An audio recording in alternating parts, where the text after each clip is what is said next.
hello Dog, hello Fryso, MQZ, hello Ewas, hello Austin, hello Navox, hello Cinnamon Jelly, hello AJ, hello Daniel, hello Wasabi Knight, hello VM, hello Vraska, hello Josh, hello Fendred, hello Aussie, hello Patrice, hello good luck. For energy, yeah, something like Dripper or Hammer into Pyramid or like the other orders, good. That would be nice. Force Energy, Pyramid, Force Energy, Snecko, deck is broken, yeah, everything's good. Would be nice.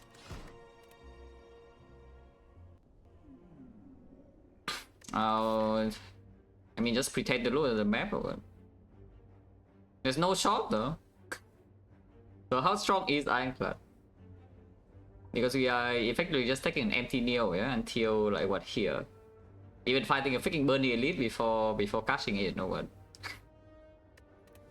Or you can take this. If you don't believe in taking 250 gold and doing nothing with it, you can take the uncommon colorless and go like this way. Farm like what 5 fights into here, 6 fights, 7 fights, and then you go back to the other part. Probably not, yeah. Probably just take the 250 gold, start here, and then evaluate whether I want 5 fights or not. Otherwise, you can do 4 fights until here and then decide again. Because giving up on this elite is not so bad, you know. You do get 2 fires for it, so it's like accept the and some upgrades. And you can still do this. After doing this, if you feel like Burning Elite is already very hard without the Neo bonus, you can cash in like here, a little bit earlier. You do lose 1 fire and the burning, but at the same time, it's not too bad. And at the end, there's only Guardian. But yeah, start here, yeah. Starting here is committing to 5 fights. I don't really want to do that. And this fire is just worse than this fire, so there's no point going here. That's not very good. 45 HP, so there's no lethal on turn 3, and on turn of the time, yeah. Bottom leg strike, so double strike is more damage. Okay, it doesn't buff on turn 2 though, that's like, decent. Defending here, blocking this 2, putting this down like 21, 26, 26, next turn I say he buff, so 35 in total for 2 turns. 35, 18, 17, it actually works. If he buffs next turn, that is. Sure, take 2.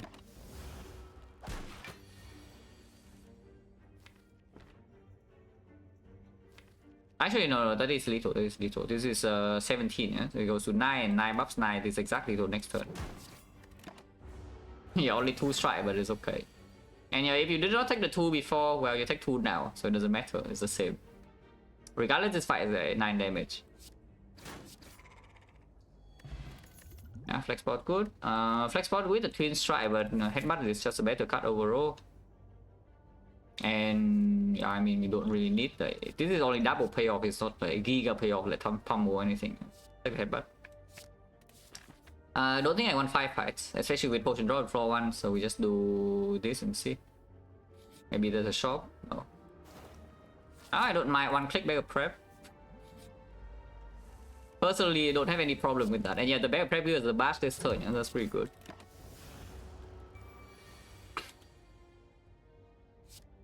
It's not lethal.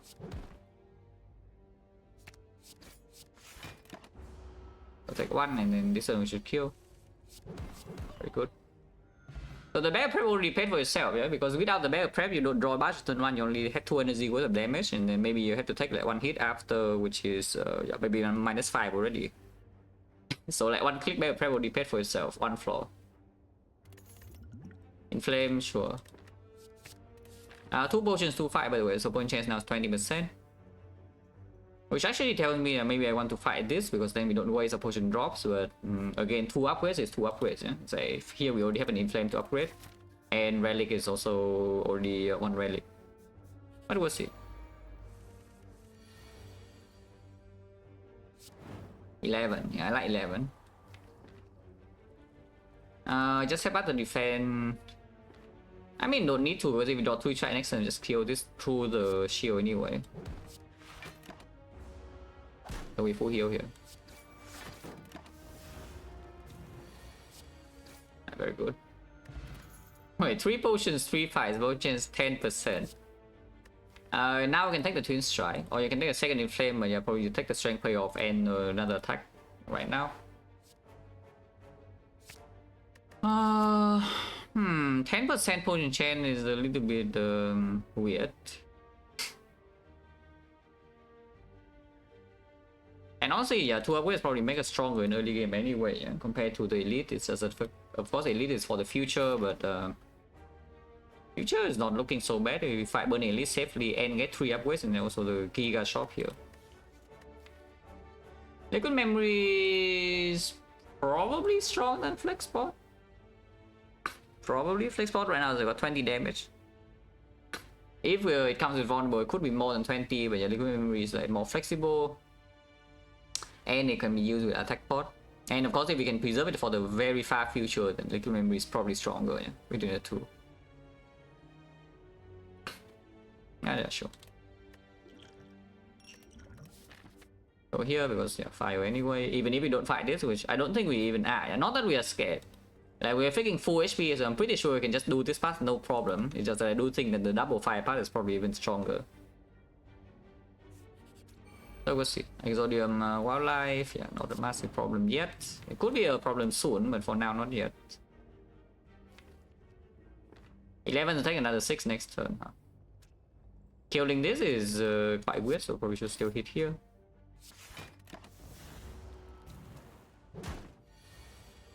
Yeah, like killing this is turn you're already getting like kind of old, yeah? But we already know this turn we take 6, so that's not a massive it's not a new thing, you know? It's like 30 guaranteed detour.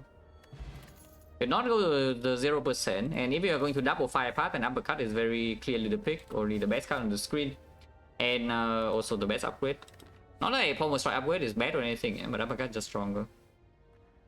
If any was Scrabbles, and we click one click mega prep. And again here, I'm pretty sure this part is like absolutely no problem, but we go here, yeah, because 2 upgrades is stronger. How often does 4 Exodium tax ruin my run? Almost never.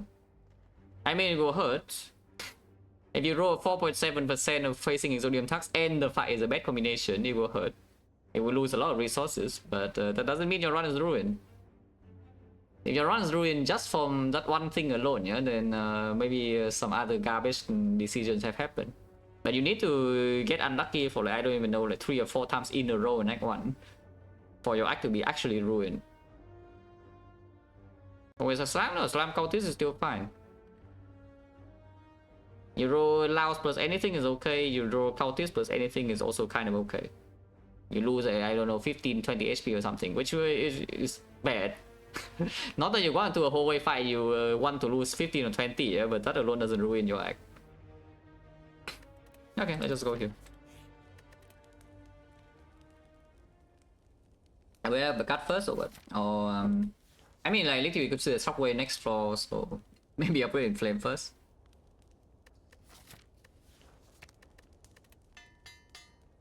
To be honest, even if I see shockwave, I probably still upgrade uppercut. That's a funny fun. Yeah, uppercut plus would be good here, I think. Yeah, personally, I think uppercut plus would be quite good here. Now I need to draw Twin Strike for lethal or what? No. Still fine, no? Next one's gonna take lethal, take 1 more. For attacks on the Zuzu and Darkstone to Space Pin to Trouble, the funny part is that if you get potion, then it's still fine. So you also need to get no cards and no potion. If all of that happens, you'll probably die.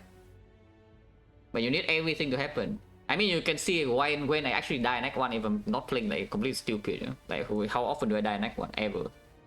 And how many like complete garbage Act 1s have you seen? It's like the worst things possible happen every floor. And even then I don't die, you know? Once in a while I do die, it's like very rare if I'm not playing stupid. Like so many bad things gonna happen for you to actually die. It's really, really hard. Exhume, yeah, say that, and Guardian is right now destroying me. By the way, like, we just get a potion again. It was like 1, 2, 3, 4, 5 fights and 4 potions. Like, what the hell? I'm not even fighting elites. So our point chance right now is at 10%. Very cool. There's nothing here, yeah. Like, we don't need Guardian damage with Rampage or the Inflame Plus and Witch and Vulnerable Chain. The only thing in here is maybe you want to take Exhume Grid. I don't really care about the Exhume, to be honest. Yeah, Exhume is not something I care about in middle of Act 1. Like, maybe I care a little bit end of Act 1 if it's overskip. The rare cut. But right now I don't care. Especially when the Guardian fight is not even so yet and you haven't seen a single elite and we are fighting Burning Elite here. With effectively no more potion drop this act because our opponent chance freaking 10%. So let's just not. Go here with upcut and then fight.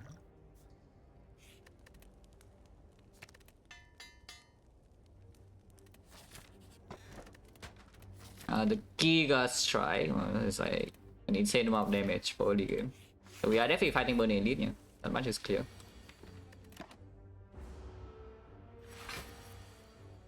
Blast first, Inflame, and next time we open with like a billion damage.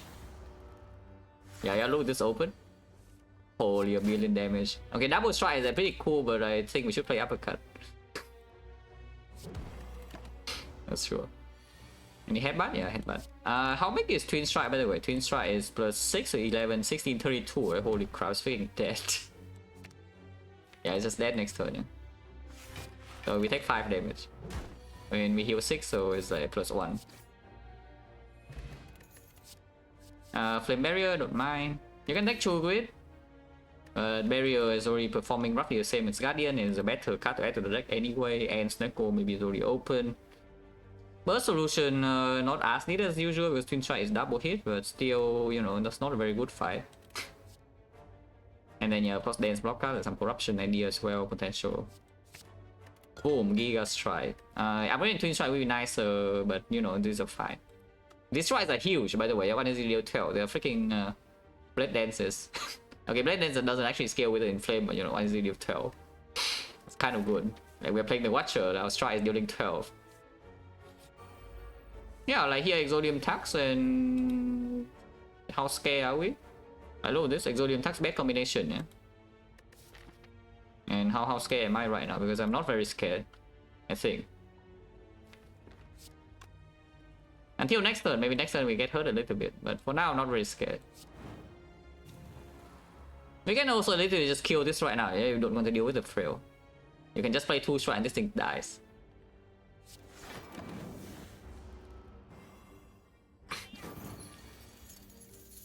This thing still dies by the way, so we just delay the 11 damage. I was hoping that we would draw something like Twin Strike this turn so I could play 1 defend against the Thief, but you know, did not happen, then did not happen. Yeah, we just kill this now. And then get uppercut on top and this thing's dead. So is my act ruined or not? But when for yeah, I know, that's what I'm saying, is that you need to roll so many freaking different things, you know, is that the first fight is 4.7%. If you roll the first fight, you roll the second fight, it already changes. And if you get a shot beforehand, all the other fights drop some potions, or you get something like, I don't even know, like if you're playing Silence and Backstab, you're playing Ironclad, and maybe you can get some, I don't even know, like these cards are good enough for this fight, honestly. You can trade a little bit. It's just the same thing. Like so many things need to go wrong, you know, before like 1 bad thing in the act ruins your run. It just doesn't happen. You need like 4 bad things in a row. So that's the important thing, is that don't focus on 1 unlucky thing, yeah? Because it will just happen.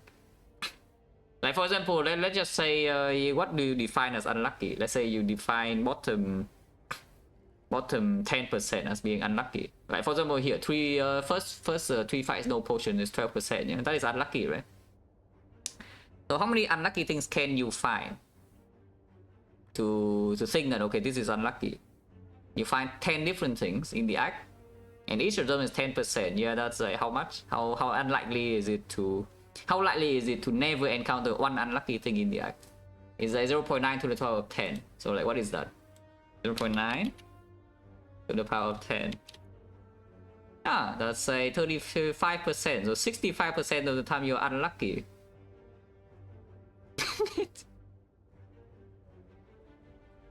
Yeah, you see how ridiculous it is, right? To just think about like 81 unlucky thing as you know, okay, this is like possible. multiple things going to happen, yeah, because like, one, you cannot expect like nothing to go wrong. Something will go wrong. Like again, if you're, yeah, that's the thing. If you're just saying, okay, I just get unlucky all the time, you're just coping. Okay, here, like, what do we do?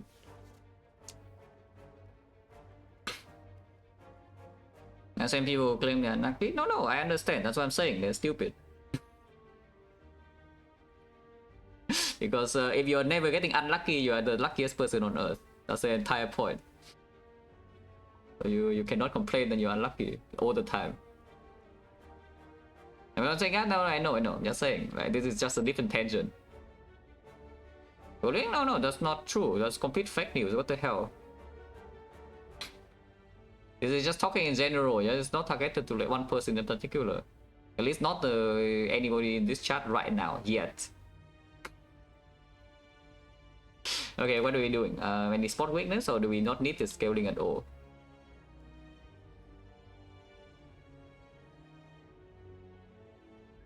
Because right now, for early game damage, we simply just don't need this. Yeah? Our damage output is enough to honestly kill even Act 2 boss.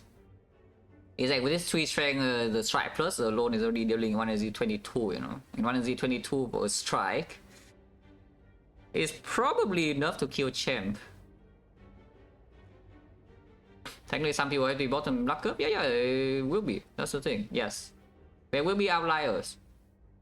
But the thing is that some people bottom the luck curve. Yeah, it's not so drastic. You know, it's like let's say there's a luck index or something. I don't even know how that would work. But let's say there's a luck score, and the average score is 50.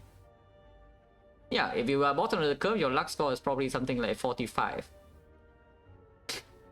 But people think that the luck score is going to be like 1 or something, you know, which is ridiculous. It just does not happen. I mean, maybe it happens to somebody, yeah, but it will not be you. You're not that special. And yeah, some people will of course be slightly unluckier than others, but it's not going to be so drastic.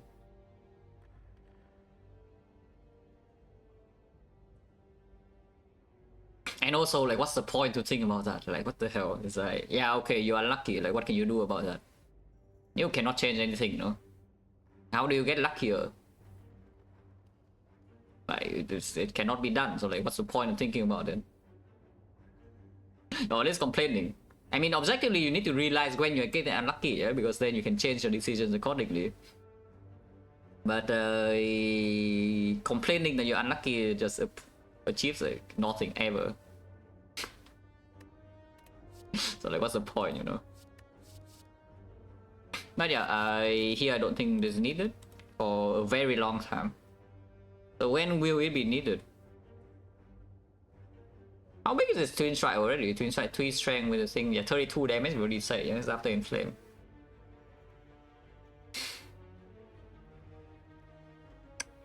And how do we get owned in early act 2 at the moment? Because I sure feels like taking this spot win is probably just makes me bleed out a little bit more in early act 2, you know? Because right now the relics are good, but the relics are only damage, you know? Say Westone, strike dummy, or damage. Bag of prep, okay, sure, consistency. But bag of prep for this deck is honestly just converting into damage. The only thing we do right now is damage.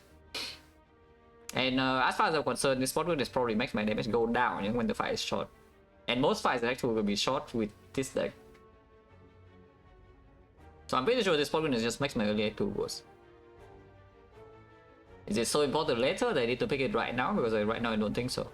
Hopefully skipping this doesn't kill me in, I don't know, like 50 floor or something, yeah, when I fight the second act 3 boss and my deck doesn't have enough damage and then I die. Which is pretty sad. Hopefully not. But yeah, this is freaking 32 damage, or this is like 22, and then I don't even know, we deal like 100 damage per turn or something if the enemy is spawned. Let's just skip. If anything, honestly, if anything, you don't pick this, you can pick this instead. I don't mind second inflame, to be perfectly honest with you, over the spot. Because the inflame at least freaking, it will work, you know, it will work. Yeah, how about second inflame? Second inflame also makes it easier to... Because this deck honestly cannot do some spot when stalling into Reaper, yeah? But second inflame just works.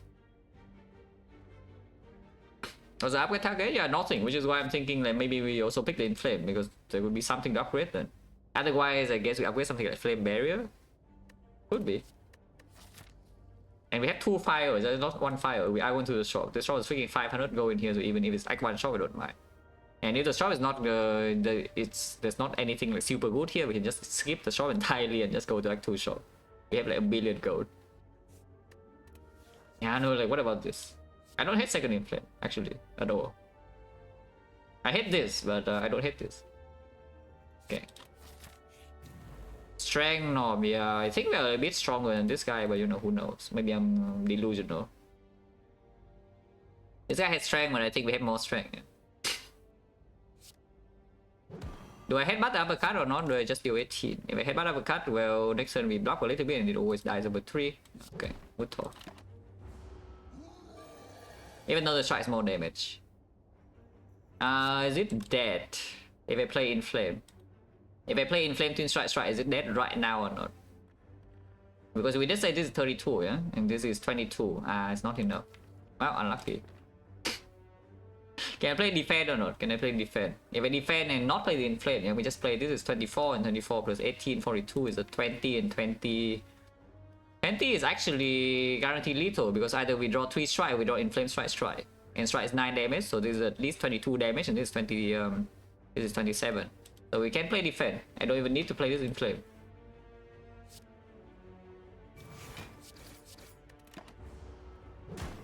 Yeah, and no matter what we draw, it's lethal. Oh, Anchor with this deck is really cool. Because we only want to play attacks. Another one. That would be the last one. If I take this Twin Strike, that would be the last one. I don't take any more actual damage card. I would take utility like Pommel Strike or I don't know, maybe another uppercut or maybe some close, like God forbid, freaking close line in the future. But for now, this is a Giga Twin Strike. Yeah, how bad is a Giga Twin Strike? I mean, I cannot help myself. Like the last time, I do remember. Yeah, I do actually remember one sample Ironclad run in like 2022, 2023. When I had a strike dummy and then my deck has like 14 strike and then I brick in late game and then I die. I do remember that. But you know, I just cannot help myself. Like, when you see one is deal 60, like, how do you resist? Let's not pick 4, yeah? This time let's not pick 4 of them, but you know, the second one is still good, right? I think second one is still good. I mean, the number is so freaking big, like, come on. How bad could that be? Oh yeah, can I upgrade first? And then a billion gold. Yeah, a billion gold, as I say.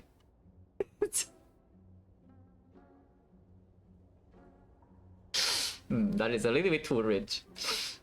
Now what? There's a feed fight on sale if you want, which can be upgraded. And we have Mega Prep, and Pommel Strike will be picked. And it scales with strength, and then you can buy even freaking Matryoshka if you really want to. Because we have too much gold, you know? Generally you can buy this. I mean on sale. Some block card. Do we want to get a cringe block card? Why do we want block cards? Good Instinct is fine. It's a bit worse with Anchor though. Normally Mega Prep Good Instinct is pretty cool, and with this deck Good Instinct is decent because the deck doesn't block at all, yeah? However, we also don't really need to play block like in any fight for now. And turn 1 Anchor already, so this is a bit wasted. Yeah, like what about just buying this? Because again, we are a little bit too rich. I can still remove a strike. Even this strike is bigger than normal, I can still remove a strike unupgraded. Yeah, I mean, we are way too rich. Just buy this. And then remove strike. And I don't think I want anything else here though. Yeah, Fin Fire Talk. We are paying for an unceasing talk. That will definitely happen.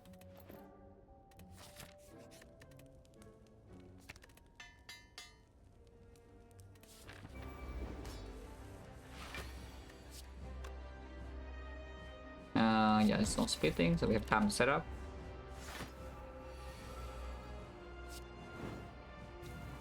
Yeah, this is already splitting, so I can play double inflate, yeah? Defend on top or what? I guess? So we have taking 6 strengths or twin strike is dealing 28 damage. Next turn getting a bit old, no, it's fine. We can trade against Guardian and it will die like pretty quickly. I will play this. It's a bit too much damage. Taking 2 for it because we will have to trade extra anyway. Like here, defend uppercut. And now it's weakened, so everything can also just deal 96 damage here. That is 96. This is 42 into feed 5 is probably better. Wow. Yeah, it's also freaking. It's already kind of dead. It's already kind of dead. Probably trade here so I can kill next turn. Because next turn I don't think we can block with that often unless it redrawn to barrier. We don't, but it's fine. It's dead. The offering card, yeah, sure. Sounds very good. I don't think we need Immolate in this kind of spot because our single target damage is simply way too high, yeah?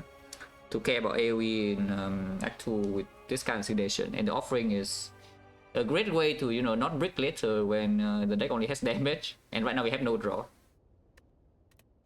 Very good. Flex Potion, pretty cool to be honest. Because now that we have Fiend Fire and 2 Twin Strike, like this is a bit stronger than before, yeah? Compared to Attack Pod. And we have other targets to Liquid Memories already, so like Attack Pod 2 Liquid Memories is no longer as strong as in Act 1. And the Flex Pod later on, honestly, you can even keep the Flex Pod for a very long time, and then in Act 4 Speed and Shield you see them, and then yeah, you bomb Fiend Fire one shot. Yeah, you just fight Force Fiend Fire, they die. Yeah, like giga damage.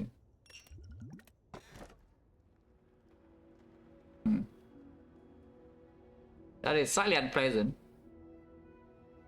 I mean, we're definitely not playing Ectoplasm, that much I can tell you, but it's probably just Sozu. Sozu is probably worse than Final Stone, yeah? Considering that most likely I do not expect us to need potion in Act 2.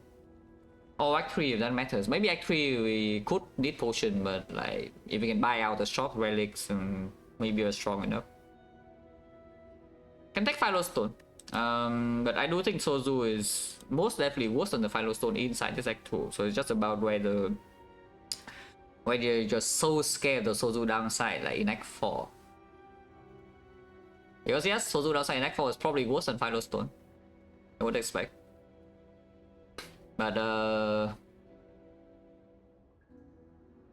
yeah, is this Final Stone going to hurt us a lot in Act 2 or not? Not super likely, but at the same time, like, if the birds have Final Stone, then it's also not that easy to deal with, yeah? Because Flame Barrier, normally Flame Barrier is just killing them easily and we basically full block the turn. But if they have one strength, it's not no longer true. We can still split them, we can still down them with a double Twin Strike and the Fiend Fire, though. So Fiend Fire down one and then Twin Strike down another. Then it's mostly okay. And we have Anchor backup prep, so it's not too bad.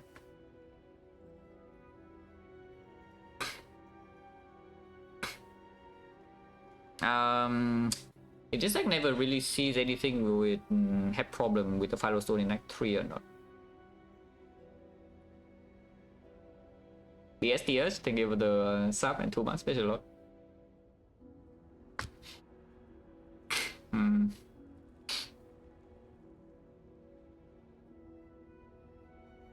This is kind of hard. I would say Sozu is easy to play though. Sozu is definitely easier to play. And Matryoshka, yes. And also, yeah, buying Matryoshka is copying book, so might as well go all the way. No? It's like if you already copy book with buying the Matryoshka, and you can copy his boss relic choice as well. And just click this.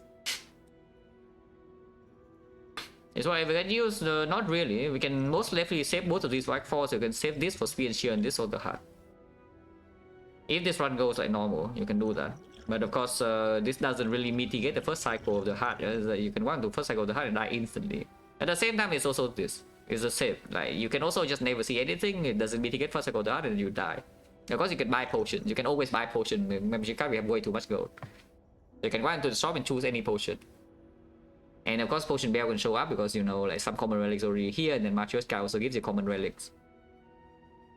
So here's already 3 common relics, and this gives you more. So chance to see Potion Bell, this one's not even so low from here. And then you see Potion Bell immediately, the Sozu is worse, yeah? Like, definitely is worse.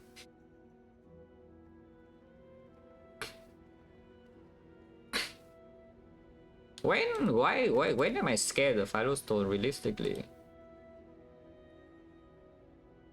Yeah, Yeah, because I'm honestly I'm not scared of this Philo in Act 2. So like, when do I actually become scared? Maybe we never see sustain, we bleed out a little bit in Act 3, but Anchor also helps a lot. Probably just take the stone, huh? Yeah, and then I die in a book would easily because we pick Sozu, I see that. But I do think the Philo Stone has a table downside compared to Sozu in Act 4. And sometimes, yeah, I guess like even this fight, like the Collector. Maybe sometimes we need to flex spot the Collector, who knows. Where are we going? Farming elites, yeah. There's a 3 lead path that goes to early shop. Seems that's what we are doing. Right here. 1, 2, 3 hallways, 1 question mark into early shop in here, and then elite number 1 into elite number 2, elite number 3. If we have way too much go with this, well, you can think about skipping this elite and going here, but there's also cost to a pass away and you have no fire. This shop is earlier than the other one, but the rest of the path is slightly worse. You don't have like early fire, and early fire right now. Resting is fine, upgrading offering is also completely fine. That might hurt a lot, yeah, for us or for the plan.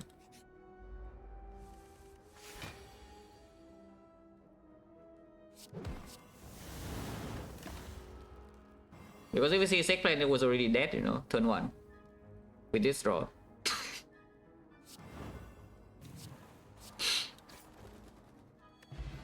If it's not dead turn 1, it's dead turn 2, yeah? And we have Anchor. Upgraded. Yeah, upgraded is pretty good. Oh god. Okay, it's fine now. It's fine, we have Flame Barrier. And they don't triple attack. If they double attack, Flame Barrier still kill these two, and then it's basically full blocks. And then the other one... the other one's a bit annoying. Because we didn't draw... I was saying that we have not drawn the down until... But yeah, and now we draw down and they die. This thing gets down and then can just headbutt the Flame Barrier or something, or the Struck. If you want to, probably Struck is slightly better and then down this. Where it's not down... Yeah, I think that bird was not down, it was killed. Oh, that was so scary, guys.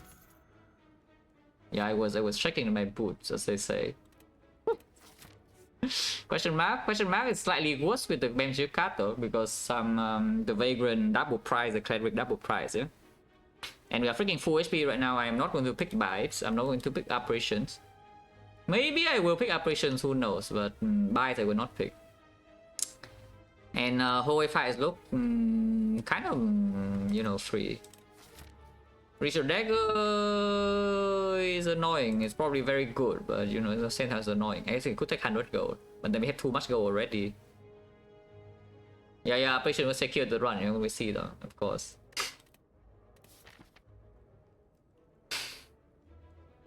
Just taking hallway fights, what were we hoping to see? Right now we play the Vagrant here, 85 gold, and we don't have enough for Relic here even. So I mean, sure, playing is good, but at the same time, like, how good is it really? And Cleric, of course, is just empty note. On the other hand, this fight drops double gold. And now that we have Sozu, maybe if something drops, like strong ending potion, like the artifact pod or some fairy or something, we can take that. And of course, card rewards are good. After Fruju is not so sure about that. Advanced we can still go wrong, you know. Usually it doesn't go wrong, but sometimes it does. Also, if we say that hallways fights are mostly free, then maybe just take the fights anyway, like use Anchor too. So we don't go to a single question mark in this act. If you go here, the only question mark you go to, even if it's bad, you cannot really say that okay, other question marks are better, and now you go to the next question mark because there's no question mark. We go to like every single fight in this act probably. Doesn't count this, they don't attack on turn 1. Which one do we kill first? Because in this case, I think it's probably the Chosen, unless the cultist dies instantly. We're not vulnerable on the second target unless we spend like 1 point, yeah? But let's say I do uppercut strike. That is 18, 31, 31, 40, 44. 44 is not quite killing.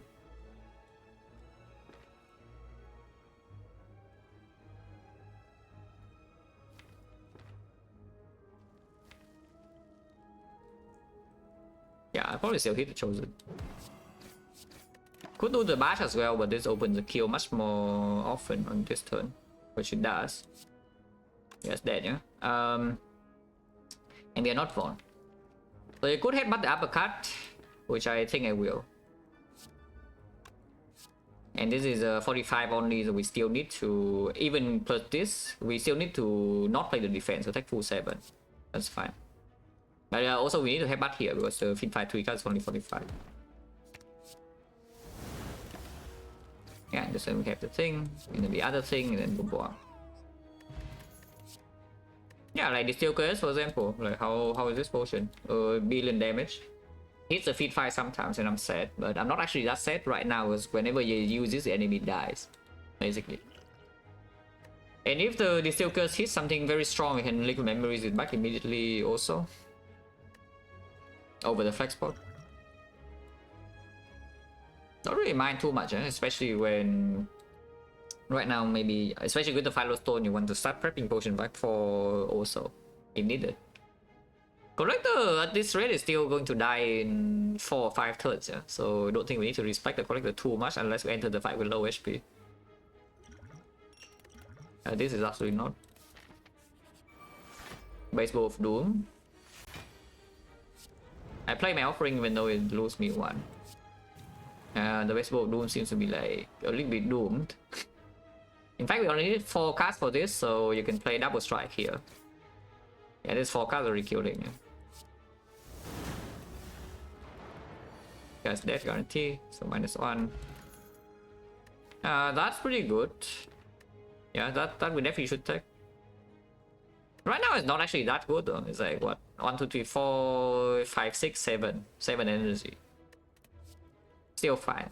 And of course we open some pretty strong things from there, yeah.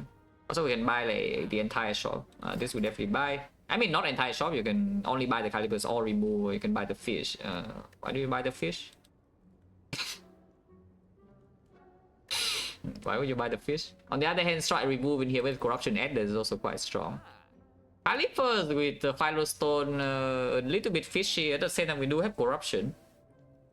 So if you simply just buy the calipers, it opens like quite a few things. Like the anchor can already do something. You can maybe have an entrench, and yes, we do have the ways to double the entrench. So liquid memories double the entrench, the headbutt double the entrench, and then yeah, of course some funeral pain corruption, very good. And it means that we don't need to pick barricade, even though barricade is still good. If barricade shows up, we get something else, and pick the other thing. Spot quickness, yeah, very persistent, but it's not going to be ended. On the other hand, simply just remove a strike. I think I don't mind the calipers in my relic bar too much, though. This one's so weird though. I'm freaking buying Matryoshka and now I buy calipers because we are way too rich. Very interesting.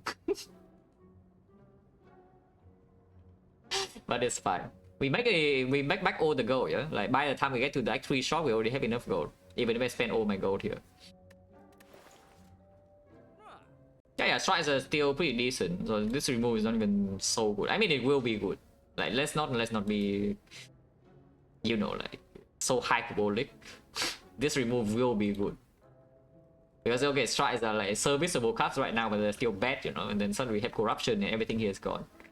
So like all the strikes are garbage, and we just draw a twin strike and we play them instead. No, of course it will pay off. That's why I bought it. But yeah, we just buy calipers. Yeah? Go on. Cost fight delete. There's no reason not to fight. If this fight goes back and rest.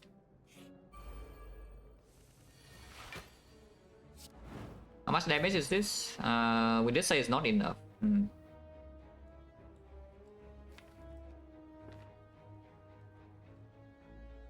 This is 49 damage though, which is still not enough.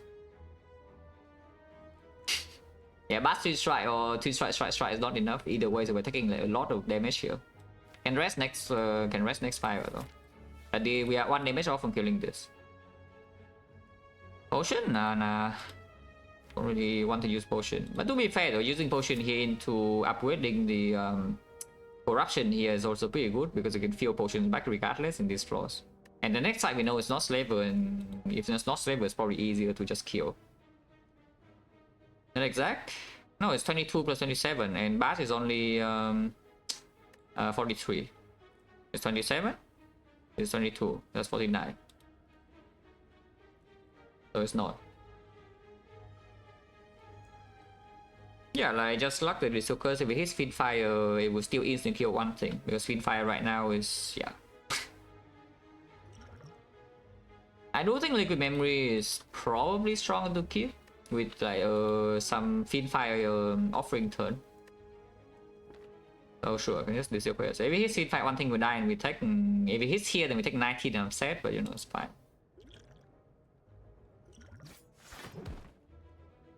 Oh, that's okay. Next time what do I want? Probably strike over defend, right? Yeah, probably strike plus over defend and we just kill this now. Still barely off on damage, but sure. Yeah, this is 37 now, so it's again a little bit off. Yeah, potion for 14. A potion for actually 19. Yeah, 19 is pretty good. And this guy is stupid, so we can ignore him safely because we blocked this entangle completely. Yeah. Oh, Fiend Fire though. 52. Maybe just Fiend Fire this guy to death then.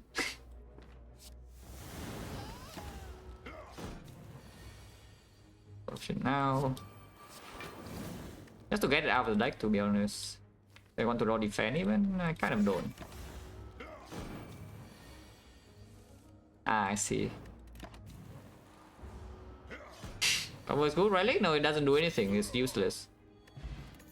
Well, we are no longer weakened? Ah, no longer useless because this now blocks vulnerable and collector. Because we are not weakened.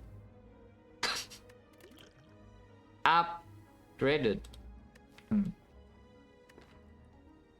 Wait, how bad is the third one? How bad is the third one?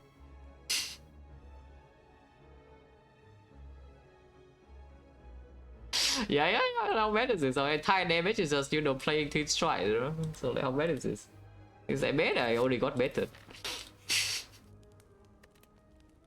I don't know about you, personally I only got better.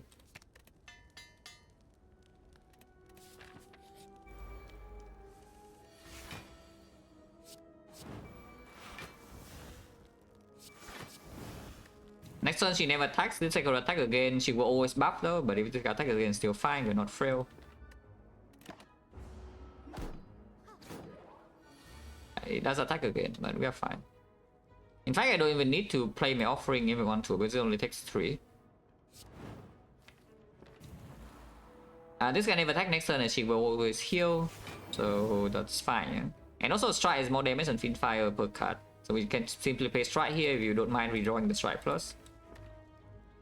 Honestly, I kind of don't mind redrawing strike plus, but I don't really care about it too much either. Yeah, just Fiend Fire down. Offering sucks. Now this only have a free turn to attack, which means they die. And we get a free turn to attack, the enemy dies. So that's how it works. Yeah, she attacks now, but Heavy Blade with the 3 in flames, yeah, that will definitely get in my deck. Second Sweep Pot, probably not, right? Sweep Memory is probably still a stronger combo. Yeah, it's time to crash in. Boom, crashing in. Infinite. We have a Struck Plus, but no Exhaust and no Pommel. Is this Dreamcatcher ever going to do anything? Because it could also just key it and get a better relic later. We have 2 fires in here and 1 fire could be upgrade on Corruption. If we see a Pommel Strike, I can upgrade the Pommel Strike instead. If we see a Dark Embrace, I can upgrade that. I don't really expect this to do much of anything. It's like maybe at most it's 1 card reward. Unless we get like absolutely destroyed in Act 3 or something on this spot. Which could happen because these relics are not actually offering us output at all, yeah? And we only get 2 more. And then by the time we get to Act 3, if we don't see like some Reaper or something, the Philo Stone or a second offering or maybe a Shockwave or whatever, the Philo Stone could actually hurt us somewhat in hallway fights. I already key. And of course we keep fighting elites. Yeah, the bird again. I am like once again checking my boots. Do I need to play this offering? This offering is instantly winning the fight, yeah? But I kind of don't want to play it. 6 damage is 6 damage. But I guess Chosen doesn't freaking die. We are not debuffed by the Chosen, no? So like, how important is that? Because I could simply just nuke the bird, you know, it's like Twin Strike him, then Fin Fire the bird down it. And then Chosen will not deal 6 damage to me later. Is that true or is that fake news? It's like fake news. I just take the lazy line, you know, like playing that is lazy. But what if I just want to be lazy? How big is Fin Fire now? Yeah, instant kill, that's how big it is. The bird is still alive and kicking. Can I do uppercut here instead? If I uppercut here instead and then inflame Fin Fire. 1, 2, 3, 4, 5, 6, 7. 7 times 16. Well, certainly seems like it's dead. Uppercut here and then Fin Fire this, yeah, die. We can let the bird kill itself. We can do it on our own. So which way do we want to kill this bird? I wanted to kill itself.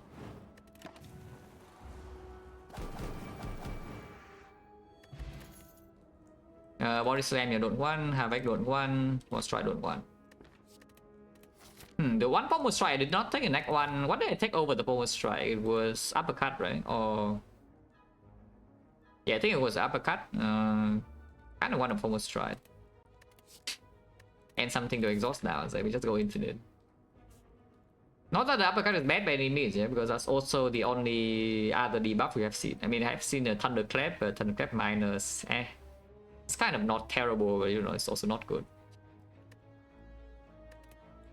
Because I know you have it for the Fin Fire, right? The book is stabbing with the Philo Stone, and it does a bad pattern. That's kind of annoying because that probably means I need to play Offering when I see it. And also my Flame Barrier doesn't deal enough damage and I'm taking damage. Unless you tell me we don't need to take this, we don't need to deal this 16, I can simply block 3 instead. I believe. You just draw Offering this turn, everything's easy. If not, then everything's not so easy, yeah. Playing this Corruption doesn't make a lot of sense though, because Barrier is no longer here. So we just struck first. Yeah. Let's do this, yeah. Yeah, how hard is it to draw Offering? Okay, apparently very hard. So we are actually getting owned here. Dreamcatcher already plays because I'm resting now. Unless I potion. So we potioning or what? If I potion right now, then we can upgrade, but then lose a draw pot. Otherwise, how much are we taking even? It's 19. Yeah, so it's actually just a rest. Because rest right now is 20. Okay, fine. Do I need the Offering now though? Because I could just uppercut Fin Fire. 1, 2, 3, 4, 5, 6, and this is 144 just dead. So I guess it saves more than that because without a draw pot I still need to play Offering, so it actually saves 25 and we get a new potion. Yeah, Pommel Strike is here, so we take that. So now we have Pommel Strike in the deck. Except that if we exhaust with Corruption, then Pommel Strike is not here anymore, yeah. You can go... Now you can say the Sundial is the... you know, the Rally of the Gods, and you go here instead of the Elite. So you lose one upgrade and lose a thing when you go here to remove. That seems good.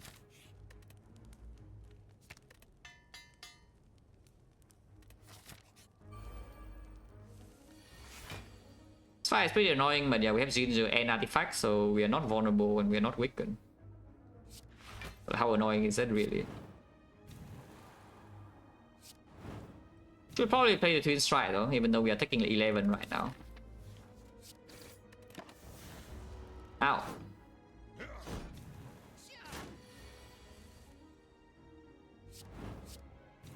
$22. Okay, fine, I play Offering. Now what?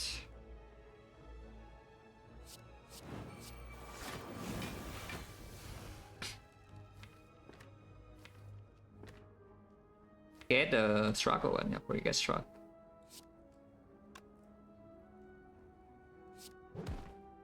Like one more.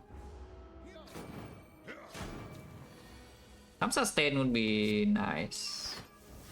think. That's 34 damage without Von. So we can stay here for a bit to set flower, or I can, you know, just get out. I need chairs. No. What? Why did I pick the first corruption over? Did I pick the first corruption over anything? Because here's the third corruption, yeah? So if I pick it over anything like half decent, then maybe it was not so good. Ah, the Pommel Strike, right? Was it? Actually, no, it's not. How should we do upgrade? It's decent. It's not too bad.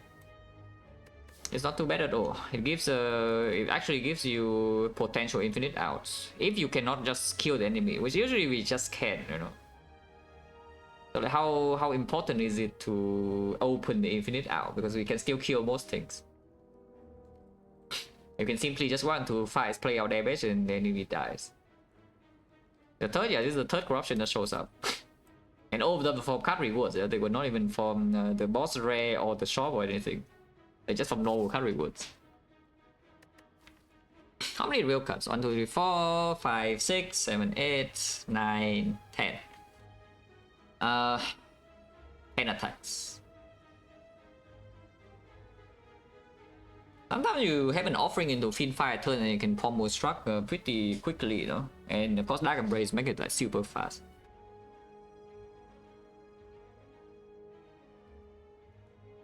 Yeah, I think I remember the first corruption was against an Iron Wave and there was another card on the screen, but I already forgot the third card.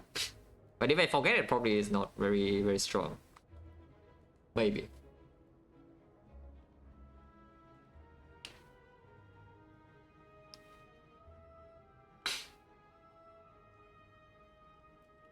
Yeah, should we into upgrade basically say if your Fiendfire lands on the offering turn, you probably can go infinite, or at least you. But the thing is that right now, yeah, with this deck, how many enemies do you think survive a full hand Fiendfire?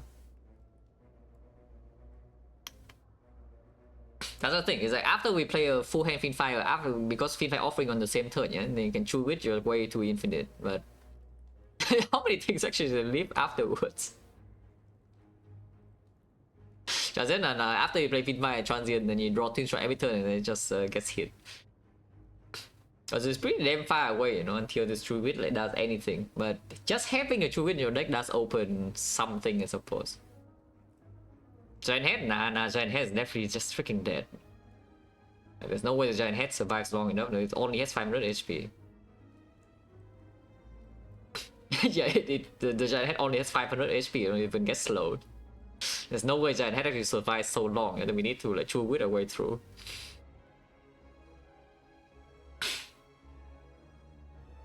Just having in the deck for potentially a hard plan is not the worst thing I've ever heard, though. Because yes, right now, yeah, you can basically brute force your way through almost everything in this run with damage, but the hard you cannot brute force with damage. Yeah? So just having hit the hard insurance a little bit is not so terrible. Our second run fight, not a massive problem if you can feed fire a lot anyway. But I can see True Wit improving the second run fight for sure. Because right now we don't have Perma Wick Chain and we don't have Disarm, and we have freaking Firestone and our damage comes from Inflame Plus, which we will play, and then it is like Giga strong.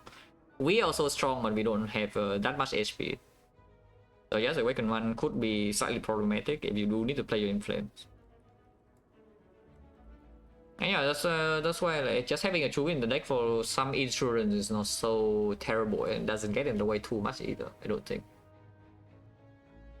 Probably don't need to upgrade Corruption yet, so we upgrade True Wit. If we see Snake Gold, then Corruption also doesn't get upgraded. And of course, if we see Snake Gold, then the Sundial thing is like kind of done, you know. But then we have Snake Gold Corruption with bag of prep and calipers and some potions. How bad is this? Probably fine. And the Fiendfire as well, so it's probably okay. But yeah, just taking True Wit to upgrade seems not completely awful idea. Next floor is like Pack for one. But I guess then Pack plus True Wit is also not even so bad to have in the deck. It's faster anyway. We'll turn that down, for example, Kurski, but do we care? Maybe we don't. Do not need a second twin strike to kill, right? Yeah, this is already killing. It's 50 damage, 22, 38, and here, so we could headbutt the pommel strike plus. Yeah, nice true grit.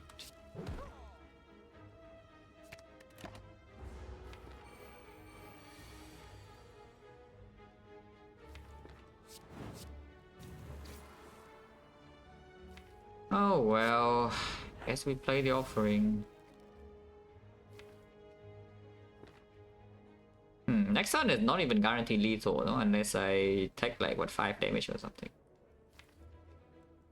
Actually, that's not true. Bash is 14, so I could just do something like strike here, defend, and then Twin Fire take 2, which is better. The barrier is not guarantee anything, though.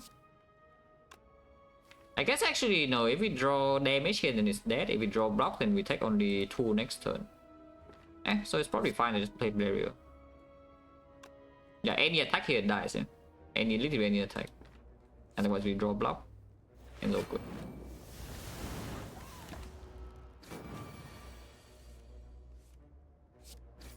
And preferably I do draw block, because then my flower is a little bit better. Flower on 1 into collector should be okay, yeah. Even though on 2 we do a bag of prep, I don't mind on 1 at all, because yeah, turn 2 is when she swings. 43... Is it okay with 43? Is it lethal? Was it? Only 4 energy.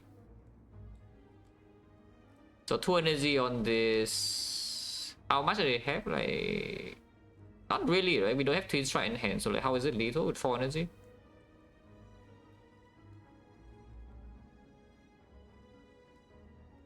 Yeah, like 4 energy, we still need to feed fire one thing, yeah? So like with 2 energy left, like how do you kill? Was it strike plus?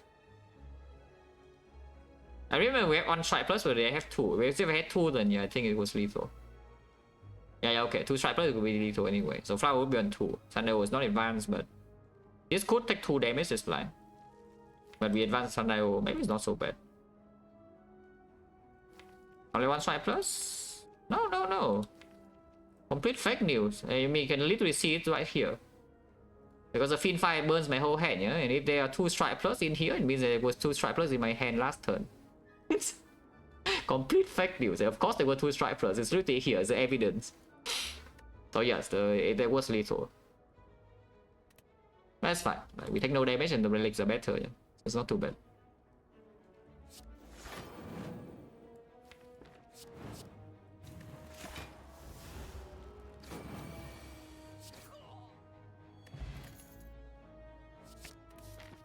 Okay. I guess we are going infinite. Yeah, I guess after all we are going infinite.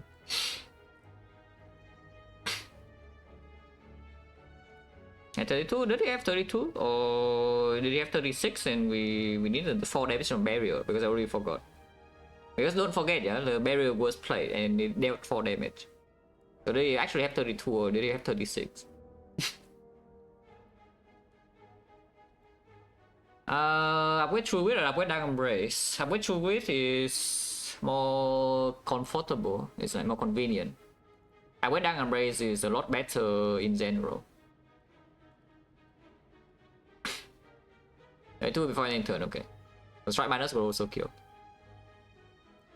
Dark Embrace upgrade is super good, yes. Of course it's super good. And realistically, how does this True Grit upgrade matter? Because if the goal is to exhaust down the pommel struck, yeah, and the Fiend Fire's play, I guess yeah, okay, it's convenient. The main use for this is that you offering into a full hand with Fiend Fire, but for some reason Fiend Fire immediately doesn't go infinite.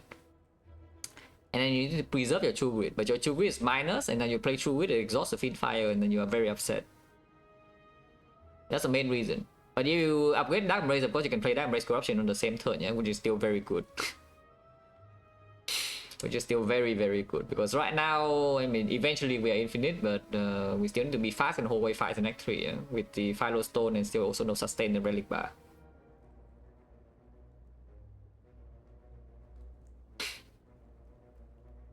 It's just that True Grit minus is very like, annoying if it's done together with the Fiend Fire. That's the main thing.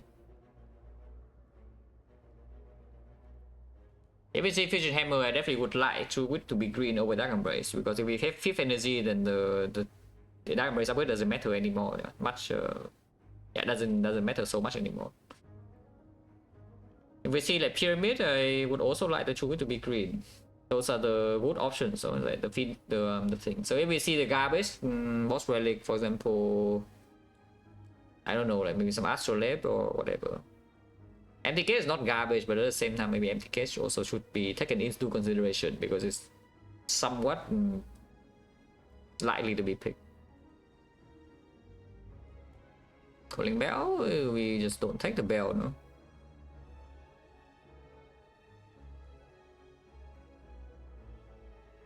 Probably just upgrade True Grid, yeah. Probably just upgrade True Grid.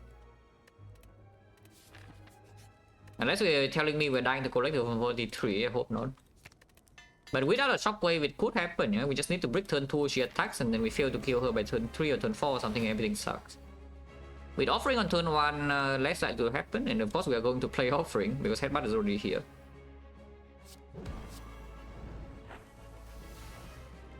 This hand is certainly something. Also, our deck doesn't have active draw beyond the offering, yeah? But your Corruption Dark Embrace could be played, but I think this fight we just play Triple Inflame.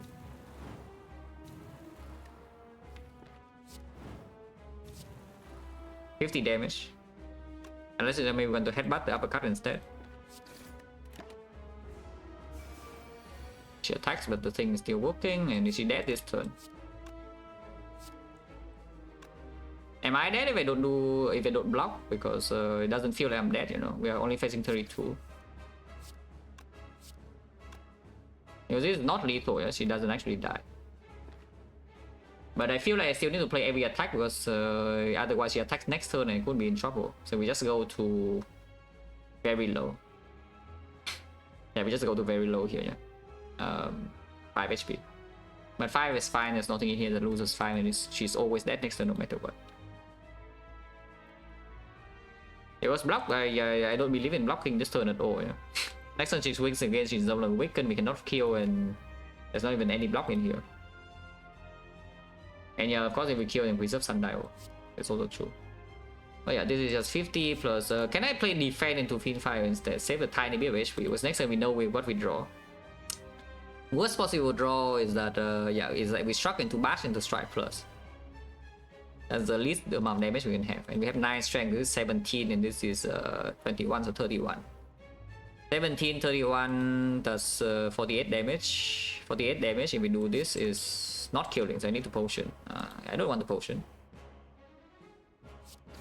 I mean I can still block here though. If I defend here and then deal 84, that's not enough, right? Yeah, let's just do 28 times 4. Next turn we have guaranteed kill without potion, yeah. And this doesn't die, yeah? It's 16 plus 16, 32.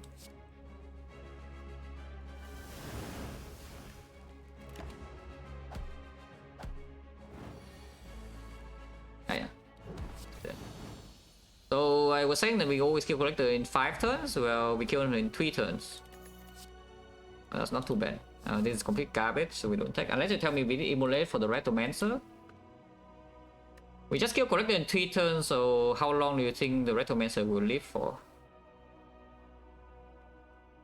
Yeah, probably not that long, right? And yeah, Berserk with the souvenir, no thanks, don't need. And then speed point in here is 5 permanent decks. Will not be used in the hard fight though. In the hard fight we absolutely are blocking vulnerable. So I don't even know what this 5 decks is for realistically. It's like Calipers 1 time. Probably not, right? Probably these potions are stronger. Oh, it's really this garbage, huh? 5 energy is good. It's like 5 energy is good. It's just, this is annoying, the curse key. Unless you tell me it's time to take the Giga House because we have, you know, double the gold and the max HP plays, and also, you know, the potion doesn't play though. And chest, now tiny chest will not really proc, but we still open the chest because of Matryoshka though, is the thing. And scoring Bell good, we're not here. I mean, you can take it, but I do think 5 energy is probably slightly better. Is that true? 5 Energy just makes it easy to play the powers in the first place. That's the main thing. But do we need to play the power so much?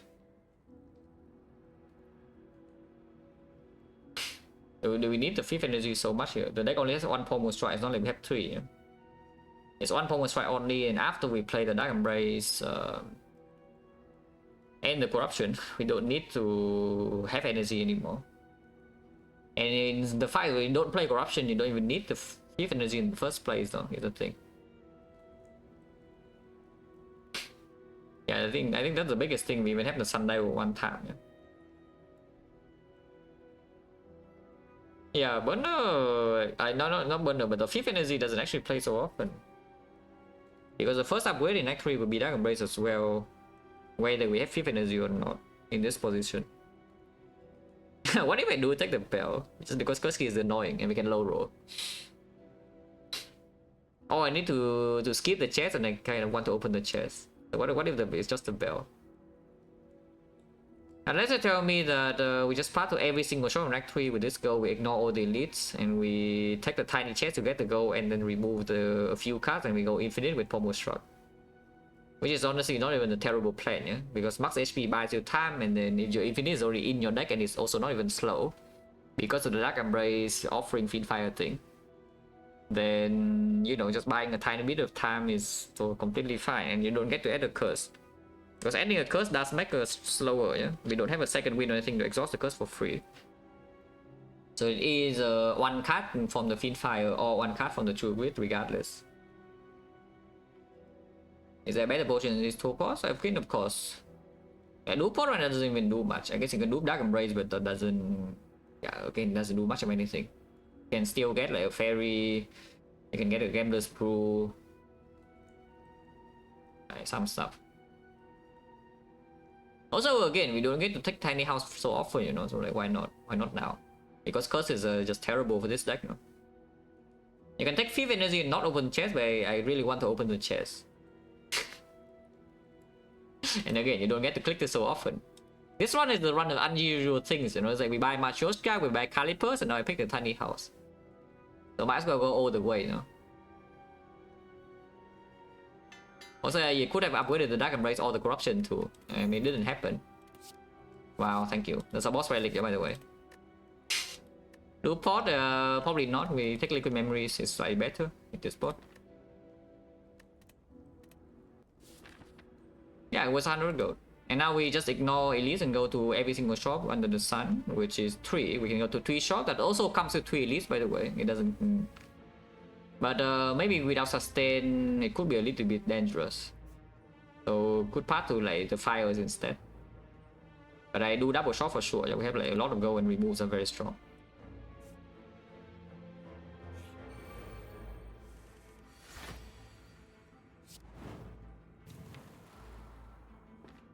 Take 2 or not? I think I should take 2.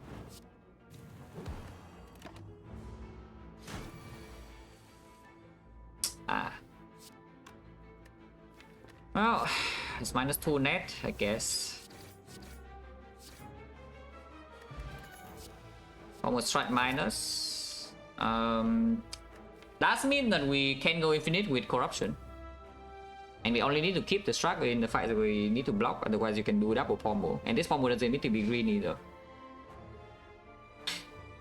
I'll show only later shop. I could be triple shopping, eh? That's the thing. I could just be triple shopping. I do want to go to every single shop in this deck, but the reason this shop is maybe not happening is because the path is actually kind of dangerous. With no sustain, the Philo Stone, and the fact we have to play offering in most fights when we see it. And the enemy is also like with this. Weak Potion is pretty good to, you know, mitigate first cycle. The deck doesn't have Shockwave, yeah? It's even if we are not vulnerable, the heart is still hitting +1 strength, so the multi-hit is 3 times 15.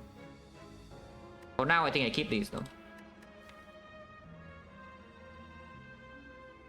The Dupe Pot could go at some point for sure. Right now, there's not much to use a Dupe Pot with, but I don't think it's late enough for me to replace Dupe Pot with the Weak Pot yet. Weak Pot is only for the heart, really. Wow. Well, I guess the curse key was free. However, this is also fine. We bought for the freaking Dark Embrace, yeah? We have a bottle Dragon Race. The rage is here by the way if you want to, but we are playing corruption probably, so it doesn't really matter. Yeah, we bottle Dragon Race. And now what? Fear Pain on sale, does that do anything? Does that do anything? I don't even know whether this does anything or not. I know I want to remove. And we do go to a second shop right here. Remove right now is 63, next remove 75, the remove afterwards is 88. So it's only 200. We have more than enough gold to remove in 3 shops. With the rest we bought, if we have no struck, I would just buy the funeral pit.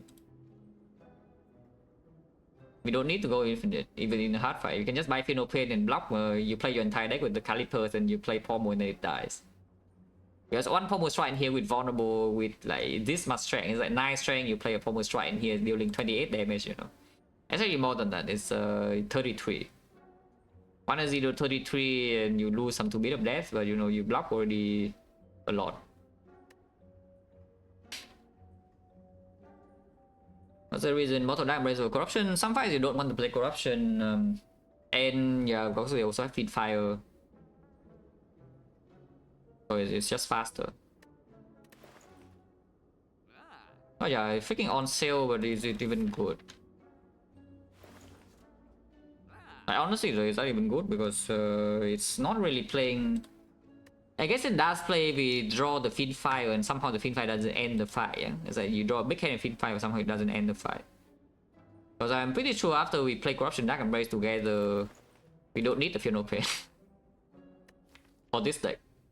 After we play Corruption Dark Embrace, we don't really need the Funeral Pain. And if you're not even playing Corruption, then the Funeral Pain is not that strong. It is decent. Skyper just for hard as possible? Yeah, sure, but like why add a brick though? When you don't need it, when you actually don't need it at all. Do you block? Do I? Don't have an infinite block. Do I need block? Is an infinite literally in my deck when my Dark Embrace is bottle? And we don't have like so much energy to just play this Funeral Pain, you know? Yeah, I know. For some reason, don't have 5th energy, but cannot tell you why. For now, we have Pommel Struck. Like, we have Pommel Struck, like, what's wrong? We have the Souvenir as well. Like, in the hard fight, you just don't play Corruption if you need the Pommel Struck. Otherwise, you can take the rest to, you know, play the Corruption always. Which I could see. To be perfectly honest, I could see. Because if you can play Corruption, you should. Yes, like Corruption is just very fast. Yeah, Corruption is simply just very fast to do. So if you take the rest simply so that you can just pop Corruption on site even if it's a hard, that's a very good thing. It's like way faster. So I mean, I could see it's not even so expensive. It can brick you sometimes in Speed and Shield with both the Dark Embrace is not so likely with the potions as well.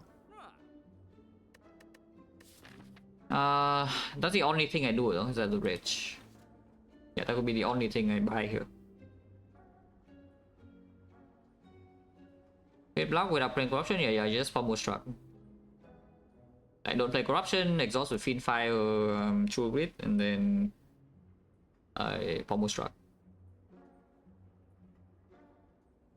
Yeah, this Flash of Steel is just not needed because we have the Sundial already.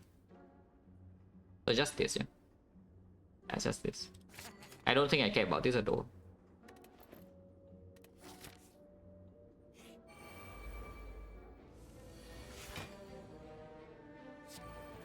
This time I don't think I played the Inflame.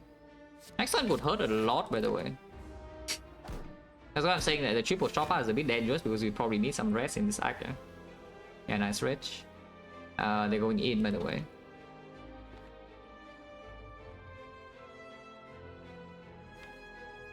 The deck really wants another offering. It wants another offering. If it can have another Bottle Tornado on the thing, it would be nice too. Yeah, And yeah, we don't have the key yet, so resting is actually pretty important in this deck. Because we will bleed some stuff. I mean, you can see it, now the Firestone downside is showing itself in Act 3, when the anchor doesn't full block anymore. And we also don't instant kill enemies on the turn 1. Because I did say the relics we got in Act 2 were not very good, yeah? For whole way fights in Act 3, that is. Like, these are not doing much. So now what? Am I not playing this in flame? Also, the deck doesn't have like a shockwave or something to really front load block the enemy. There are no impervious, no shockwave. A front load block with the situation also is not exactly great. Am I draw? No, I already said it. This deck doesn't actually draw until we draw into this. Now with the boss of Dark Embrace is a bit better with your feed fire will draw, yeah. But you still, the main thing is just this, which is why I'm saying like this act we have to play offering every time we draw into it, kind of. Which is why it's a little bit dangerous with the sustained situation here, for sure.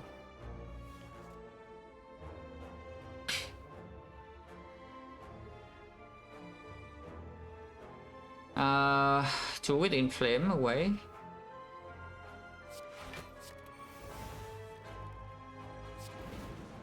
Now if I draw corruption, cannot play it, I'm sad, but I can still play offering. Okay, otherwise yeah, I'm just sad regardless. Yeah. We're taking quite a bit of damage this turn. By quite a bit I mean 20.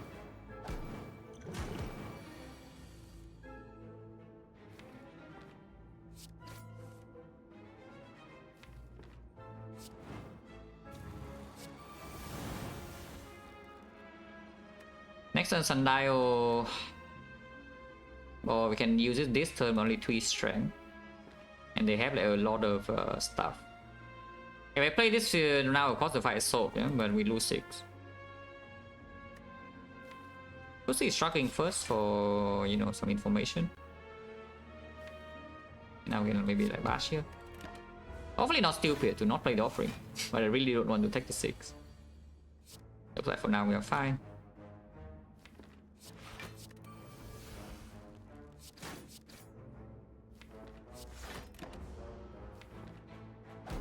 This guy's only half HP, so we can probably just, yeah.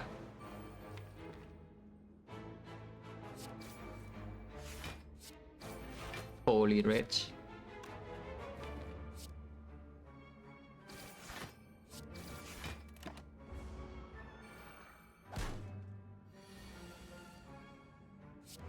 Yeah, this deck, most of this deck is just going to be how to not play offering.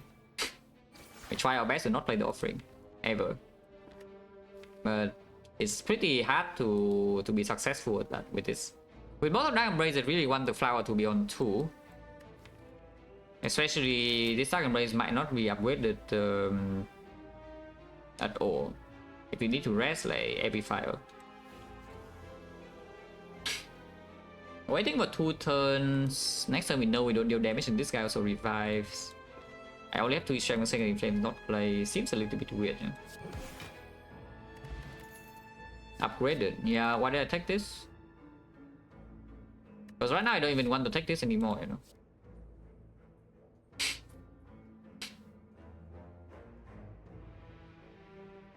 But the house upgrade, the bash. Yeah, now I don't even want this Pommel Strike Plus anymore. Yeah? We don't have energy.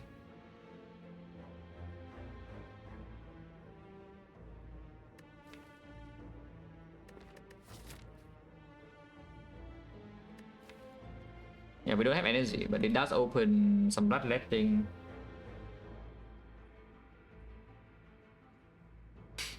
It's still kind of fine, though. It's still kind of fine. They just fight. Okay, they're not doing the thing. In this fire, I don't think I even play the Dark Embrace, yeah? Because we definitely Fiend Fire this turn. If I guess you can do Dark Embrace into Fiend Fire here. And maybe that's fine. But at the same time, you can also just play Inflame Pommel and then Fiend Fire here anyway.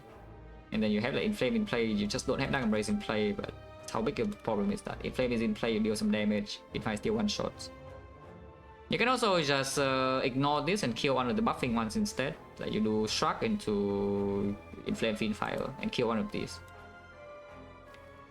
Maybe that's the best line, to be honest, like Shrug Inflame Fiend Fire, you know.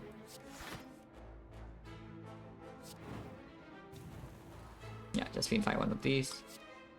This is 65 damage, so it does die.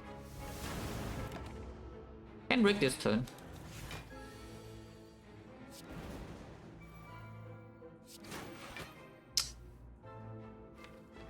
Okay, when do we panic and use our pot? Because I'm bleeding right now pretty quickly.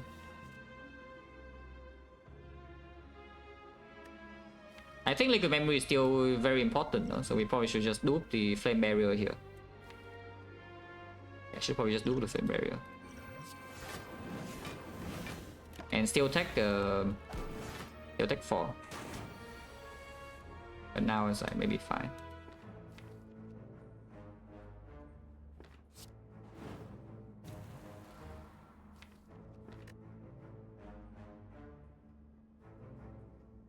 I mean it is, but I mean of course looking at this you can see that the curse key is a lot better, yeah. I just wanted to take the house, so hopefully I don't throw because I wanted to take the house. Because I would certainly like 5th energy right about now. And we saw Omamori in first drop, so we could just buy the Omamori and then curse key was free.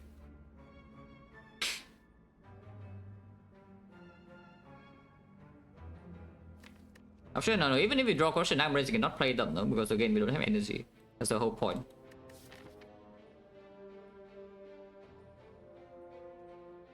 We do have 2 rest in this act, so it's not like so scary yet, yeah. But it will be scary very soon, because I do want to spend 1/5 to upgrade Dark Embrace. There's no reason to even play the Corruption here though. Dark Embrace is not in play and there's no skill left in here, so we should definitely play Uppercut.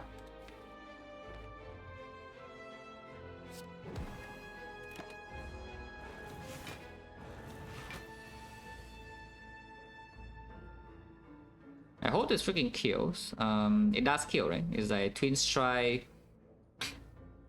Yeah, Twin Strike would be 34. Yeah, it definitely kills. Unfortunately, these relics are better for a little bit. If we wait for 1 turn, then of course you can set up perfect. Yeah? But waiting for 1 turn here takes like 6 damage because I need to play Offering right now. And at this point, I don't think we should spend 6 HP, you know, on nonsense. Upgraded, yeah, I don't want. It's a lot of damage, but that's not exactly what we need at the moment in this thing. Well, we can change our plan. Yeah, we can simply change our plan right here. So do I change my plan or not?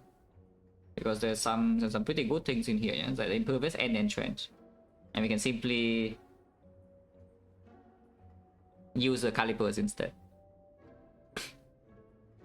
Clay? Nah. Clay I don't really care about. In this point I don't actually care about the clay too much.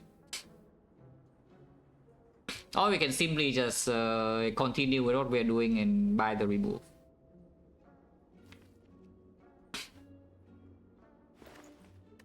We're like giga short on energy right now, yeah.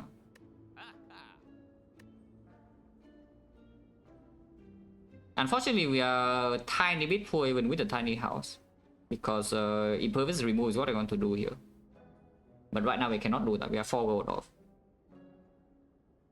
However, we can do something like Impervious and Trench draw pot. I would not go to the third shop by the way, but that is fine because I can go here, upgrade the Dark Embrace and just play Corruption Dark Embrace in basically every fight. Whenever we draw those. And the Impervious does offers a clean way to front load block. Yeah.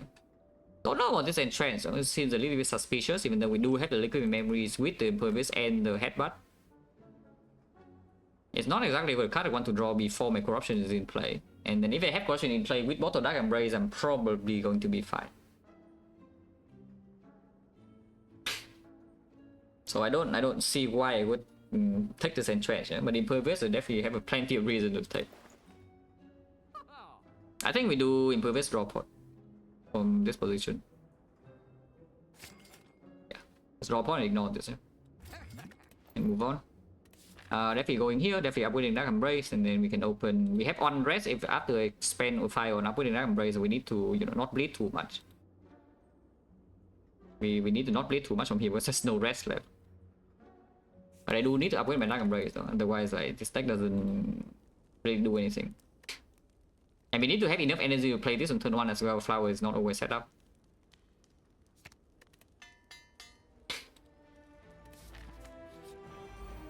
Okay, this fight gives us time, and yes, because I have 4 energy, I can play Corruption Dark Embrace right now. I hope that we do not need to... Yeah, I hope we do not need to play the offering, but it's not so... Yeah, it's probably not so easy to not play the offering here. Even with this on turn 1.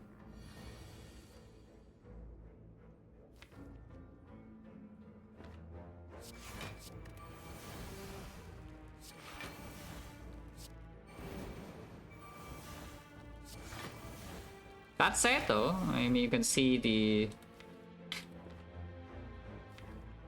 Do I need the uppercut or not? Because we still have some energy to go, and then we can calipers up a little bit with slow stack. I just play Fiendfire here, no strength. Seems a bit dubious. Yeah? I think we should just play the Inflame uppercut Fiendfire. In fact, you can keep the Fiendfire for later as well, that's fine too. Yeah, maybe keeping Fiendfire just stronger. And calipers can cover for a few turns, yeah. So we have no more rage and the deck doesn't block anymore, but that's not a huge problem. Sunday setup would be nice here. That's fine, Sunday next turn. And we still have calipers block here. Let's see fight this whole hand.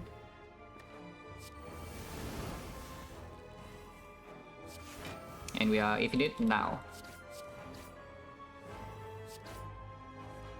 Okay. No HP loss, no offering play. Amazing outcome. Because any fight we can win without playing offering in here is just like, massive. And this guy does give us time to set up. So that's very good. XecnaR and Flower is 2-2 and 2-2 is great. And the Dark Embrace upgrade pays off immediately, yeah? Because without the Dark Embrace upgrade we cannot play Dark Embrace Corruption on the same turn and suddenly like we are way too slow. But this works just perfect. Holy sustain, but actually though, another struck do we want? Kind of don't. The struck does feel hand, no? The struck does have hand feel. Yeah, here's a limit break by the way, with 3 inflame plus and such, but I think we are like, a little bit beyond the inflame here at the moment. The struck is the hand feel 2 after you play your corruption, and yes, as you can see from just now, we can just go infinite with the pommel strike if we can feel hand a little bit with the struck. And you save the Fiendfire for like 1 or 2 cards. But the hardware shuffle in status is like 2 status, and we don't have any vote, don't have second wind. The other thing also the same. We can draw pot at 1 time. So like realistically, how bad is this struck? It's pretty bad before corruption is in play. After corruption is in play, it's +1 hand feel. But we also have the pommel strike plus for +1 hand feel too. Probably not. Probably not. Just skip. Let's probably not over this. Recall first, open the rest. Or maybe a top. Okay, my choice got pay off. Boom. But actually, the boom.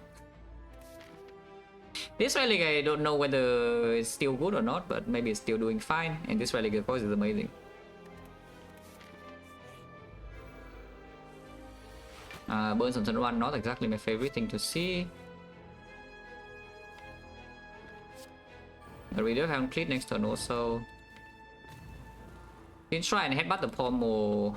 Probably fine. You can also not headbutt pommel, because pommel next turn doesn't deal damage, it's just +1 draw for 1 energy, yeah. You can also impervious right now to get your calipers, which honestly is probably the best.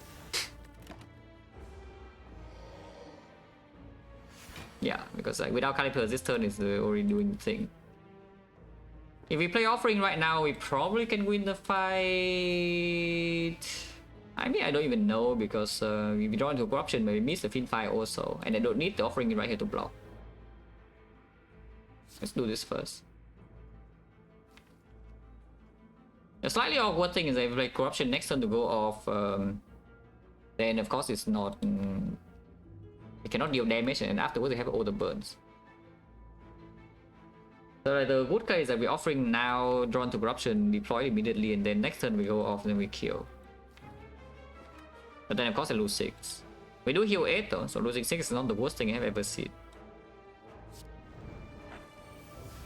That is very not good. I mean, actually it's not so bad, because yeah, next we can set up the vulnerable here. And the next turn we go in with the Fiend Fire, with the vulnerable frog, and 6 strength. It's not the worst thing. This is not even giving Caliper Shock. I mean, it gives 1 block. On the other hand, you can deal some damage. Just a tiny bit of damage. You draw +1 here, so you know exactly what you draw here. Yeah. How big is Fiend Fire? It's 24 times 5. Yeah, it's not killing. So we need to Pommel first, and then Fiend Fire, and then it dies next turn. So Sunday breaks, but you know, Flowers on 2 again. Not the worst. So lose 6 and we heal 8. It's still net positive. I mean, it will die this turn. Yeah, it's dead right now.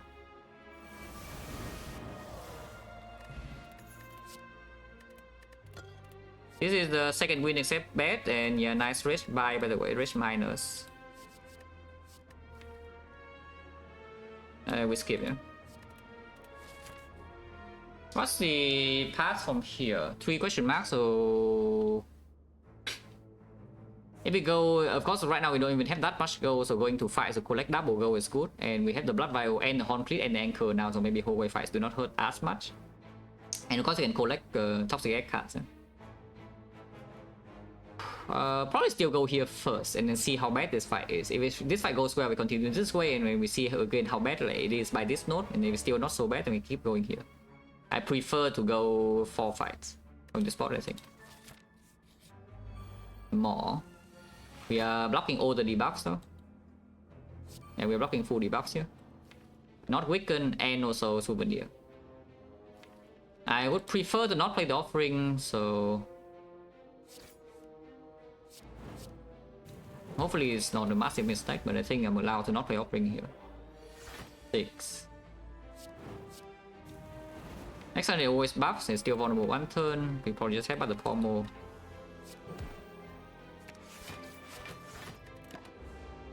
Do Caliper's buff a tiny bit, doesn't matter too much though. But yeah, we don't need to do it here. And again, the Flowers on 2, yeah? Quite good.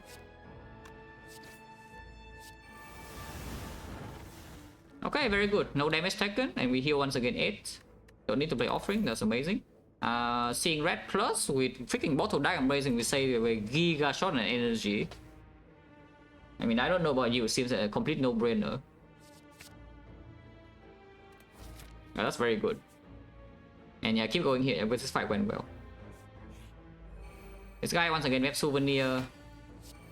So I think I'm allowed to not play the offering again.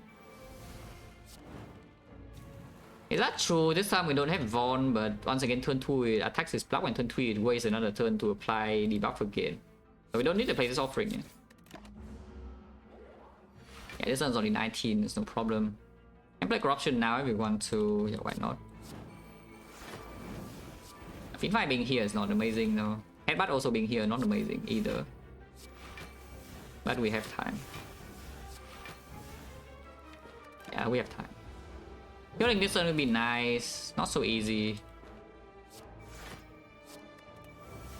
Yeah, because we don't get the vulnerable setup beforehand, and the Fiend Fire is like not actually here. Yeah, probably cannot kill this turn unless we play the offering.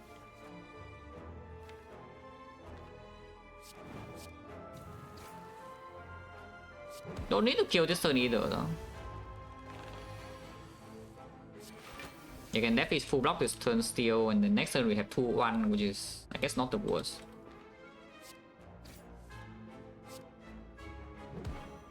Yeah, 2-1 is fine, yeah?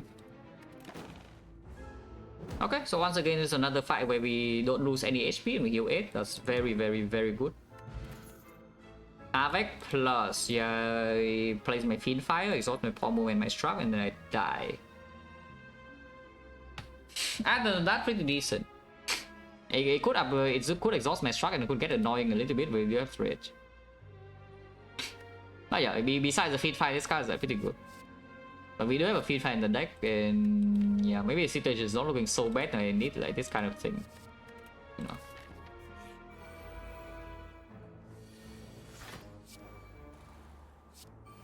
Seeing red is so nice, though. It's like very comfy.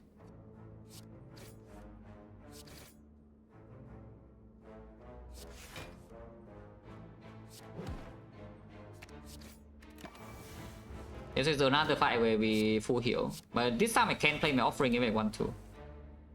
Yeah, playing this offering is completely fine here if I want to. We already full heal. I don't want to wait for 2 turns though, so I don't think I even want to play this offering. And fly on 2 and we kill this deck cycle. Offering draws too much and then it will shuffle. Yeah, kill next turn should be very easy. Okay, so 2/2 perfect. Yeah. Dupont is back. Yeah, another rage. Yeah, nice rage buy, by the way, rage minus. Dupont is back and now probably still not stronger than these, right? I would assume. Because what realistically, what are we duping? Like impervious? You could loop Dark Embrace, of course. Because looping Dark Embrace is quite strong, but I think Liquid Memories to line up a good feed fire is a lot stronger. And sometimes we miss corruption as well, and this makes us not miss corruption. Draw a pot is just amazing because right now we can still brick turn 2 with Spear and Shield. Yeah, just skip. Let's do one close line because right now we don't have any source of weakness beyond the uppercut. However, I also don't think we need source of weakness either. No reason to go here, so keep going to the fight. Toxic Egg cut and double go. If we go here, we can buy uncommon relic, which the clay is already gone. So there's like what mummified hand left. Yeah, the cleat is here, the clay is already gone, so there's just a mummified hand left. Yeah. Maybe pantograph, but seems a bit weird. And if this guy goes wrong, I can still rest.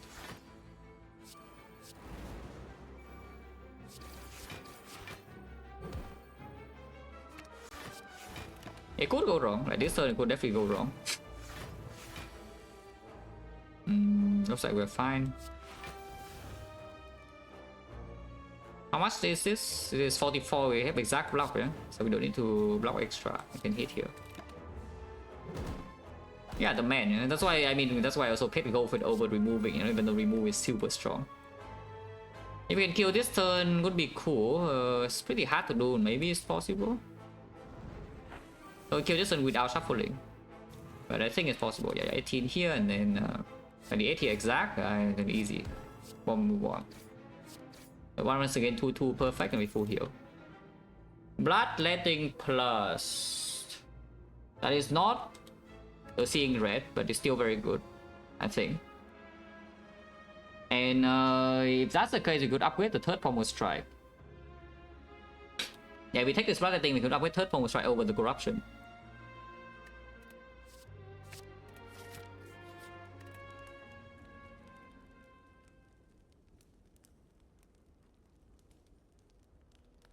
Either way, we make the other upgrade in Act 4 unless we are too low and need to rest, but I think the second upgrade is stronger than the rest anyway, yeah?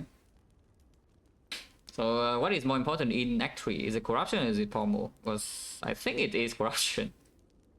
Yeah, I think it's just corruption, yeah. Avoid corruption.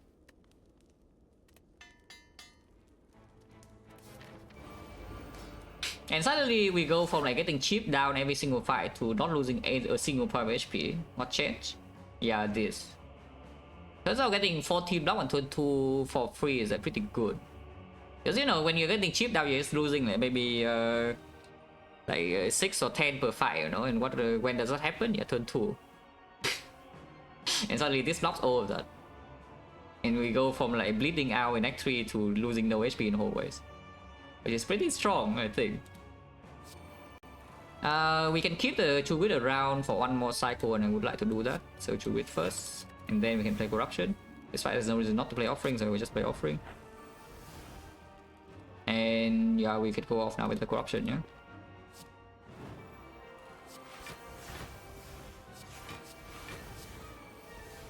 Finfire is here, if we Finfire this entire hand we are infinite. We actually are infinite though immediately. This is losing. If you play this, you're missing 1 HP into next fight. So if we don't have a reason to play Blooded Thing, we just don't. So you simply just feed fight this entire hand, exhaust everything, and you have infinite immediately with double pommel and the bridge if you want to. Don't even know why I would hit this. Let's just hit this instead. The days is still annoying. We have Dark Embrace for the days, but we don't have evolve, so they are breaking draw a tiny bit.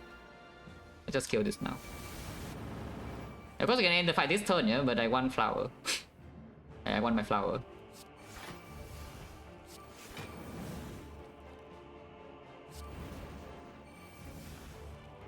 Infinite.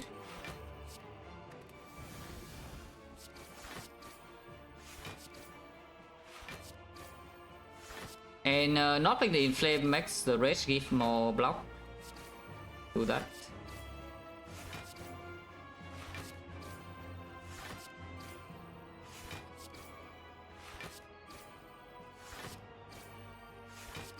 And now that I have gotten to this point, the tiny house is superior, yeah, to the Kurski. Kurski is complete hot garbage.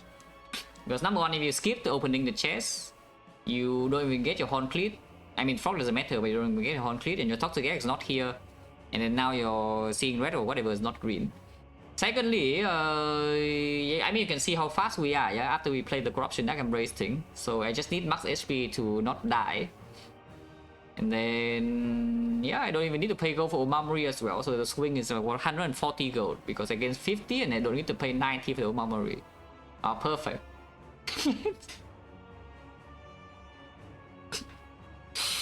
Yeah, and then I want to act for, we bottom deck all our energy sources and the corruption, and I have 4 energy and I die because, you know, no Kurski, so I cannot pommel into my thing.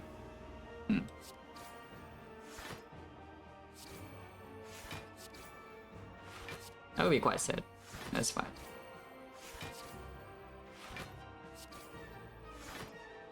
And those his arms, yeah, very good first message. Don't worry, this is a heavily debated topic, yeah. Like, what are these? What are the things that are swinging around? A pretty heavily debated topic. So far, the devs have not given any answers, so they remain silent. So I guess it's just up to you, yeah, to interpret like what it is.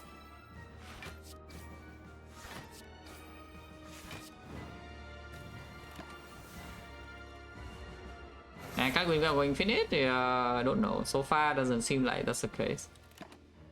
And kill this turn. Sunday on 2 will be a deal, and yeah, Sunday on 2 is pretty easy. Perfect. And we full heal. Weekend 1, yeah, easier than Time Eater. Play like the same thing. Corruption is green, yes.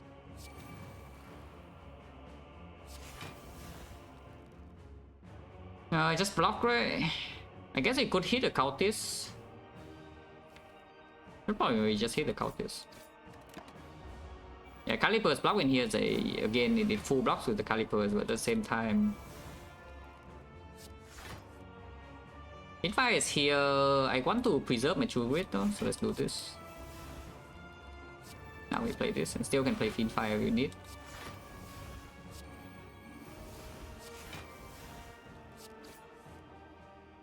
Act 4 with the Blood Fire, we have full heal, yeah? So let's go now.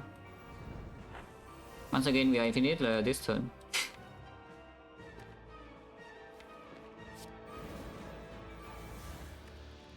Yeah, let's Fiend Fire the entire hand. There's nothing else here that needs to be kept. If you want to time save, you can save the bash, but personally, I don't really care. I guess saving uppercut is a good time save. Like, does it stop me from infinite or not? We have 1, 2, 3, 4, 5, 6, 7, but to with exhaust 1 to go to 6, yeah, still infinite. So I can save the uppercut, yeah, for some time save.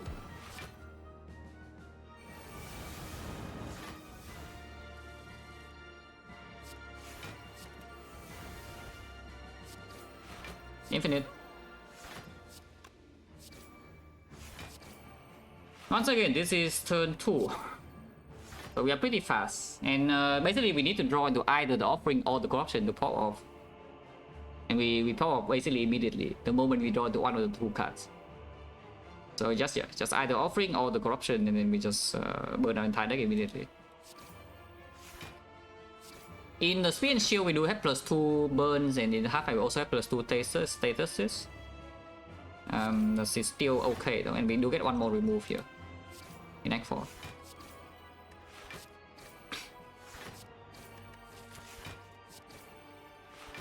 This guy has limited HP, so we cannot build up Caliper's block forever, but I think we'll be fine, guys. We kill this turn, yeah? Is a on 2, everything's perfect.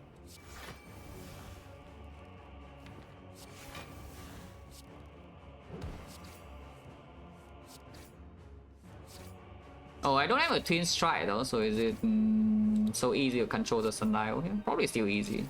Because we make energy in here, you can just spend these attacks in hand when the sundial was on 2. It's like 2 attacks from now, yeah. Now we pommel and then we kill in hand, yeah. As lethal. 21, 21, 15, and we play the last attack and we have 2-2. I mean, yeah, 22, 1 damage off and then it dies. You could play Flame Barrier to let it kill itself, but actually Flame Barrier would draw and break sundial, so let's not do that. We are missing 1 HP, but we have Blood Vial, so we're actually full. And then the other upgrade is of course on this, yeah. Unless you want this for time save, but before time save, I think we should try to win the fight first. You know?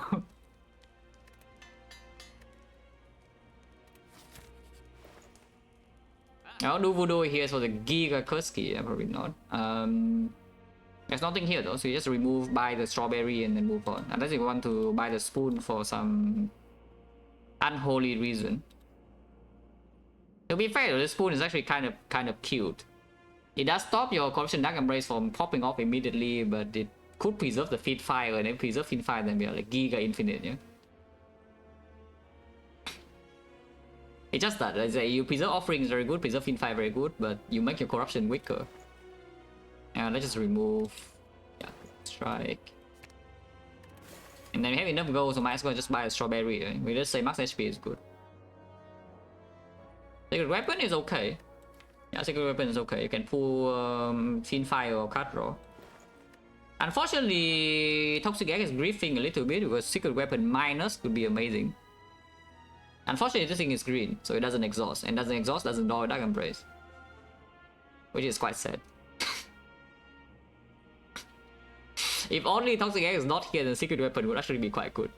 It probably is still decent, but you know, strawberry is not too bad either. Also, again, like this is the run of unusual buys. That's like we freaking buy the Matryoshka, and we buy the Calipers, and then we buy Bottle Tornado. I guess it's not so unusual. And now we buy a strawberry. So if you only buy all the bad relics, you might as well buy another one, no? Wait. Willing to spend potion here for sure. We top deck corruption, so you know we probably don't need the potion, but just in case. Of course, we play corruption immediately and just pop off, yeah. And hopefully, we actually pop off. Need the yeah, okay. Offering is here, so they die turn 1. They die now. Yeah, Feed Fire is also here, so they are dead. They're done for. We can save this for time save again, but I don't really care about time save. Need to save one Pommel Strike though, so we need to play one Pommel Strike here. If we draw to the second Pommel, we'll just play that and then Fiend Fire after. Yeah, and now we can Fiend Fire this whole hand, exhaust 10, draw 10, and we have second Pommel Strike, and then they die. This will mess up the thing. I guess if we want to... Yeah, I should play the Twin Strike here to actually set up my relic. Because if I burn the entire hand, we only have 2 Pommel to attack with the strike, so it's pretty difficult to control when the sundial will stop. And we do want sundial on 2. I mean, it's not so important, but I preferably we want sundial on 2. Yeah, goodbye Inflames.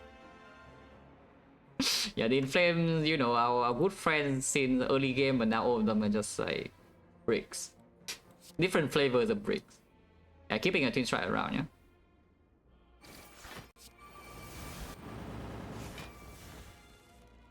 Infinite.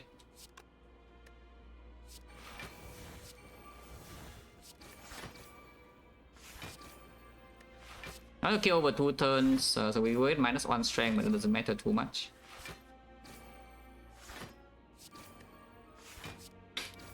Because I get -1 strength, I think I want to deal some damage to this first.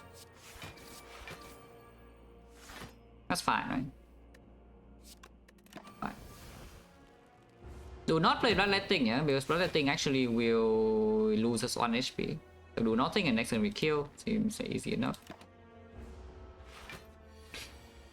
Oh yeah, wait, we have Artifact, yeah, of course. I mean, I just remember this is blocking vulnerable, but I just completely forgot that this thing, it blocks this thing as well. It doesn't matter though. Yeah, it really doesn't matter. Okay, this is perfect, right? Like 1 more combo and then 2-2, yeah? And then bomb. 4 HP, wow, thank you. Demon Form, yes, this is the card we cannot win against. When you want to set Twin Strike, just in case. We probably don't need to, but just in case, because you need to play 3 Pommel Strikes to reset the Sunderer to the initial state. As in, your Sunderer was on 2, and then you need to play 3 Pommel to make it to next cycle of 2. So if you want to keep your Sunderer on 2, when the killing blow happens, then you need a little bit more damage in hand. What about the second True Grit? Because with Bottle Dark Embrace, how bad is it? It's we also have statuses, like exhaust 1 more card with corruption in play, and we don't die for cycle ever with Souvenir and Concrete and 80 HP.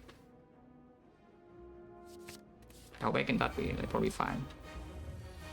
Top deck corruption, but we can keep the thing in, yeah. And we'll keep the thing in. It's like Dark Embrace, we True with the Bash, we do not need vulnerable at all in this run. Draw 1. And then you can pommel into corruption and just go off. We do not have turnip, so might as well just go now to stack calipers.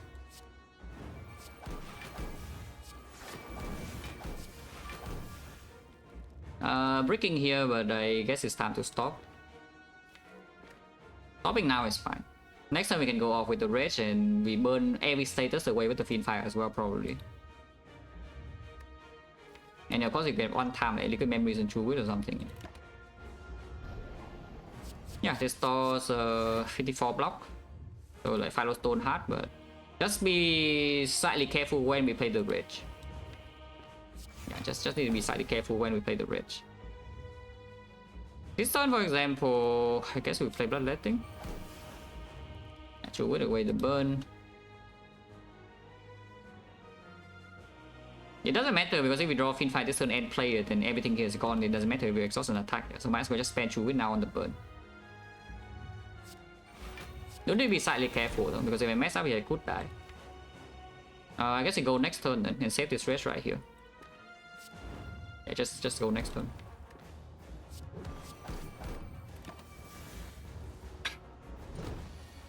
Yeah, and now we can finally pop off. Fiend Fire everything here. That is 1, 2, 3, 4. Yeah, 1, 2, 3, 4, 5, 6, 7. Only. Yeah, okay, it's more than enough, so this wins. You want to save time, you can play in Flame. Okay, fine, save time, save. Personally, a fan of time save. Well, this will be very slow to build up block because we get 1 block per card play.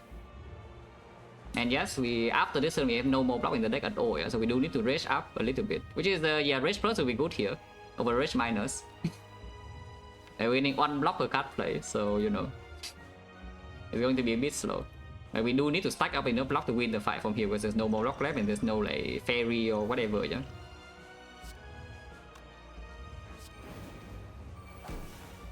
So you know, unlucky.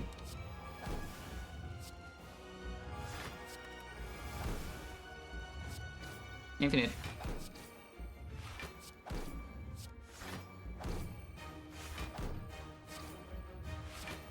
How much block do I want? It's 1 per card. And we just need to survive next cycle, right? So next cycle with the Firestone is 3 times 15 when weakened, and the other hit is like what, 33. So something like And this damage is enough, so I guess something like 120 block would do. Don't need to block this 30 and then we're also losing 15 per turn, no? So maybe a little bit more.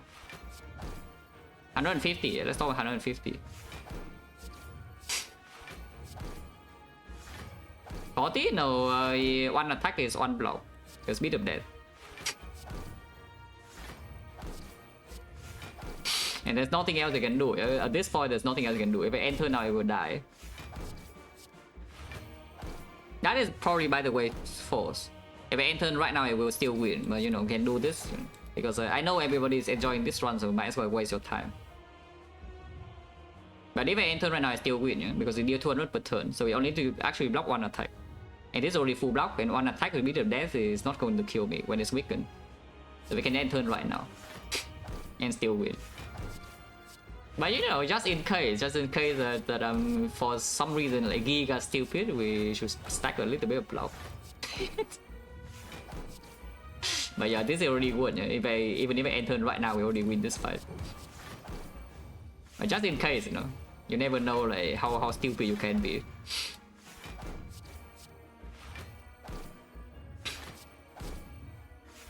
But honestly, not 150 though. Maybe just 100 is fine, yeah. I don't even think we are going to spend the block if we stack to 100. Because we max out pretty quickly in the one turn of damage is only 45.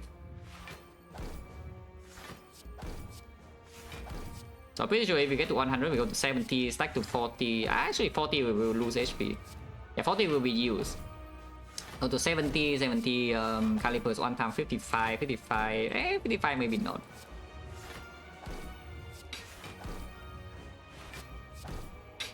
This is why dupe pot is better than liquid memories, I see, so you can dupe your rage. So now not pick rage plus? Yeah, the rationale to not pick the rage plus is that we only win the fight. Like, I don't know, like 60 cards played ago. So you do not need to add a brick to your deck, yeah? Like right here, this is literally just me wasting time. It's not that this block is needed at all. It's literally me just wasting time for no reason. And I mean, the rage is not needed. The second rage. Even honestly, even the first rage is not actually so necessary here. You just need to play your block a little bit better, and you don't even need one rage. This deck has more than enough damage for you to not even need a single rage here to win. Yeah, you just save your liquid memories on the impervious or something, or save it until you're not frail and you're not wasting with Caliber's block. And you deal like 200 per turn. Like you don't even need the first rage. Okay, 100, yeah. 100 is perfect, right? Let's do 105. Okay, now we stop.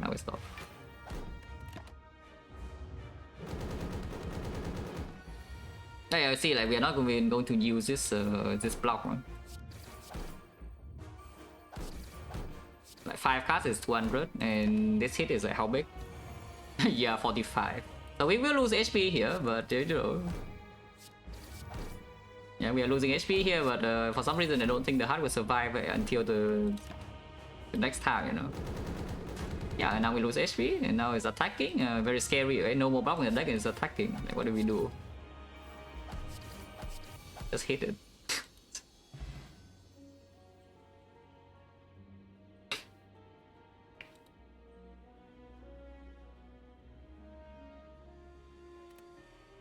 Yeah, this one is I mean, I wouldn't call it like a roller coaster, but you know, it does change drastically at some point, you know?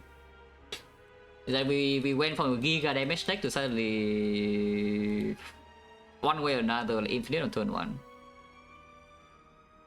You have like giga front load damage, and then we are like ultra rich, and then suddenly we are just going infinite. Sundial was freaking cringe. But with both of Dark Embrace and the Sundial, of course you can go, it's very fast. Like with that both of Dark Embrace, it's just like insanely fast, as you can see.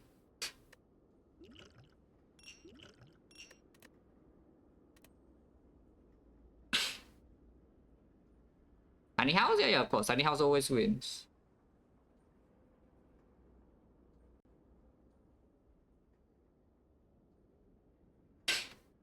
But yeah, I'm very certain that you don't even need the first race to win that fight.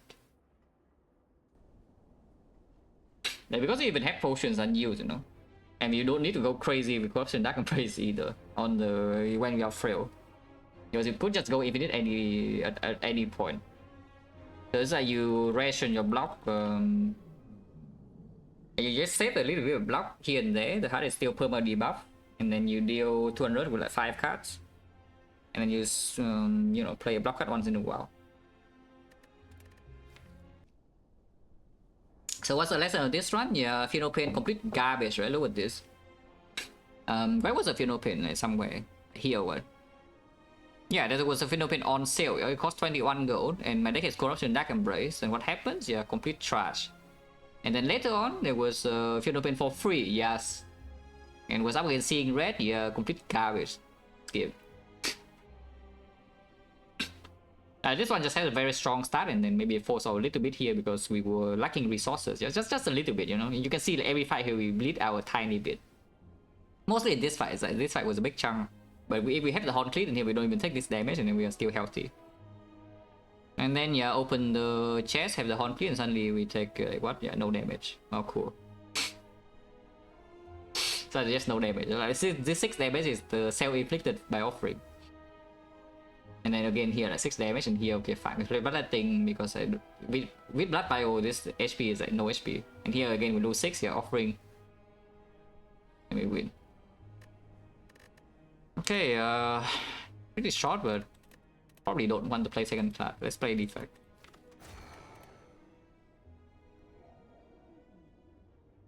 Today is a 250 gold day, yeah? So once again we can pretend to look at the map. Once again there's no early shop, yeah, nobody cares. But the shop is probably here. If we are strong enough by this node, then you can do this elite or this elite. Otherwise, you can still do like fire here into second fire, into like late shop, into 2 elites, including burning. It's no problem. Start here, yeah? Start here, then we can choose between 3 or 4 or even 5, depending on how the initial floors go.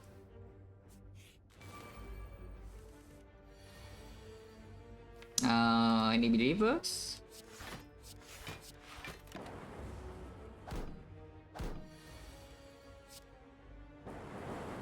Damn. Well, -4. It's fine, no?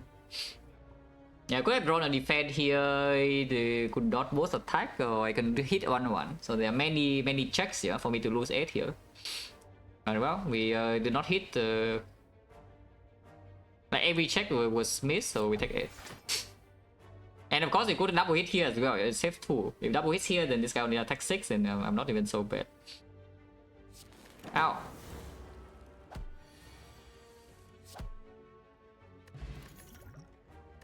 And the word is sure. Can take hologram, but why? They are equally trash in hallway fights, and Hello World is much better in Act 1 in important fights when we are fighting slime boss. After the first floor Hello World and the potion drop, I don't think I want too many advanced hallways, yeah? And also the fact that we lost HP. So let's go question mark now. The cleric. Wow. I may have to go to play this guy though for this time, so you know. Am I getting scammed? Yeah, remove is not the worst thing I've ever seen. Yeah, that remove is fine. Yeah, sure. Getting scared.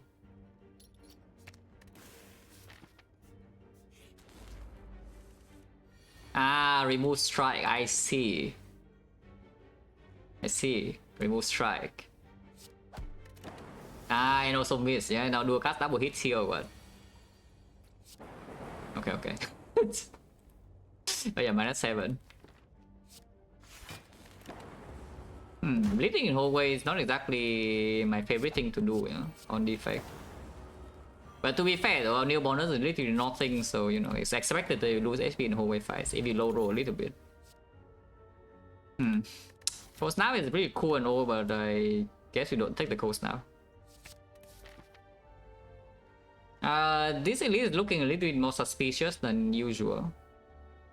Because it remove a strike and have not added 80 damage. Halo Wood doesn't actually kill the knob. But advanced hallways maybe is still fine. Yeah, and they went to Gremlin Gang with the wizard. I cannot kill anything because I don't have strikes and I die. We're quite sad. The cultists.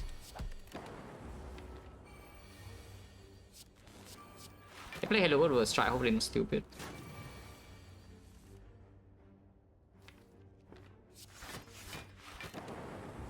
There was also lethal, but you know, blocking full is, it feels nicer. In fact, I could block full again this turn. Yeah. Okay, potion is not bad. Well, I guess we don't have any damage card. So I don't think we should go here. Yeah? Going here, forcing ourselves into this immediately, and also, you know, going here can't reward. If the fight is really garbage, you can do the colorless spot or something, and then you still have double fires for compensation if you cannot fight this. Oh god. Okay, it's actually happening. It's time to panic. It's time to panic like immediately. That is not very good, by the way, this potion.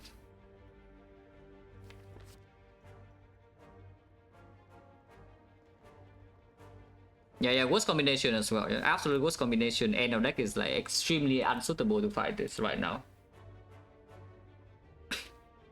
Personally, I think it's probably trip, and then we try to flex spot with 3 strike and the wizard, yeah, when it's vulnerable. But if we don't draw 3 strike next turn, then that's already bad. Or you can take Flash of Steel and do a cast first and then see where you go with the Flash of Steel. Could die here, by the way. And if you do a cast hitting here once, then you can Flash of Steel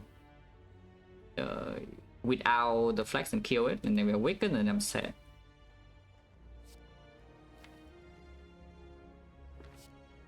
Yeah, it really is a run with like remove strike, bleeding in hallways, potion bricks, and you don't get any attacks. I mean, to be fair, we did get cold snap, but you know, equivalent cold snap probably reasonable. And then we roll the worst combination of everything. This is the absolute worst thing we can see here. There's nothing that's worse than this. Yeah, you think Saber Slam is bad? You think again. Yeah, you think Saber Slam is bad? You think again. This thing is the absolute worst to see face in this situation. There's nothing that's worse than this. And our potion also needs to break, which is quite a terrible situation. So how the hell do I get out?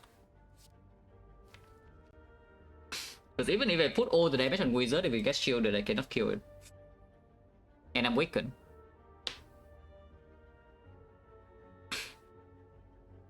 Saber Sam's next away? No, I don't mind. That would mean I don't die here. If Saber Sam is the next away and I see it, yeah, no problem. That means I don't die here. Because right now I'm worried about straight up dying from 48. Yeah, the thing about the trip is that it doesn't guarantee anything. No? It's like if we trip and this gets shielded, the trip goes nowhere. But on this, the Flash of Steel, if it kills here, it blocks 10 per turn, so it's like kind of like blocking one wizard hit. And of course, Flash of Steel draws 1 card. There's a good draw to that to develop, could draw to this to develop, could draw to this for a little bit of damage right now. It's just Flash of Steel, and we start with dual cast and see it. Why do I start with dual cast? Because if I start with dual cast and he double hits here, it would flash the wizard. Because otherwise we open the chance of we double hitting here and then waste damage. But then I guess I go still flash with the wizard, because otherwise it's 1 out of 3 that the dual cast hit the wizard anyway, yeah? But now we always put 3 damage on this, so EV was still more HP, more damage to hit the wizard with the Flash of Steel. Okay, so I guess we take Flash of Steel and dual cast first and see. That is not very good, but you know, it could be worse.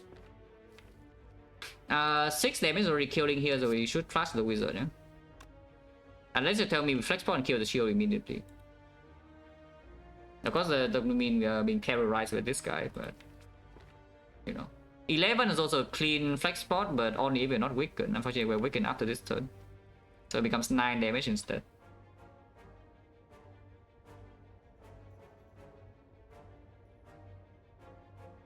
And the annoying situation is that even if a flex point and kill here, triple strike with weakness does not even kill the wizard afterwards. Yeah? So I guess we take that 1 out of 3 or what? A strike. Well, then we just kill the Shield Gremlin now. Or you can flex bot and kill this and get hit with the wizard. Just seems terrible. Let's kill the shield now. Like 8.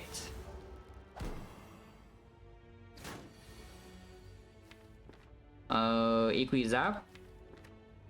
Yeah, Equi-zap. It's pretty clear, and we have flex bot on this. And lightning hitting here is already also pretty good. In fact, I don't even need to flex bot here. This fight is so easy. I mean, so easy as in we use one potion and take a billion damage and still we're taking more damage. You know? Do I spend flex bot or not? Because if I spend flex bot right now, realistically, like what am I doing with the flex bot? We are still taking 5. It's like I could kill these two right now with the flex bot, I cannot kill this. If I do not flex bot at all, then we do Flash of Steel strike here into defend or reinforce. I guess I could do Flash of Steel and then do a cast. Yeah, the Flash of Steel first and to do a cast without flex bot is just stronger. So let's do that. Hitting here will be better, but sure. Now you can equi again. And equi again takes 6. And then next turn we do strike. Reinforce. I can reinforce for 3 and delay. Was possible for this deck? Yes. For this deck, absolutely the worst one. Can take 5 right now to actually freaking kill the Fat Gremlin. But if we draw strike defend, only takes 7. Otherwise, you're just delaying for the Flash of Steel to kill this. The first, I mean, of course, with this draw, we kill shield first. I don't think that's very difficult to see. Zap dual cast and take 5 sometimes, or delay again and make no progress. Because the flash plus the strike is 1 damage off here, so we're taking more chip to do this. Yeah. Actually, no, that is guarantee, yeah, almost guarantee lethal. And if it double hits here and kill, then we just reinforce body. And full block this because it's 5. Yeah, okay. That's just guaranteed then. Well, that was awful. An attack, wow. Unfortunately, with this much HP and the fact that we only have 1 potion, this fight is not doable. Yeah? Like the Nob right now will kill us. The other two we are fine. The other two we're actually fine because Halo Wood and we have Wood block. Halo Wood is like a Wolverine only kills with the zap, and then block with the sentry is no problem. Halo Wood also doesn't break, so it's only the Nob. But it's 1 out of 3. If we see the Nob now, we would basically die. Can you just try before dual cast always lethal? Yeah, but it doesn't matter because even if it double hits the. Actually, no, yeah, if it double hits the Fat, then I would actually be sad. So, okay, it was good to strike first. 25% of the time I got punished by 5 there, so it's -1. But if we see the Nob right now, we basically always die. From 28, so I cannot fight this, unfortunately. Because we got the garbage advance away. But, on the bright side, there's nothing up with right now, so I can simply walk into the fire and rest happily. And we're still rich, yeah, at least. Go here, or are we giving up on this now? Because this path is better than this path, yeah. If we go here, second fire is still nothing, but second fire here maybe have cast to upgrade, and maybe rest again is not so wasted because you take more advanced always. And here now the freaking Silver Slime. I see. I mean, I did say that I would not be so unhappy if I don't die in the gambling game, but you know, now I would be a little bit upset, yeah, if I see Exodian Taxi with Silver Slime. Just a tiny bit. Still flex spot though. Hello Zaydo, hello Tobias. Hello Tobias here. But yeah, I think it's time to give up on this, yeah? This is just not happening. So we go this way, and then I want the shop anyway. Yeah, going here, the Giga high roll path is that we don't skip on new bonus entirely and farm 4 elites. Well, it's not happening, we only low roll a couple of things. We just go to this shop like normal, spend our gold, and then fight burning elite anyway and fight this. It'll be fine.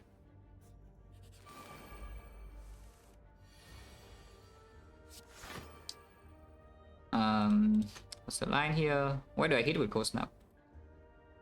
They are massive, these lies. Next one we have guaranteed full block though with reinforced body. But these guys are very big. We know that this guy attacks for 8, so I should probably just go snap here. And difference is she is only 1. And this guy's even bigger than this. So it doesn't make sense even if we know that this guy always attack next turn. We just hit here. Yeah, of course, lightning also hits there, so we waste damage. Very cool. Yeah, just block. Next turn, this guy never attacks, so this guy attack alone for 6. That's not a problem. And they are not getting strength, we just perma weak. But you know, perma weak doesn't really matter too much. I guess that guy's dead.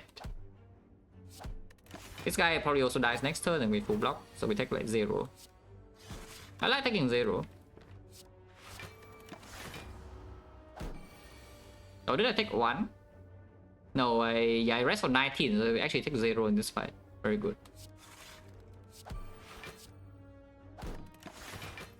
Quite a bit different, yeah? Like comparing this fight to the last one.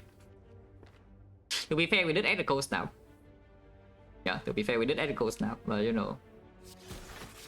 I don't think a cold snap is a swing of like what 30 HP or something. Yeah. Power driver, let's charge battery. Battery is pretty cool with these two, but maybe block density is a bit too high already. And compound driver can draw +1. Yeah, sure.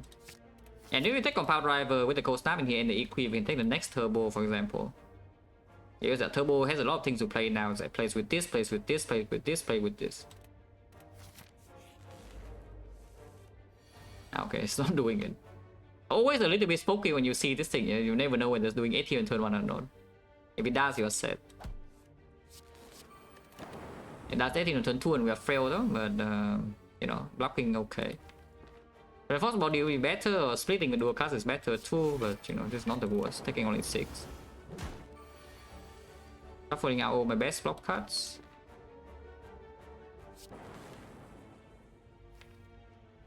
And 37. I was thinking we split this turn, but do I even do that? Maybe do like do a cast cold snap here. 25, 18. 18 is not even so good. Let's wait. Yeah. Slightly, yes. It only has a 30% chance of attacking. Which is why you see me in slam boss like very often if I don't have like guaranteed damage incoming after splitting the smaller slam, yeah, I almost always go for the gray first. Because the gray in general attacks less often. The chance of attack is like what 30% for both. But the green slam, the smallest green slam is attacking you. Okay, the actual smallest one is attacking you every turn for 6, yeah. But you know, the slightly bigger slime is like the 30 HP one. And the last split of the slime boss is going to hit you 80% of the time. The bigger one, which is this thing, attacks you 70% of the time. But the gray only attacks you 30. To be fair though, I think the actual percentage is not 30%, yeah, because it cannot do frail 2 turns in a row. So the turn after frail it always attacks, so it attacks you roughly 50% of the time. It's just on turn 1 it doesn't attack so often. And then rolling 2 attacks in a row is also pretty unlikely. That's the main thing, but it attacks you roughly half of the time, on average, when the fight goes super long.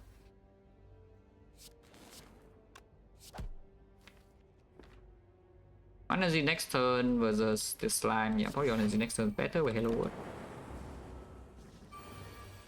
Yeah, I mean, you can see here, right? If this is the green, you usually are just seeing them attacking you for 8-12 or 12-12, whatever, yeah. But this is the more likely outcome in this fight. That most of them do not attack after split. Because it's only 30%.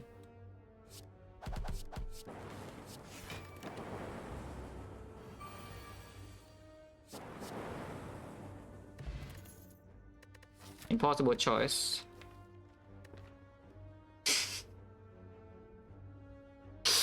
Freaking hell, it really needs to be a knife like this, yeah? Where I have no freaking damage and here the Seraph with Thunder. If I do only some damage, like any respectable amount of damage, but this is instantly pick over this.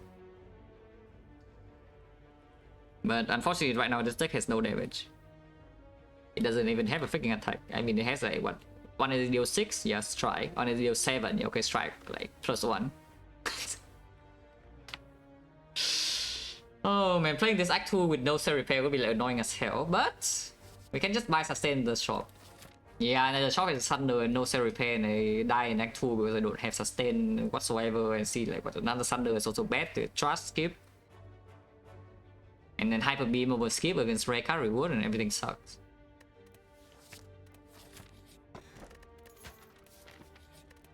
This position is, I think, pretty clear Sunder to upgrade. We even have a freaking energy port at one time. Ah! See, I knew I chose correctly.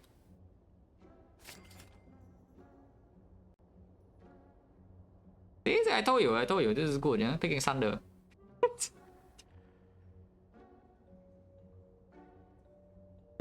Okay, now what?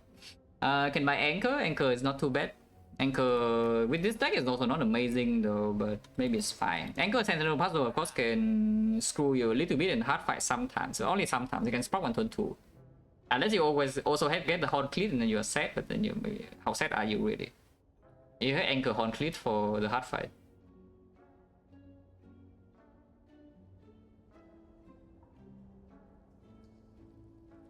If I had to ask a person one question, you mean good spy or not, what would it be? I would not ask any question before watching them.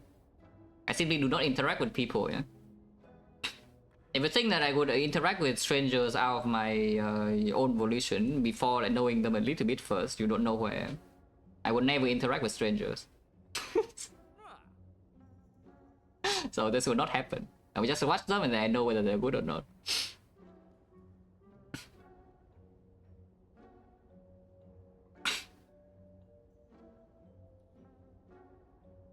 But yeah, the Anchor.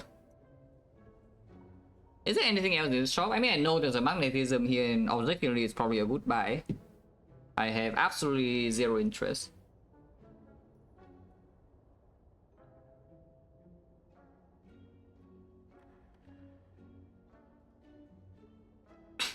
Because I had to, okay, fine. If I had to, just go straight into it. How often do you win? It's that simple and nothing complicated. Like how often do you win without save and quit? Yeah, just buy the Anchor and then afterwards do we save go or not? Do we remove? If I remove here, I think remove should be on defend. I can also save go. How much go do we have? 75, 75, 150, 300. It's really. Okay, so I don't pay, yeah? I don't pay for this remove. Because P-Box of course also always on the table. And this is relic threshold in early active shop. And now that you have Cell Repair and Sunder out nowhere, maybe we don't need like urgent help. Let's just move on. This knob is massive. I mean, it's not actually massive, it's just like, it's a knob. With bonus HP. Can flex ball at some point, but the some point is probably turn 3. So as he just goes down to compound, if it draws Sunder, I can just energy pot. Yeah, if not, you just deploy this, very good. This fight should be fine. I don't expect this fight to actually be so bad, yeah. At the very least, we never die here. Because we can just block next time we kill over 2. I hope that's true, by the way. But yeah, Sunder, there's no point using energy pot for now because we could use these 2 potions together. Take 6. It's not a good kill sometimes, otherwise you can block.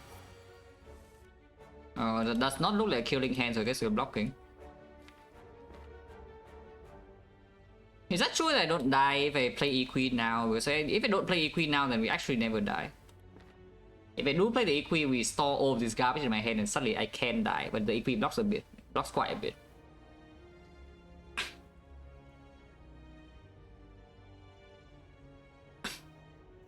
Yeah, well, I don't know which streamer you're watching, and also you're probably taking things out like completely out of context, but sure.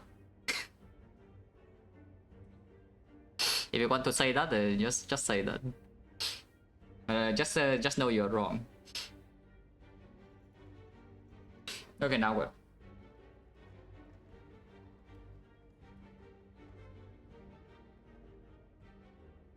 Equi defend. We only draw 2 cards out of this pile. Yeah, that's nonsense. That's nonsense. I can actually die with that, and this potion would not help me if I play something like Equi defend. So we should just do double strike and no Equi. And if that happens, we never die. Next turn, it's just that we will hurt a little bit. Probably will spend energy potion to get my 7 HP though. Hopefully draw like what Sunder Cell Repair. Because we are taking 22 right now, go to 13, yeah? And 13, not exactly a very comfy number. But you can block one with this, I guess. If you say they always kill next turn, is that true?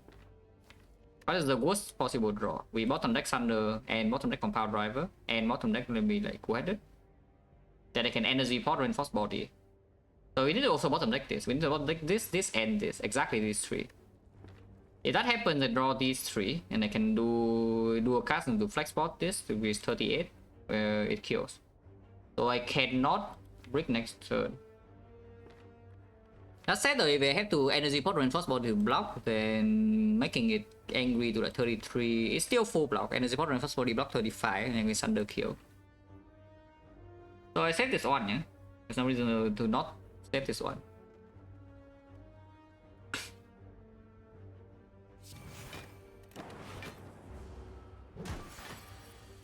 Okay, next question. Do I energy pot for 7 or not?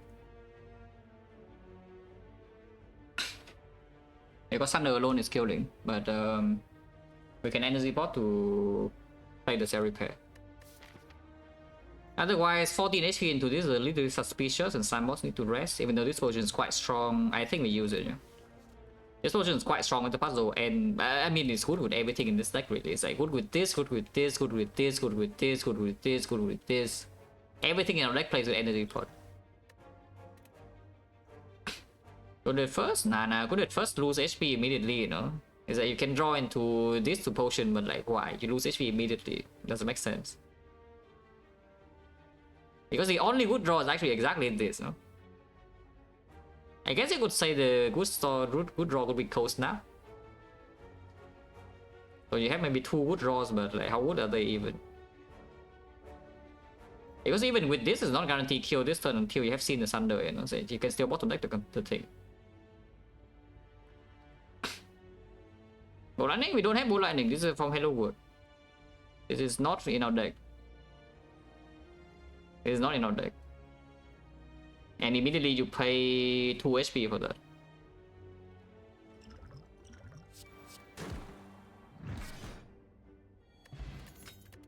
I picked this before checking card rewards, so that's a mistake, but it's fine. You can meta scale, I guess. Next fight is not normal, we have Hello World. So we 3 block here, 5 block here, 7 block here. But in this fight, still a defense, yeah. If when we interact, we become 7. Otherwise, we can go for the eyes, which you know is also quite good. If the energy pot is good, to go for the eyes is also good, basically.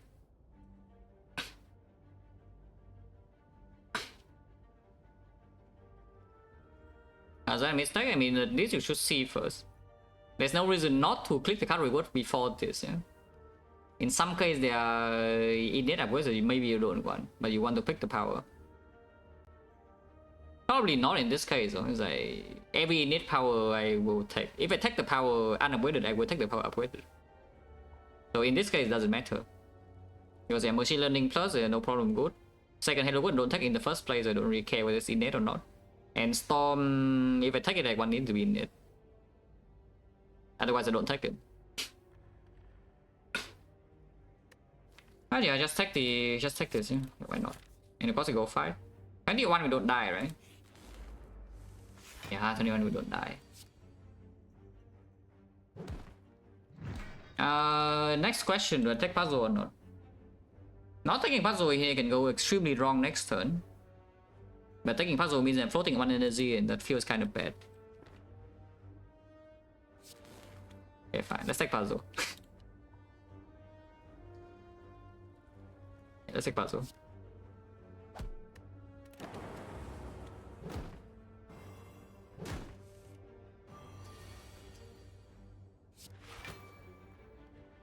You really believe you can play this algo right now?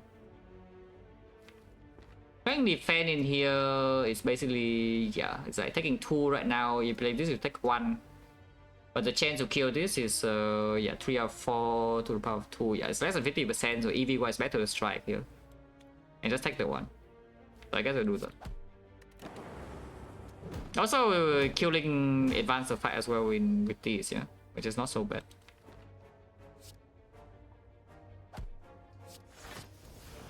Wait.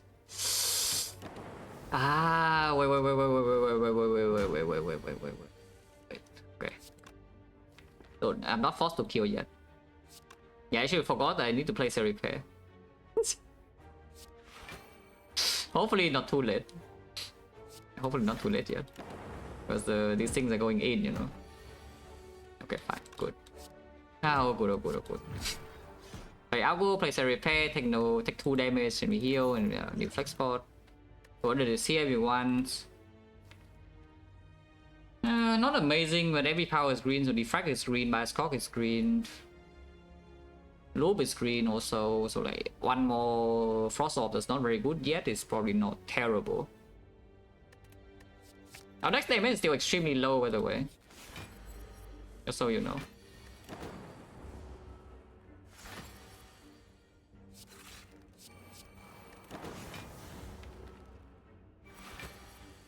And maybe it doesn't matter too much. Streamline that, we worry about damage. Unless you tell me Streamline alone is enough and they can play the algorithm instead.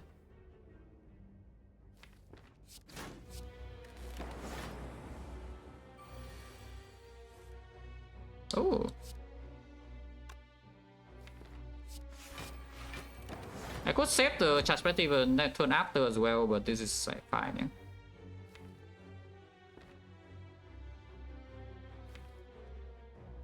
Don't actually want the deck puzzle. Don't think we need to rush so much either. So reinforced body for 3 would be sufficient. It's 8 damage, 7 damage. I could draw into Streamline now. I guess then we just play the Streamline. If I draw into the algorithm, it's a bit annoying though. And it's 1 less damage either way.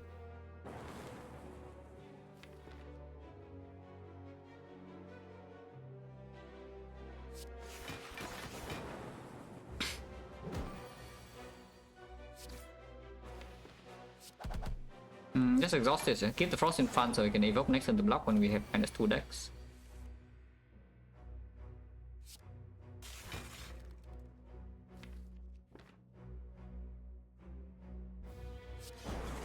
Now I take this hit.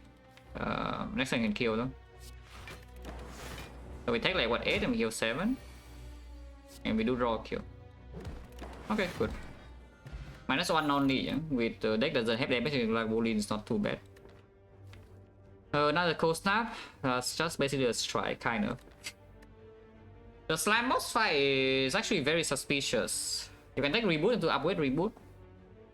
But I currently have the feeling that we are probably going to rest. Yeah, we probably will just rest before the slime boss here. So let's take a cold snap instead. Yeah? To you know, get ready for the Defect plus that will come as well.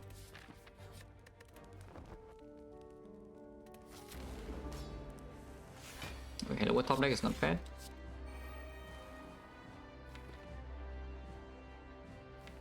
Don't think I care about 2 Frost, so let's do turn like this. No reason not to play this though, because the Cold Snap doesn't even evoke this anymore. But yeah, this turn will maybe hurt a little bit. I will play Equi, I shuffle out all my good damage. How do I evaluate reboot? Bad and upgraded, good and good upgraded. So it's the same. Without thinking too carefully about it, yeah. Basically, can I upgrade the reboot or not? If I can, then it's good. If I cannot, then it's bad.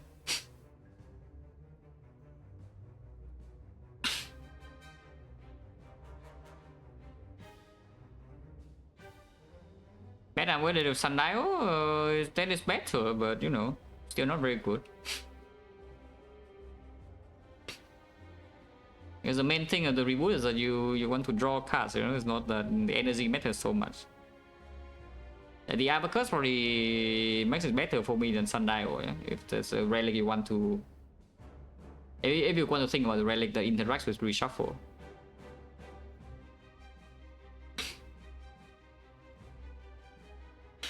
Because the thing about the reboot is that it amplifies the worst case. So at a certain point when you start to win like way too many of your runs, then the variance of the reboot is actually becoming a little bit scary. Because even if on average it's positive, yeah? And you cannot risk that suddenly in the hard fight you low roll like a 10% draw order. And then the reboot delays your key card by like 3 turns, and then you lose. Even though on average it's slightly positive. But Reboot Plus, of course, will mitigate this like quite a bit. Like 6 cards is a lot more than 4. You know, draw 2 cards for free, kind of good. Yeah. And the 6 cards is good enough that you it's big enough number that you actually can line up some combo cards on the same hand after rebooting. And you have a decent chance to draw into, you know, the important things as well. And here, yeah, if I play EQ, I shuffle out all my good attacks. Is that a problem? Because I do think that it's kind of a problem. And we did rest for this, so what if I just play Thunder? How stupid is it to just play Thunder and take 34? We go to... That seems incredibly stupid. I should probably just play Bolt Lightning, defend or something. Yeah, because if I Thunder, I go to 9 HP and suddenly I low roll 1 time against a split, I'm dead, even with the Halo Word. But if I play Bolt Lightning, Bolt Lightning defend, for example, we block for 17 and take only 21, and 21 is enough to face 1 slime alone. And we deal 13 damage, it goes to 103, which is not good enough to split next turn if we top deck Thunder, but we only draw 4 cards of these. We shuffle out these 4 and we draw 4 new cards, so maybe we can set up Thunder split turn after. Just better, right? Defend, yeah, over the EQ. Even though it blocks 3 less because they want to shuffle in the Thunder and the Ghost now. Ow! I mean, rested for this. The beam cell. What about flex spot now then? Because we see a beam cell suddenly. Even though it's only 103, yeah? We see 22. So flex spot right now, assuming the comparative draws do nothing. We play, let's just say, standard line, beam cell, compile, cold snap, cold snap. This will be 8, and this is 11, 16 is just 32, 40, 40 plus another 18, 58, 58 plus another 8, 66, 69, 69 split on 34. 34, slightly unpleasant number, but you can still flex box Thunder. I think it's fine. And then we compound the Thunder and then I'm set. You can play the strike over the compile with a lose 2 damage and suddenly it's based on 36, which is still in Thunder range, but 1 lightning hit with the Thunder is no longer enough without potion. So I think we play compile, yeah? Yeah, and now we split. Or do I want the Frost in front? Because Frost in front does open blocking line here. 134 splitting is not so difficult with this. Probably good to play Ghost now. Hopefully you don't need to spend the other potion. We got attack for 18 and 12, was kind of good. Wait, that's not Thunder and we can split here, so I will. And lightning hitting here means Thunder 1 shot, which is good too. Ah! So I was talking about how this guy attack you only 30% of the time, which is why I split this first, yeah? So we don't get attack. Unfortunately, we are rolling at 9%. However, fortunately, we are not taking damage. So good. Yeah, so we just one shot here anyway and full block this, yeah, not frill. And then yeah, zap over dual cast. Then we win. Okay, all good. So the rest, we rested for 19 and I have carried 19 HP. So without resting, the upgrade doesn't even actually matter so much, yeah, for this deck. We upgrade like what, zap or something. I guess we could have taken reboot and upgraded it. Upgrade cell repair probably for Act 2. So then you just burn away this potion too. And sometimes you still die. Kind of weird. No potion back. Upgraded or not doesn't matter. We take it anyway because of course cell repair and the thing. This is quite good too, but you know. Like go over. No, that is awful. Is today the 250 gold day into Firestone day? Yes, that 250 gold near bonus. Skip the early shot because there's no early shot. So you just take 250 gold for nothing. And you just take 250 gold for max HP and you don't go to spend. So basically you take no near bonus for first half of Act 1. And then you take Firestone and Act 1 and you go infinite. Probably blind, right? Being blind is pretty bad with the puzzle. But right now we want to burst, we die. This deck cannot deal with burst, unlike the Ironclad run just now. The Ironclad run just now actually has the real damage. This deck doesn't really have damage in early turns. And then of course later on maybe we have enough upgraded powers with the Echo Form that passive output is enough, yeah? That we don't need to care about what the enemy is doing. Of course Dome with the algorithm also not exactly the best combo I have ever seen, but sure. Yeah, let's be blind. The Champ. Don't have a Dark Orb yet, so even with the Echo Form is not actually solved. Even with the Dark Orb is not solved immediately. So we do have a Cell Repair Echo Form thing, but I don't think we are that strong, yeah? Which is why I probably want to shop. So let's shop. And we do this shop into Elite number 1 if you're feeling strong, we can do Elite number 2, number 3.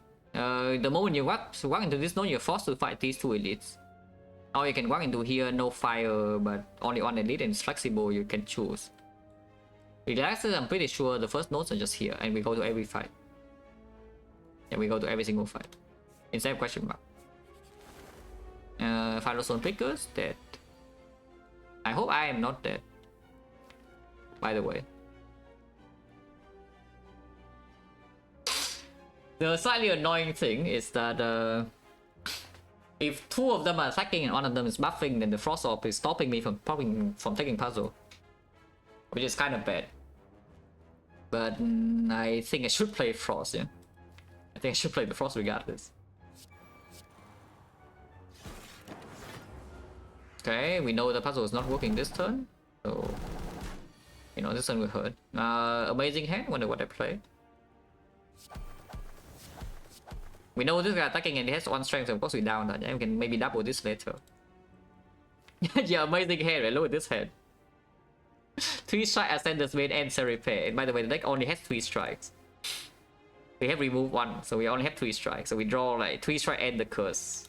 And the Cell Repair on turn 2. That's you know, definitely something.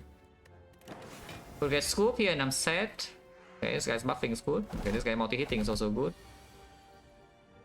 Unfortunately, there's not enough attacks anymore to down this.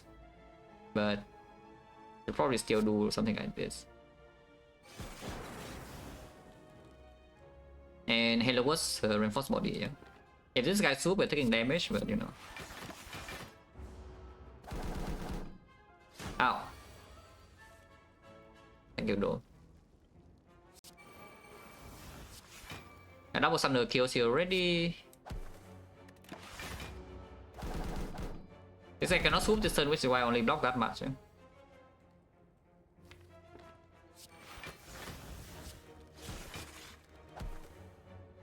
Can swoop again, but even if it swoops now, I guess this guy could swoop also in this 29, and this zap damage doesn't really matter, so I might as well play this. Yeah, swooping, it's fine though. Next one, double thunder kill this clean, so we just kill this now and then full block.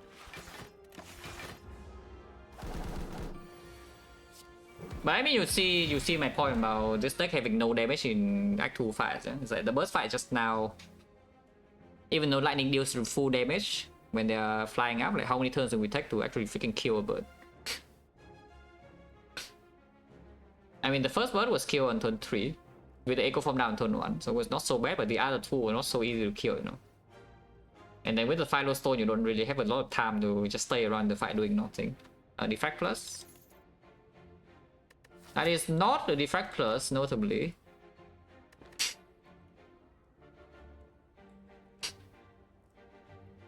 Yeah, there's notably not a Defect Plus. It makes the next Defect Plus better, yes.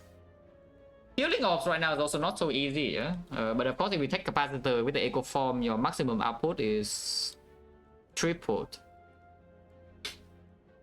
It's like this triple. It's like you go from 3 off slots to 9 off slots. And if it's a chain fight, it will be good. Capacitor is already good in the chain fight. And we say that we're not even potentially not even fighting too many elites. And we have Frost to feel, which right now is not so fast to feel if Echo Form is late, but sure. Baseball of Doom. If we keep top decking Echo Form with the Anchor, I don't really mind. I think that's quite good.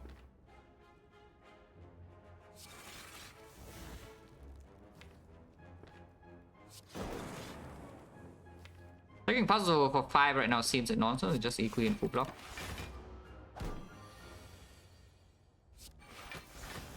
Yeah, full block this turn and then single capacitor is good enough, and we just block the baseball. Yes, Melter? No, don't want Melter. I need to double my Algo and at least play my Cell Repair. I mean, it's an deal 72, there's no problem whatsoever. Like this, I pretend it matters. And because I double play Cell Repair, I can just take 3 damage here. And now we kill. There's no setup relic, so we have full HP. Double play the Algo already, and the Algo is like only 15. Yeah? It's pretty fast. Sick is here anyway, very good. Now again, if I just keep top decking my Echo Form every single fight with the Anchor, I don't mind. You know? Personally, I think it's a good thing. Yes, personally, I would like the bottom top deck my Echo Form every fight. Yeah, bottle Echo Form, I mean, but you don't have the bottle, that's like kind of good. Could take 5 damage this turn, but yeah, otherwise you can store this to block. Could take 2 damage this turn. Yeah, we do, which is fine, because now I get my puzzle.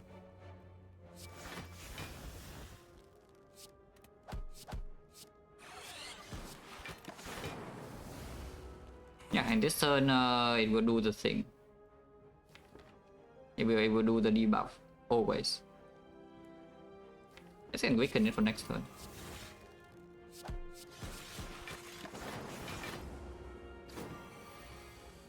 Heal.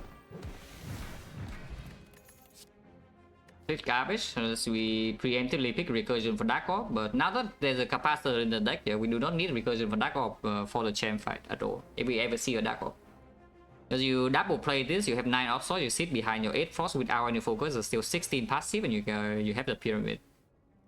And then the Dark Orb eventually will just be big enough anyway. The only thing here maybe is a sweeping beam, because leader fight is a massive pain. And we do have it's a turn 1 sweeping beam draw is not so bad because of T-set and Anchor. And then we do have 4 energy. So it's not like the worst thing I've ever seen. It's not the best thing I've ever seen also. But right now the Dome leader is actually kind of a big issue. Not sure. It's been a while since I picked a sweeping beam, but here we are. You know, it works with the flex spot one time too.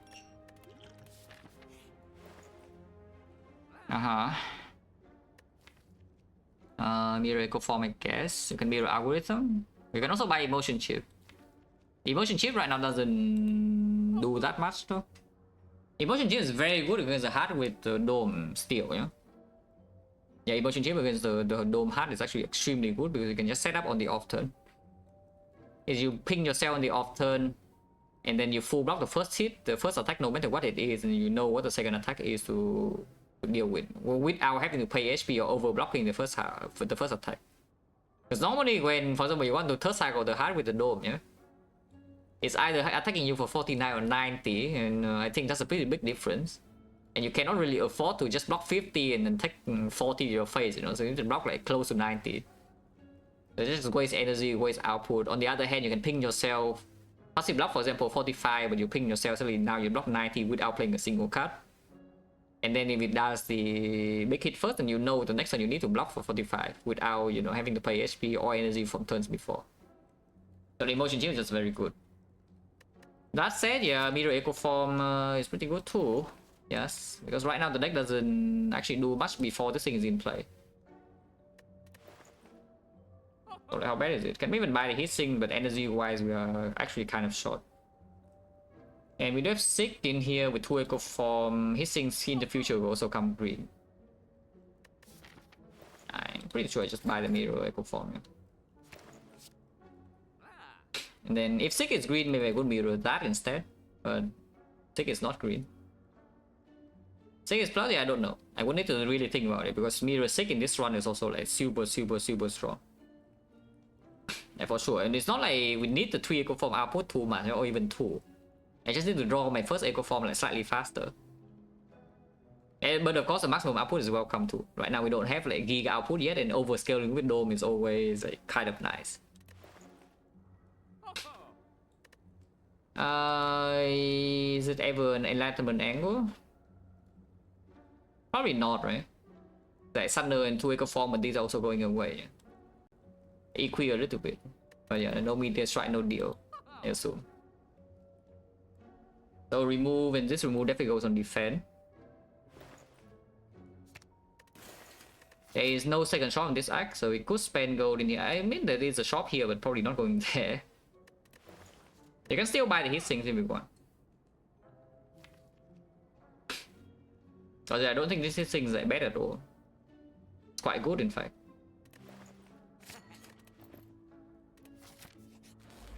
Well, at least we have an eco form. So now if somebody can remind me later, you can hindsight whether this is the first or the second one. Because maybe you don't mirror eco form, you never draw it, you know. This fight is still annoying as hell, but sure. This guy only died with double thunder, but if you draw thunder, that's probably only good, and sometimes get weakened, so it should still hit here.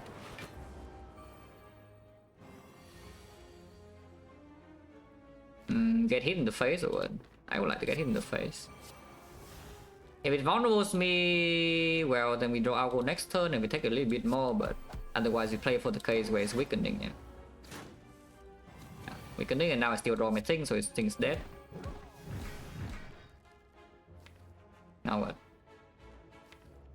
Don't need to double play everything, but would like to kind of. So double sick into the equi. Yeah, double sick into double equi or something. Play this, and then play that. That has a lot of daisies, but we are still okay this turn, and we have the Halo Work.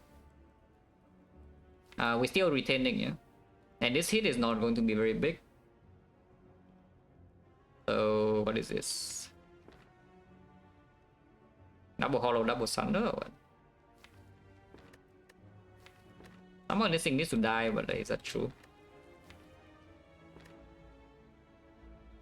But also just play cold snaps. For example, like this.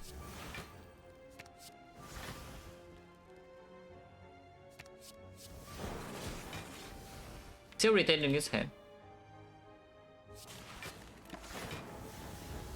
So if it vulnerables here, we know that this is needed, and we want to do that anyway. Single place repair is fine, yeah. I mean, looks fine to me.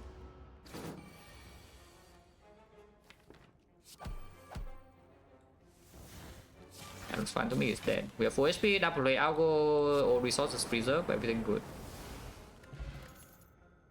Upgraded. The quite unfortunate thing is that it's actually kind of good. Yeah, the pretty unfortunate thing about this is that it's actually kind of good. Because we don't have focus right now, so damage is actually just physical, yeah, for the moment. And then it gets, we have like Giga, double Thunder, double Beam Cell, deal like 100 reach immediately. And we have the Equi as well. Other choice is double energy, but it's not green. Even though it's also quite good, the double energy. If we can upgrade both the sick and double energy, then we can pop off with the heat sinks. Eh? It's like you search for heat sinks plus whatever, like eco form or something, you double energy, get 8 energy and play this and bomb, and then, you know, you keep drawing your cards. And sometimes you even have the T set energy, it's like 12 energy suddenly on turn 1, then you actually draw your entire deck. But that's only if it's green. Because right here we see upgrade the sick first. And sick upgrade also plays with the beam cell, yeah? Because we can 6 thunder against beam cell thunder against the slaver, for example. And then here, fire, I don't even know. Would have something else to do. Could rest. Could upgrade the sweeping beam or the cohered or the cell repair. Or just take this. Yeah, sick upgrade first. Origin chance right now 1, 2, 3, 4, 40%. Yeah. Yeah, Gồm leader.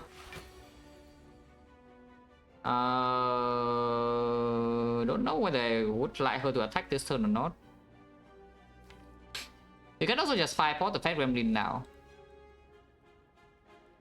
If we 5-pot Mad Gremlin and she attacks and take puzzle, that's a perfect case. But otherwise, you know, if she's not attacking right now and I take the puzzle, I still don't have good block cards in hand because, you know, these are the best block cards in my deck. And next turn I'm just Giga debuff. She swings in, this guy swings in, this guy also swings in, everything sucks, and I'm sad. It's 5-pot. Yeah, T-set plays, yeah. If she attacks this turn, would be very nice. Of course not. So yeah, Spooky turn right now, but double Thunder kills here. You can double compound first, but I kind of want to double defend maybe, so we just double Thunder first or what? Seems a bit weird, yeah? Maybe just double compound and single Thunder here with still Echo Form stack. Because this is not Black Link, so you Thunder if it kills and it doesn't consume your Echo Form. Yeah, like here, yeah. Just single Thunder is good enough. And now we can double Equi if you want. Or you can start with double Cold Snap and single Equi, and if she swings then it's still not so bad. Retaining this draw power for 2 turns. Not amazing, but these are all the good cards already. And we don't have a hologram, so that could be a little bit dangerous. But we can still flex bot 1 time, I guess, if we do like double Equi into single Cold Snap. Can save all the attacks in here and do 1 big turn of some flex spot. And I'm willing to spend 2 pots here. This fight is scary as hell. And yeah, this fight is just scary as hell. Ideally, she could just attack me this turn, yeah, and we are in peace. Yeah, thank you. The fight is still not over yet, of course, but you know, that's a lot off my back that she doesn't resummon, and then maybe now we don't know whether she's attacking or not, and then she buffs again, and then suddenly it's 48. If she buffs this turn, though, it could be a little bit weird. That's fine, because next time we draw a lot. Yeah? Still retaining this hand. Maybe we don't draw that much, and we're retaining. Just double repair now. Actually, not double repair, it's only single repair. But maybe single repair is good enough. If she resummons, I can Spinning Beam in hand, we can flex spot next turn. Can we get the Thunder next turn? Because I don't think so. Right now we don't have energy. Yeah, we just don't have energy.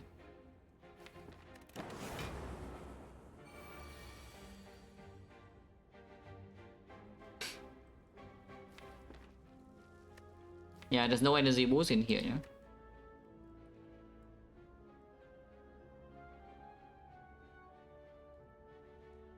Unfortunately, this guy doesn't die. This should be minus either, so no fancy. Let's stick for Equi Thunder line yet. Maybe it's fine. Like double Set Repair, draw 1, double Spinning Beam, draw 1, shuffle.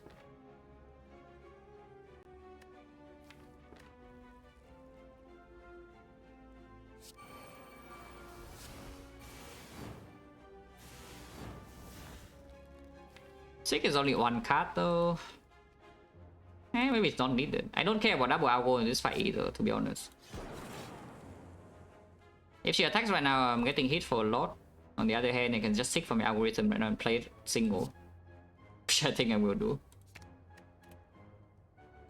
And we can hit the wizard with the himself. And hit the same chance it dies. It doesn't die. If she swings and we block. If not, we draw Thunder distance, she still dies. So everything's good. Yeah, not bad. So we preserve this potion. On fan purple. Every gate. And we just say that, you know, the deck needs a billion energy. That could also be upgraded immediately, yeah? But the moment we step into here to upgrade every gate, we are forced to fight double elite here. So, you know, leader rematch could be here, slavers could be here. We could bottleneck Echo Form, everything would suck. Or you can take Dark Orb to deal with the champ. I don't care about the champ, not yet. Yeah, we go here with every gate and just keep farming. Yeah, every gate with the 6+ as well is just very, very good. Okay, white beast we don't key.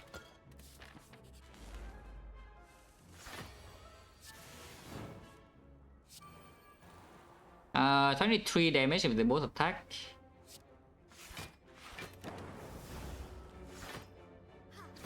This guy, she never attacks this turn, so only this guy attacks, and we are set, or what are we set?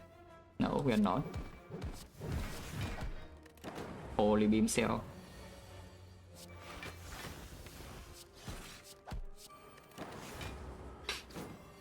Yeah, so easy fight, yeah. That still doesn't actually have damage, which is a bit of a concern, and it doesn't actually scale block either, yeah, it just plays echo form. Is it correct to leave Penny on 8 when Beam Shell Thunder for energy? Do you need to actually Penny Thunder of like... Do you actually need 96 Thunder damage or not? Because if you don't, then yeah, Penny on 9 to just play your freaking Thunder first card is still fine. If you need the maximum potential, then sure you can do on 8. If you have perfect control, then sure you can do on 8. But you actually have limited energy, for example, yeah, then yeah, probably just do on 9 anyway.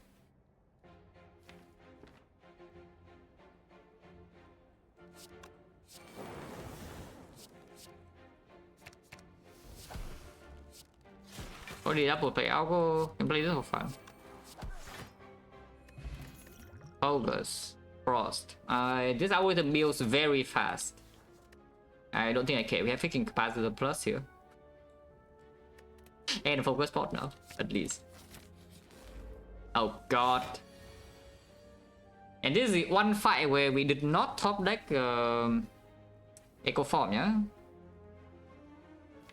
Out of all the fights in this deck so far, this is the only fight where I have not drawn the Echo Form top deck, and it's a pretty scary one. But I am willing to flex spot, sweeping beam here. Even though flex spot in this fight probably is quite good, but we do have the white beast, and this potion is very strong for this deck.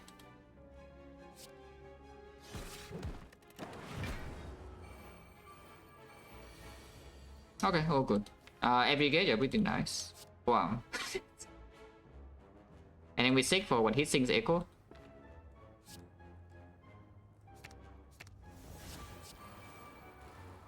In fact, I don't even need to flex spot on the sweeping beam now, but I still can.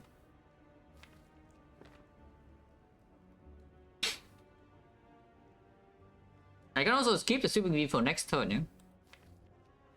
Like we do something like... Playing sweeping beam right now is not doubling it next turn, but we do use the aggregate energy slightly better.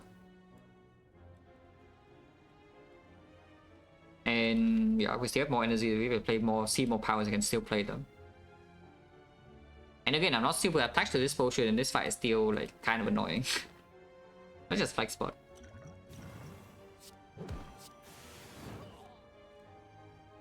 If that's the case,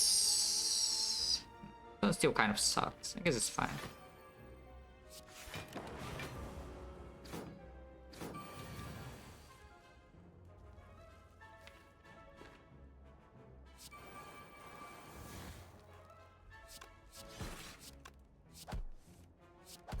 Yeah, on into fan and take the 3 damage this turn, and then it's dead. Already double play just a repair. Can play this for fun, I guess. Don't know how fun it is because now my Thunder is gone, but it's probably fine. Only 3 Echo Form stack is enough to defeat a single cultist, yeah? Yeah, 3 Echo Form stack is stronger than a cultist, I think. Speed Core, we don't have Artifact. Turbo, now we have Aggregate Plus, probably not. If anything, maybe White Noise. White Noise is a bit weird when every real power comes green, no? And we have no artifact for the Bioscope, Hyro, and we don't need the Echo Form Hyro too much with the 2 real Echo Forms in our deck. So probably I don't even want to take any of these.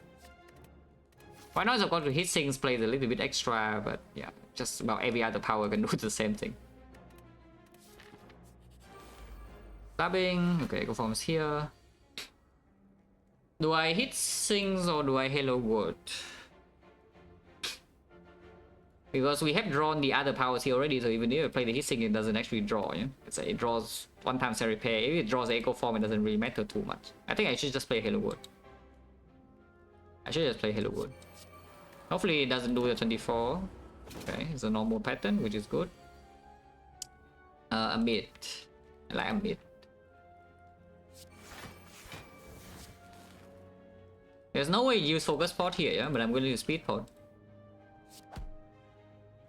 If I use a beam cell now, we don't have quadruple 4 turns vulnerable, but we draw +1. I want 4 vulnerable. Yeah, I want 4 vulnerable. Could I wait now because it's closer to the end of the draw pile? It's only 24 damage this turn, no? We're still retaining to full block next turn.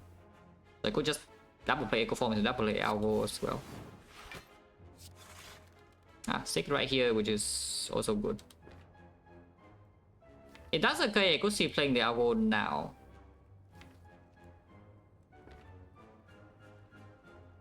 Oh, I can speed pot this turn as well to play like leap with thing. So it's like 14, 14, 18, 20, you take 4 damage.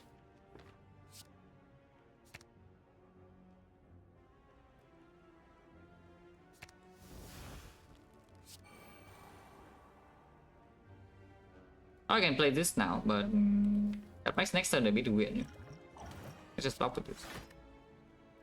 Don't care about this now. Like 4. This turn is 35, yeah, no problem whatsoever. Still vulnerable 3. You don't even need to double this, but you can if you want to.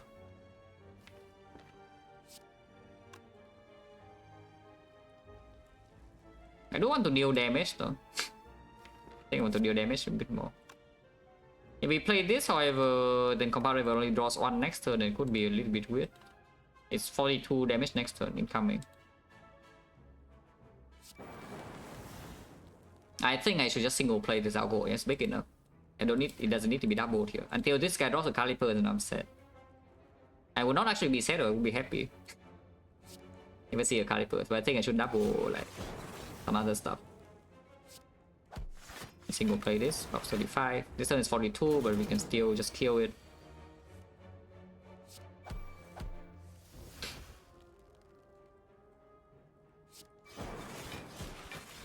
Single play Cherry Repair is good enough because now suddenly it's dealing 30, so it's not even full block. Like 7. This turn we should kill. It's only 24 this turn, so even if we don't kill, it's not so bad. Yeah. It looks like we're not killing, but that's fine.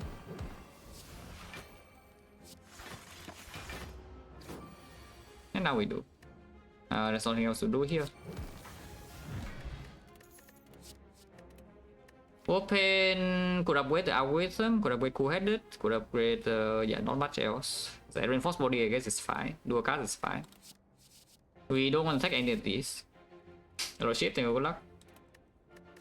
I hope that we find something for the champ so I don't need to use this, yeah?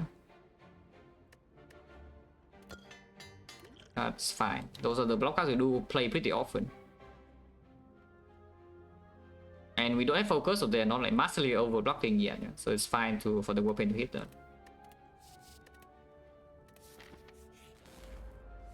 Okay, again.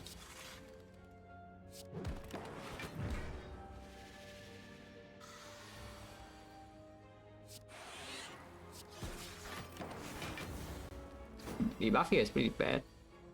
Guess it's okay. I only want to play 3 instants, but there's no 1 cost in hand. Can I play this instead? I can.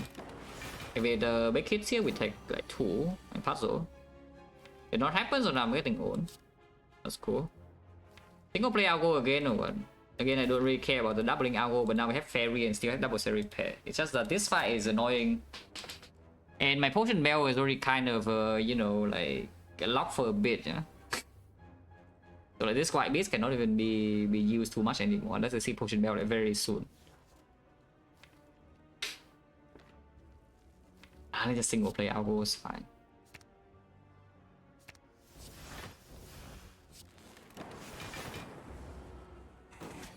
This one still hurts, by the way. Maybe.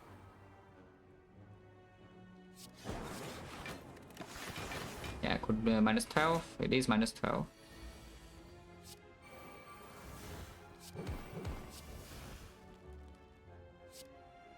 Oh yeah, now it's dead.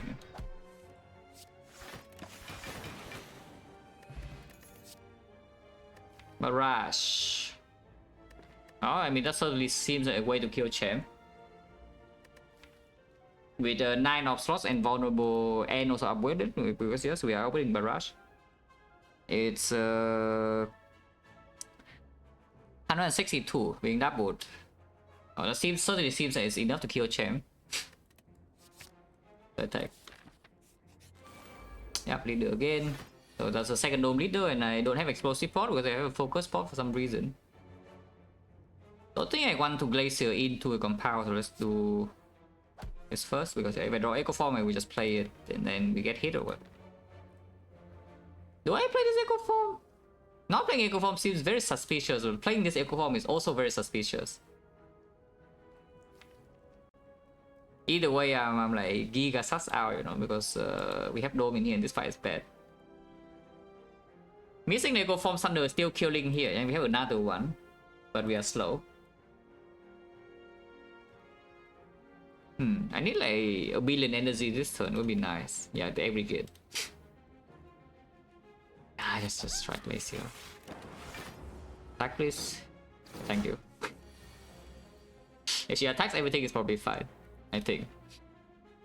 So do I equi this hand or not? Don't think I need to, yeah. I don't think I need to equi.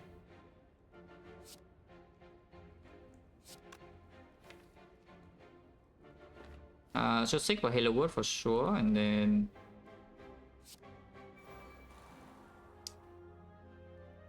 I just Thunder here. It's wasting it with damage, so unfortunately Barrage has 1 damage off. And I do want to play Halo Word now. Maybe it is equi. Yeah, maybe it is equi after all.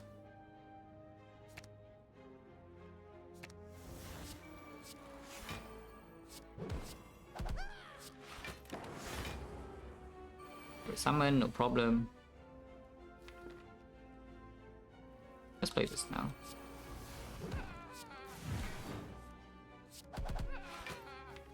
She hasn't buffed yet, so attack is only 18. It's not a problem. And we have like all powers in play already.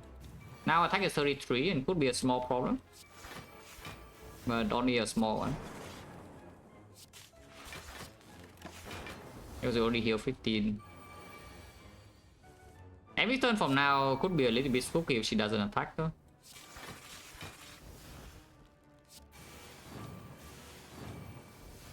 Yeah, we guess very good to draw this spot. I want to beam sail on her, which is why yeah, I play this line. Actually attacks right now, then this side is free. Okay, all good. Yeah, very good. She did give us good pattern, no? If she did not attack on turn 1, this fight would be like super complicated, yeah. But she did attack on turn 1 and the rest of the fight is pretty easy. I mean, she's not dead yet, she's just freaking 96, but I think we are mostly under control now. Maybe. I say that, but you know, like, how do we actually kill this?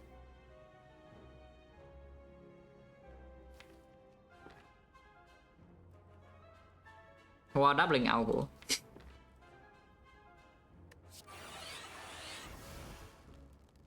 Yeah, that's a hard part. Why doubling the alcohol? This is fine, right? I am not going to get like giga punish for this line, no? Yeah, surely don't get giga punish, like she's dead.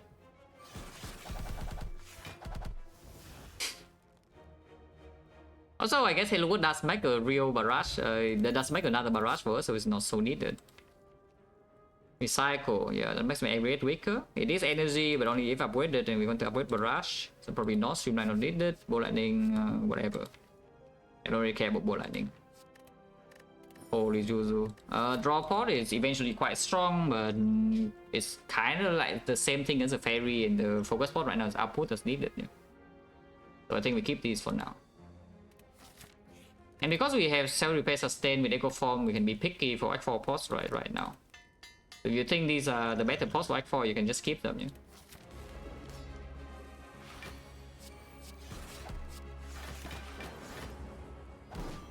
Maybe should have full block one, you know.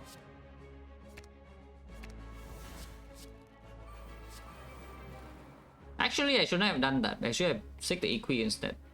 Not too late now. Yes, I redrawn to capacitor. Like, because I need to double this capacitor.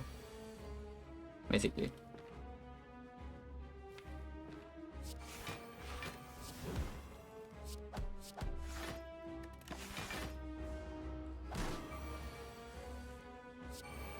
Two echo forms now, everything's ready. Yeah, he's debuffing me this turn, I don't really care.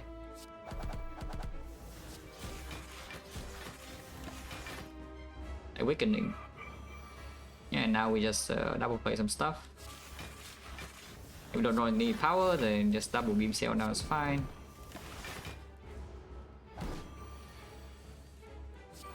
Yeah, now we do our thing. Double capacitors is always happening. Double glacier with fewer slots. So now it's perma Von, we passive block with nerf, we have 3 echo forms in play, it's also perma weak.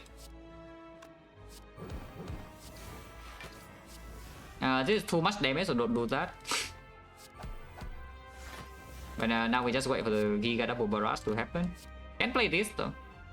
Can play Thunder here. Need to be careful a little bit, he doesn't have metallic size, still not weakened, no? So like going in this turn, honestly not even so bad. I just go in this turn. That's a bit annoying, no?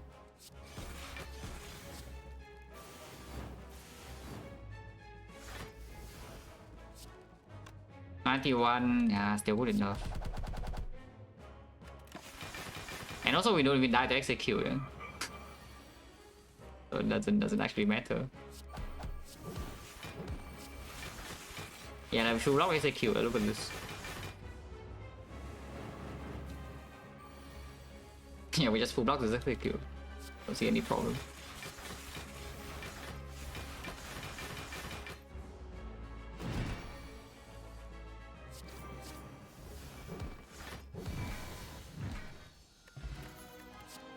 Buffer plus, not exactly the greatest thing I've ever seen with the dome, but the other choices are almost nothing. Multicast with no focus, not too interested. Rainbow, also not super interested with barrage already picked in the deck and capacitor. I mean, of course, capacitors pick a bit more for Rainbow, not less, yeah? And the compound driver is also there, but you know, what if we just pick another power? Upgraded power. When we don't need Dark Orb damage. Bipod not with this. Already have a million off slots though, and no focus, so I don't think it's needed. And Fusion Hammer is effectively free right now. Every power we pick up is green. 6+ is already here. So like, what do we want to pick and upgrade? A second 6, yeah, that's about it. And I guess scheme could be a little bit. Aggregate could be, but aggregate already here, and we definitely could use 5 energy. This deck can use 5 energy just that. Totally just fine. And we already have the kind of inserted in our deck here with capacitor 2 echo form.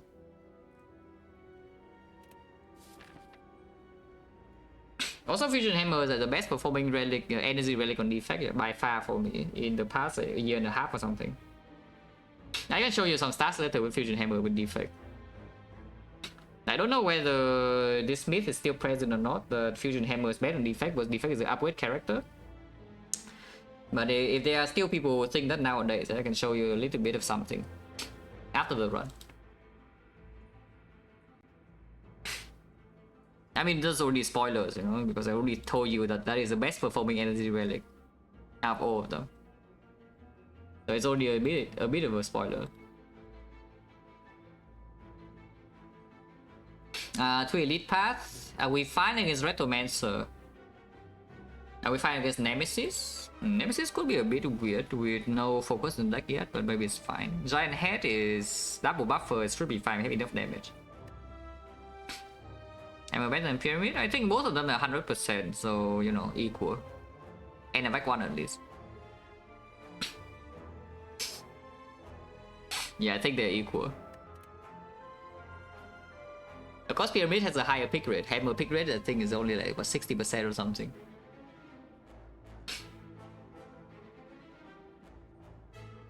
Just take all 5s. I don't see a reason not to take all 5s here.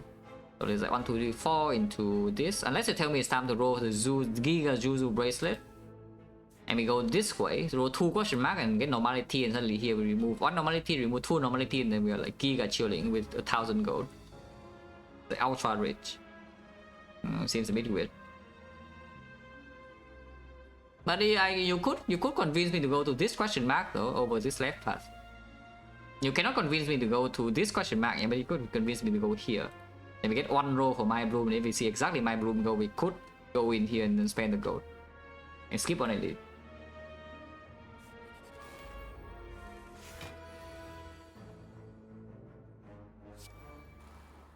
Taking damage is fine, let's take damage.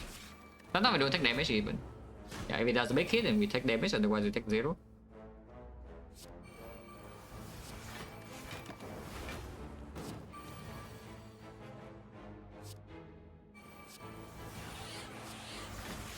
Don't know why I did that, but you know, I just feel like it. I just feel like deploying my orbs, you know. Still need to play this, but that's not a problem.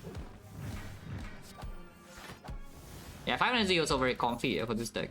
Upgraded. Still have no focus, which is why we need to hold on to this potion.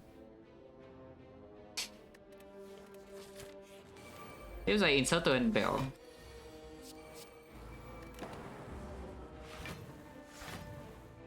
Ah. This one's a bit scary. With only one buffer left and no wood blockers in hand, yeah, and no thunder, that's a little bit dangerous, I would say.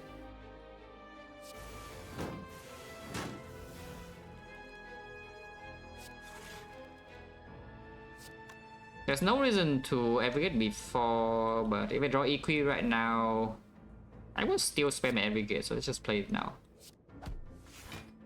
Yeah.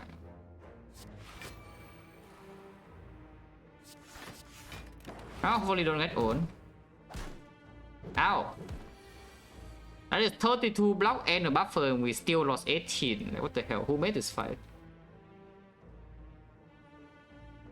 Who made this fight, guys? Like, what the hell? This is turn 2, yeah? Yeah, it's 32 block on buffer stack, we took 18 damage. It's fine. We have the Giga cheat card, so we don't really care too much.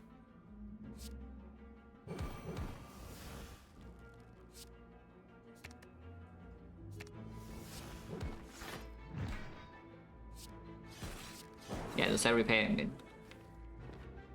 Kind of stupid. Guy could actually multi-hit again, but he doesn't have strength. I should probably play this.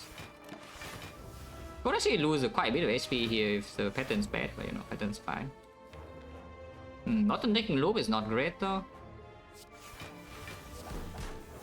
Yeah, bottlenecking loop is not the greatest thing here. It does draw 4 next turn, but don't get to use energy nicely this turn. I think it's fine. Mid. Yeah, now we have the fight under control or heal.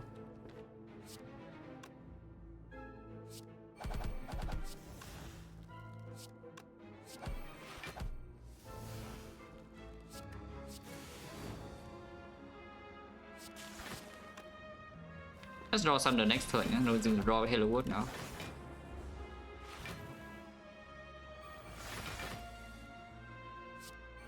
Darkling is a special fight because you saw in the leader fight that you use your Thunder and it kills, and your Echo Form stack is not consumed. This fight though, this fight sucks. So your Echo Form stack is gone, yeah? Now we only have 1 left and not 2, even if the Thunder kills here. And I mean, I can show that by doing this order, I suppose. If I do double beam cell, it will die. But if I do double strike first, then beam cell will be single. And they still kill. There's 16 plus here.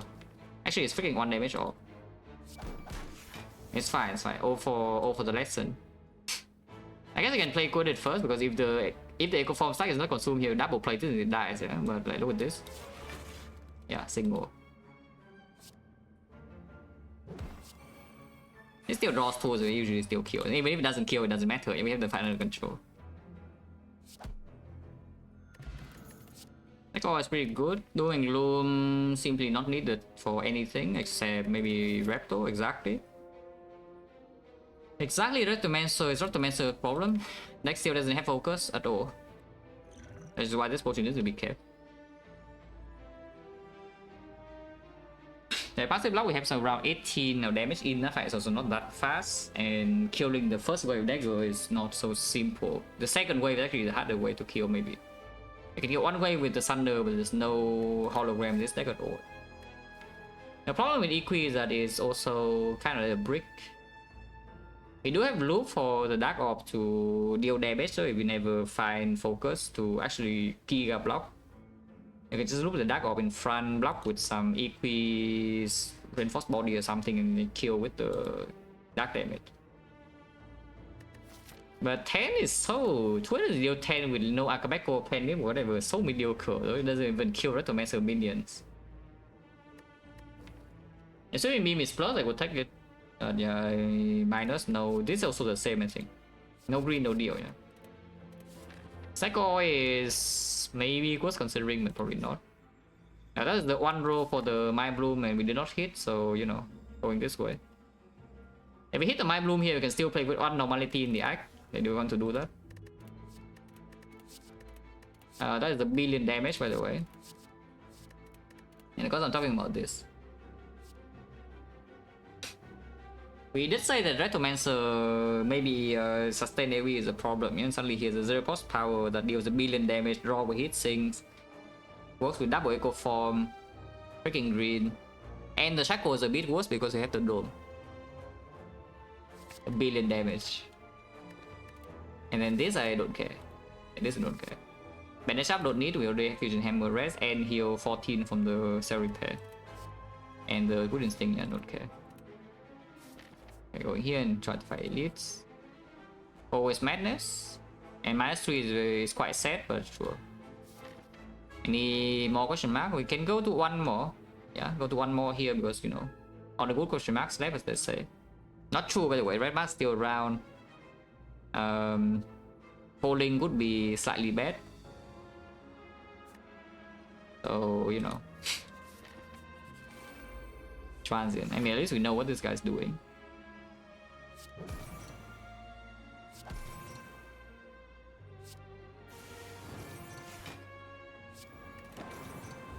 King 0, exact full block.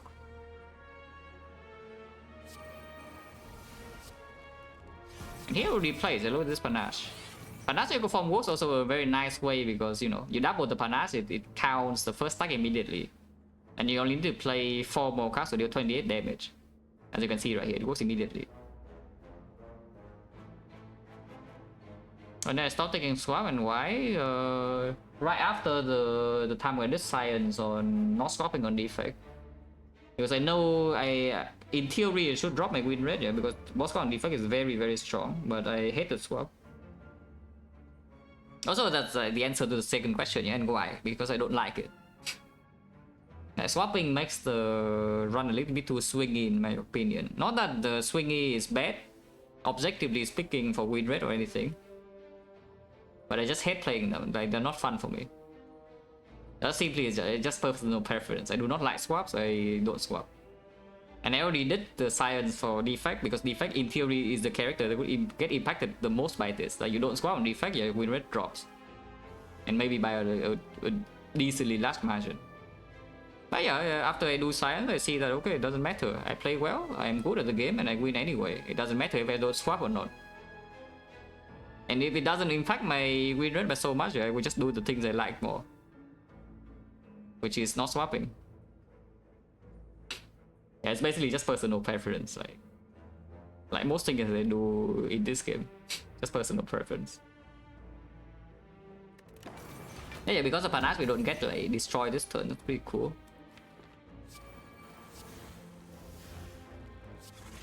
I don't need to double this anymore, yeah? It's like, whatever, single play is fine.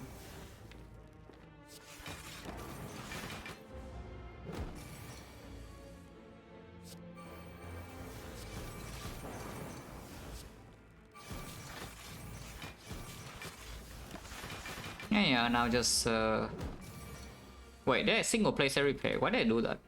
Oh yeah, of course, I need to single play set repair on turn 2 to not get hit for like 30 damage, right? Of course. Okay, so there's nothing to even do. Yeah, I thought I haven't played set repair yet, and I see it at 7, and then yeah, I realized like what happened because yeah, I needed to play set repair minus on turn 2 with Pop Panache. So I could never double this regardless. Can deal some damage. I can deal a lot of damage this turn. Deck doesn't actually have active draw beyond the sick and the hit sinks though, which usually is enough active draw. But I do see that after we have played all the powers of damage, that's the drop, yeah. Which is when the panache comes in, actually, yeah, because the panache with the Halo Wood guarantees that I can deal at least around like maybe 50 damage per turn.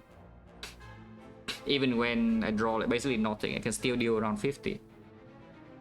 So maybe it's important for the hard fight.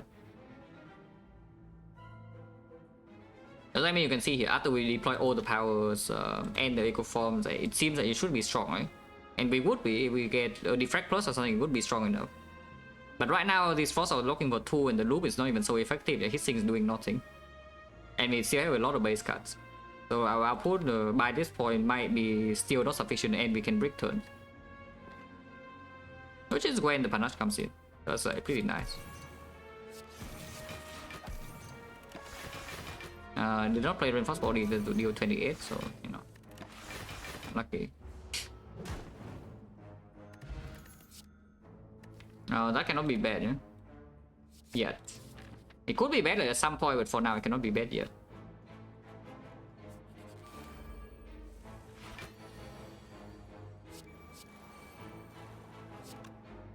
Loop, I don't really care. I play Halo World.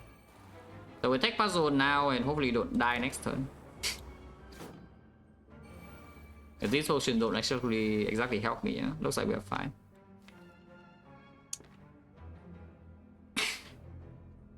Single play panache only though, but it's okay.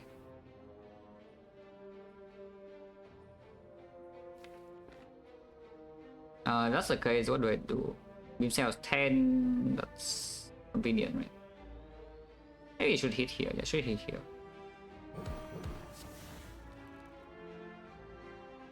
He's saying they didn't play, so yeah, panache and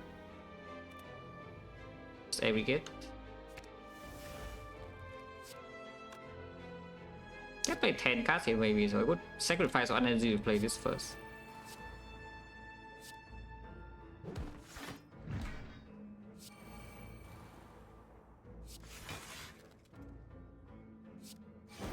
Yeah, panache. Not bad, no?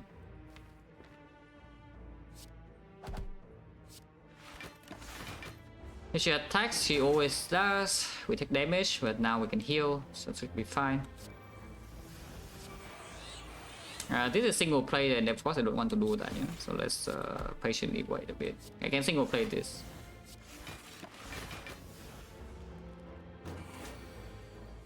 We know she's not attacking. So might as well get the pyramid or what? Okay, this is fine.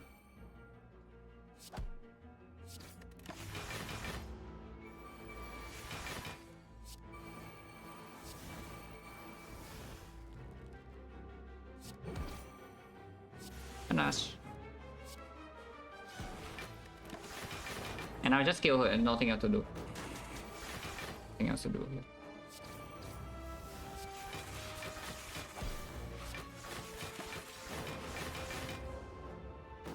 Yeah, it's not actually so often that you get to use panache as a damage, you know. And right now the panache I would say is like probably around half our damage output. Ice cream 5 base energy with aggregate and the fact we're still giga short on energy is pretty decent, and we have reinforced body as well. Not too bad. Shop is no right relic threshold, but we scout more power, so you could see like Defect or whatever. And so by any uncommon relic like mummified hand would be nice. Cannot buy incense burner, cannot buy laser tail, cannot buy gambling chip, so we are a bit sad, but can buy steel potion belt. And this fire right here is nothing, it's an antidote. This for example is also quite good. This is panache except less cool. But yeah, we buy better prep. And then hologram on sale probably good. Can save the rest of the gold because this is still opening, like we keep going this way, yeah. Let's say I take maximum fights, and how is it? 1, 2, 3, 45, 60, 120, 330. If the chest has gold, then we can buy uncommon relic. Otherwise, I only shop relic, common relic. But removing here is also killing the relic neck for. Because right now I still want to get some souvenir or pallets or something, yeah, to block first cycle vulnerable, especially with the dome. So let's not go here. Probably taking every fight, but we can decide again here. But I'm definitely not taking this question mark. More.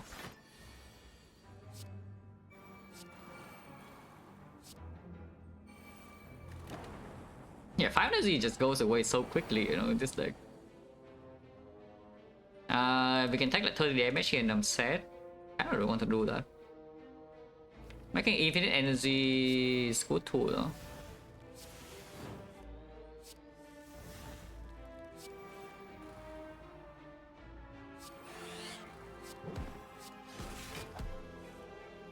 Yeah, I don't mind, you know, a lot of energy.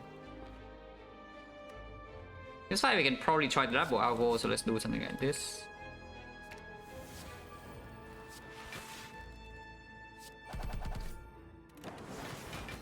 Maybe big hits and we lose a buffer, otherwise, yeah, we'll preserve.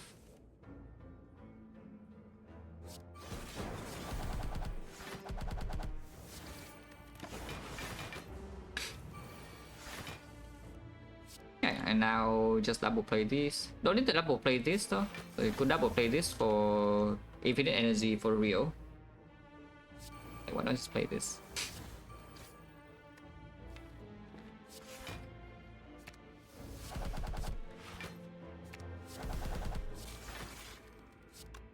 It's already dead and we double play everything, so no problem.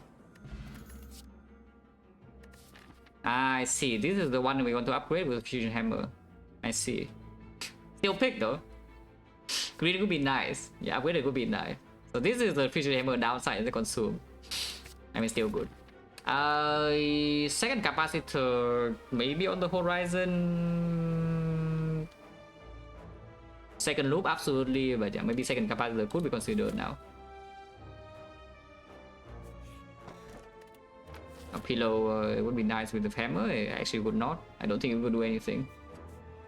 If the pillow does literally anything at all, then something has gone like really wrong. Yes, hopefully something doesn't go like really wrong.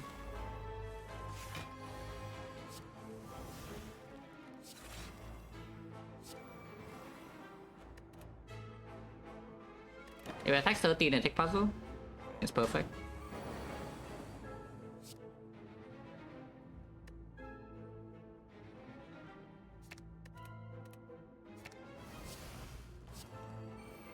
I think this fight I want to double capacitor later, so let's wait.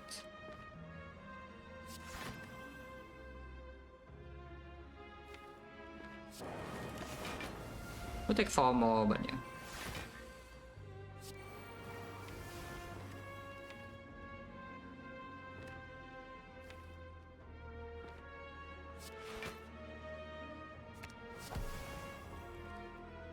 That's a bit annoying, but I guess it's still fine to play.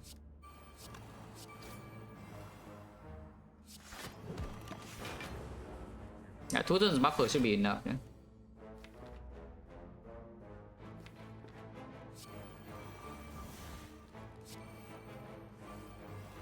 What's here? Well, I guess we just go then.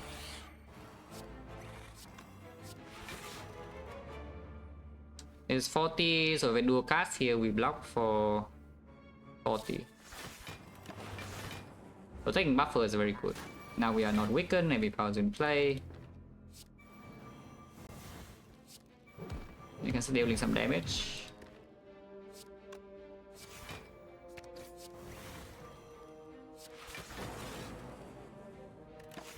And 2 buffers still here. So this guy should not be able to do anything bad to me, like ever.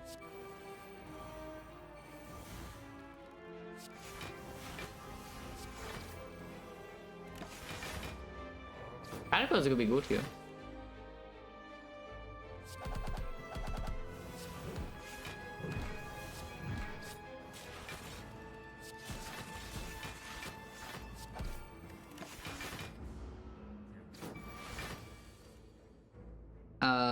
Ocon Radoli, I think was bounce up here a lot. I just like it's free. Yeah. It's hotter, yeah, with white beast, but we don't use potions ever.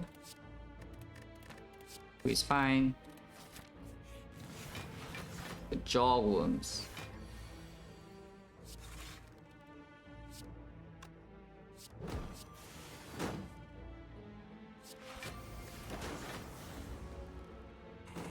And this is always full block. I hit 2 buffer for next turns. That's not too bad. Could take like 17 damage this turn. No? Yeah, if they all don't triple attack, then we don't take damage because buffer is still here.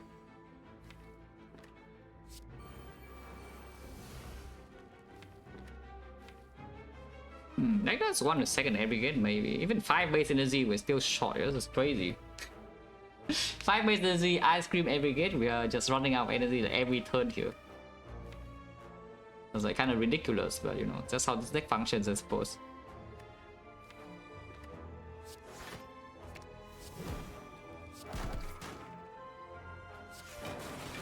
Don't need second echo form, yeah, so I won't play it. It lose a buffer though. It's fine. Yeah, Sunder's hiding, but you cannot hide forever, you know.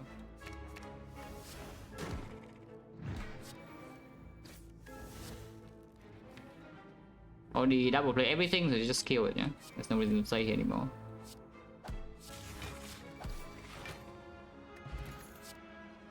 Another hologram... yeah, sure. Last one though.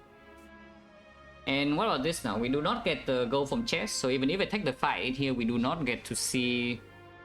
we do not get to buy uncommon relic. But of course, 1 more card reward, you always still looking for the Defect plus, which is a massive boost to our output at the moment if it can be shown. And then double walker is not super safe, but it's safe enough. Mind bloom is free, and of course it's just better in the fight. Yeah, it's just a 50-50 again. Yeah, it's just 50-50. But whether this question mark is better or not. Rogacha, I agree. Ah. Oh, that was good. Yeah, personally don't mind that too much. This fight though I mind a little bit, yeah. Again, if we break turn 2, we could have massive problems. But puzzle on turn 1 is like okay, and then loop is down. That's better, yeah, that's better than a fight. Definitely consume upgrade is better than a fight. This sounds funny. I think this is what we do though. Okay. Then we actually get to play the deck.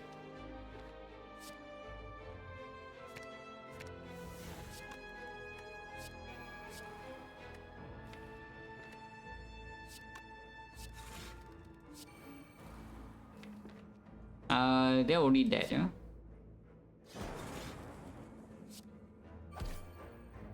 And then buffer is 4 stack here, so you know. Let's make more energy. Yeah, let's make more energy. Wow, blocking panache. And full blow. Man, panache is so cool. Panache is generally one of my favorite cards in the game, you know, like it's just very cool. The card feels really nice to play. That's the main thing. Like, it feels extremely nice to play.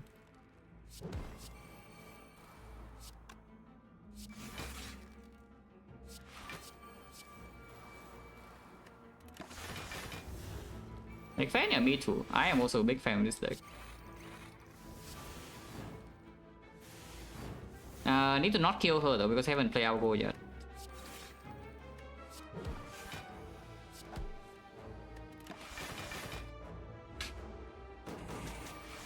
Swimmer can carry. Do you look at this deck and what's it doing? Like, let's say the consume is not here. Like, what the hell is the deck doing without the panache? Now that the consume is here, maybe it's not so needed anymore. No? And now that we have a consume plus, it's probably no longer needed for the panache because it can deal damage with lightning off maybe. But it's still a little bit weird against the heart for sure. Yeah, the heart damage output.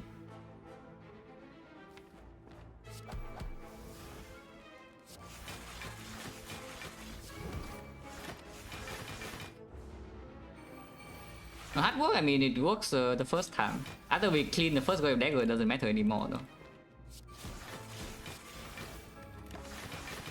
Because at this point, if she always attack with her daggers, we don't take damage and we block way too much now.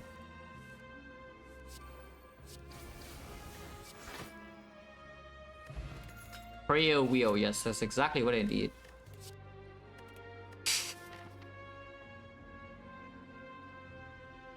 Well, on card rewards, I guess. On card reward.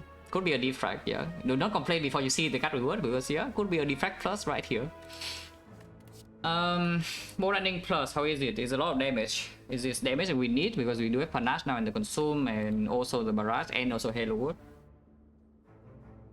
Because breaking against Act 4 Elite is not good at all, you know. This deck does not have infinite HP to spend, and we have no artifact against first cycle card yet. And this more running is very clearly a brick against Act 4 Elite. So if we do not need this hard damage from the bow lightning, we simply should not pick it, and I personally don't think that we need it. Hopefully not completely dumb and stupid and, you know, I cannot kill ideal like 300 damage in 5 cycles and then die. Surely not.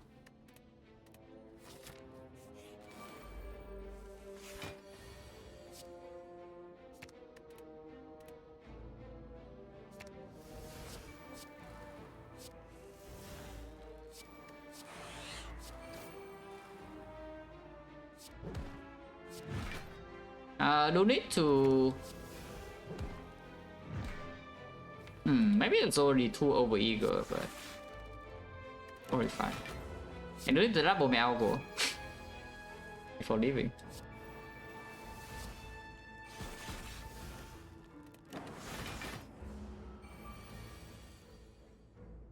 Okay, now we're fine. Just need to be careful not to kill with panache and everything's good.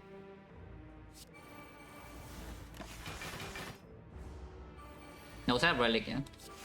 Okay, now we can kill.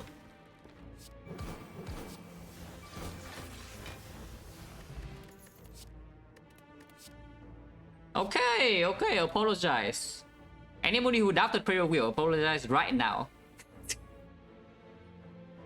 Doubters? Yeah, one card reward, yeah, how good can one card reward be? Yeah, it's third echo form, it's pretty good.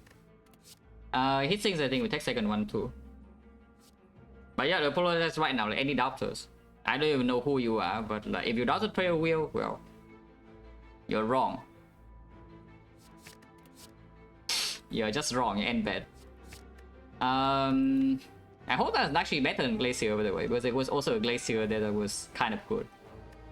This potion says draw, yeah, it's pretty good, but this potion says focus, and that's pretty good too. And this potion says a billion HP, and that's also pretty good. I just keep these. Yeah. Also, we have the we have T-set in the spear and shield as well, which is pretty nice. Holy infinite energy.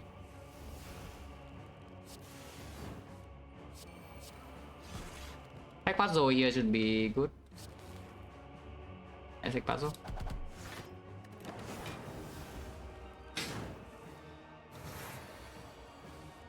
Okay, 6 is here. This is Giga overkill, but do I care? Yeah, maybe not. Maybe don't do that this turn.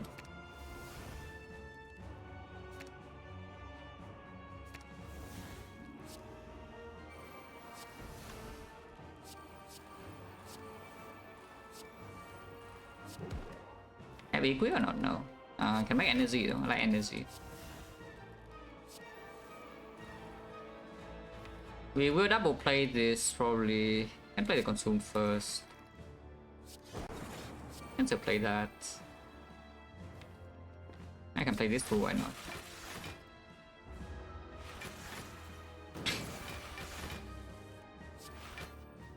Yeah, now the fight's done, yeah.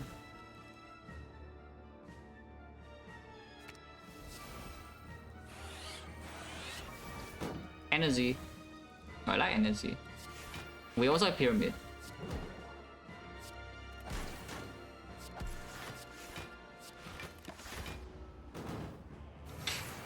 Only 4? Yeah, only 4.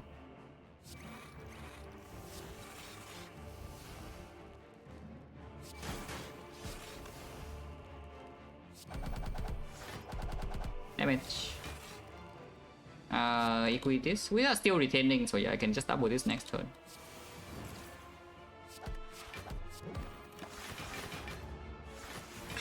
I'm playing is double playing every card in your deck good. It's probably kind of fine.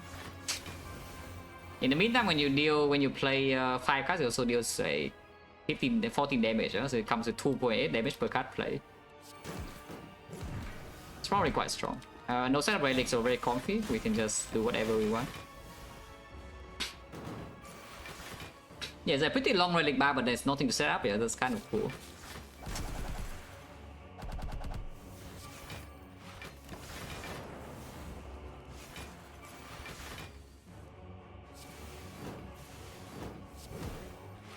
Holy energy. We totally will use this energy, you guys, trust.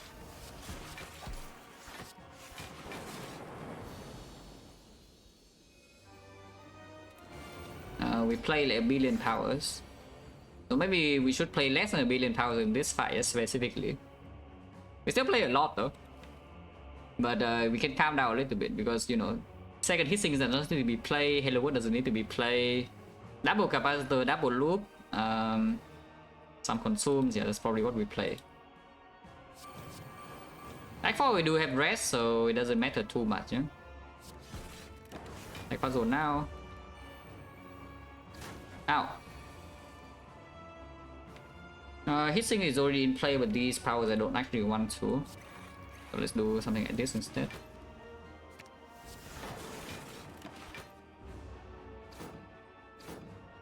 Yeah, take another 6. This one could hurt.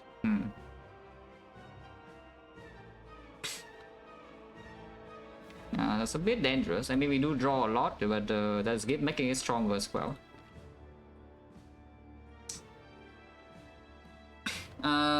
We do have Glacier, but Glacier immediately probably Equi and double Kappa next turn is slightly stronger, yeah? So we should do double loop instead. Okay. And then yeah, hollow Glacier. Not playing the Panache in this fight and hope that Thunder kills these is too optimistic. Because I don't think it is.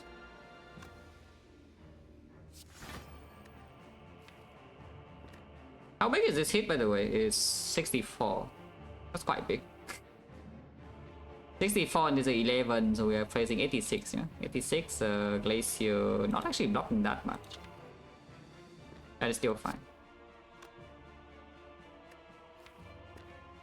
Maybe we should attack a little bit. Ah, okay. Oh, good.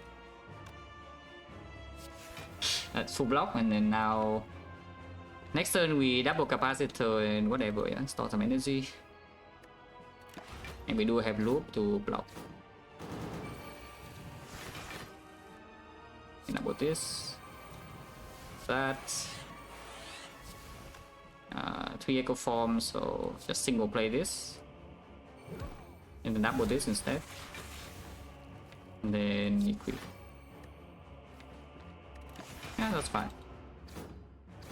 How big is this now? 96, right? Yeah, 96 is also not a problem.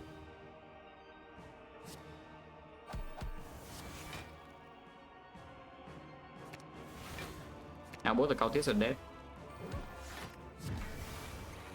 And we passive block for more than 96, so it's already dead. Can I play a Zap or not? And play a Zap is 1, 2, 3, 4, 8 times, yeah, it's enough. In fact, you only need 7 times, right? So 96, I can play 2 Zaps. Yeah, and then 2 Zap is out regenerating it. So that's all good. Yeah, it's already dead, yeah?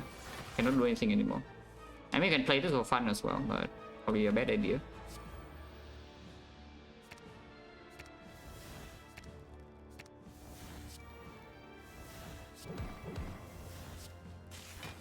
Yeah, now 7 is 98 and it only attacks me 96. So we just slowly deal damage to it. Not that slow though, because we out regen. We outscale its regen.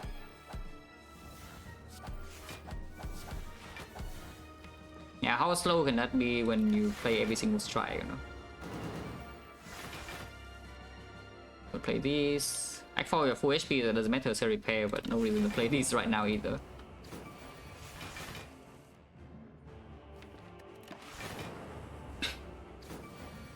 yeah, once again you see it. If your powers actually block, this fight is easy. You just play all of them.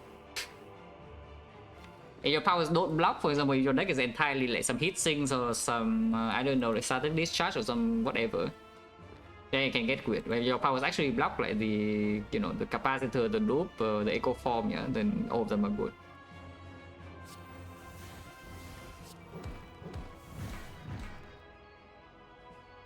I don't even know. Just play this for fun.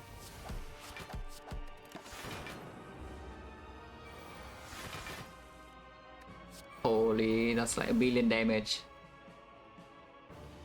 2 echo form stack, so you might as well play that something like this.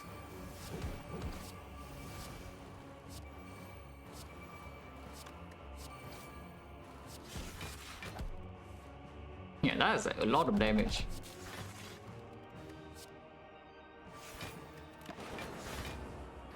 Oh, it's still retaining his hand. Retaining his hand is not actually good, but whatever, doesn't matter. It's dead like this turn.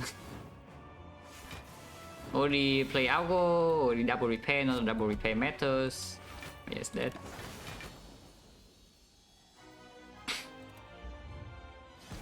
Artifact or Runic Capacitor would be nice from the shop. Because right now if we bought some deck like everything, we could still be a little bit weird for the heart, no?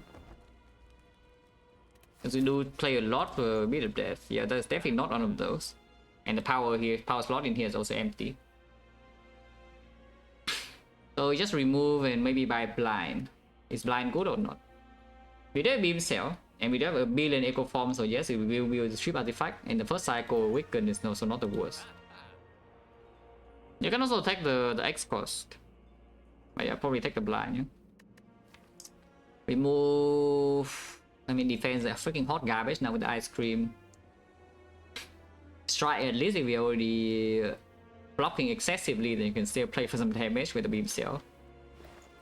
Or you remove defense. Buy this. Hey, don't kill me, please. This looks like a draw that doesn't get killed by these guys. Because they top deck 1 hit sinks and we already make like 17 energy on turn 1. That's not bad. An echo form is here. The second echo form is here too, and the loop. Hollow Abrogate, make more energy. And you can see we freaking make 17 energy and I already almost use all of them, you know, and then we have to make more with the Abrogate. Is it Chinese? No. I don't. Do I equip this hand or not? I think I should. Like double Glacier in hand in here. Yeah, just rotate the thing in front. Don't have Halo World or anything, so pouring this energy is fine. Yeah, okay. This time we know we are facing 65 damage. That's quite a lot. But you know, also no problem.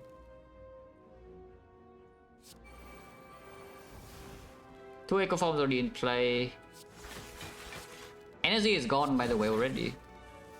Even though we do full block this turn, energy is already freaking gone. So I need to make more. We use so much energy. It's crazy, right? How much energy we use in this run. And it's not over yet. We can use even more here. That's fine. It's time to end turn. Strength down doesn't matter. More echo forms. How bad is it?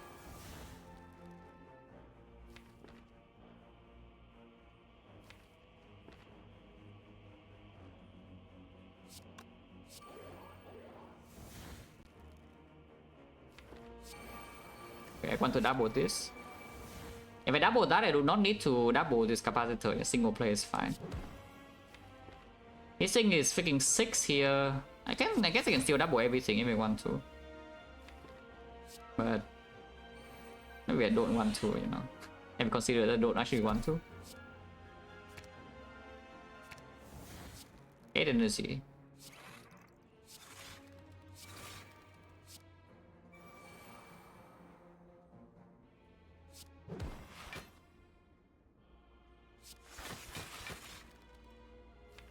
No hologram, whatever, just single play this now, yeah. Yeah, who cares about Algo double? This fight's already done. Wait, I will retain, I could have just retained Algo for 1 turn. Okay, I forgot the equi. It doesn't matter though. Because unless this is exactly caliber, the 83 and 85, who cares? It's full block. Claw, yeah, sure, claw.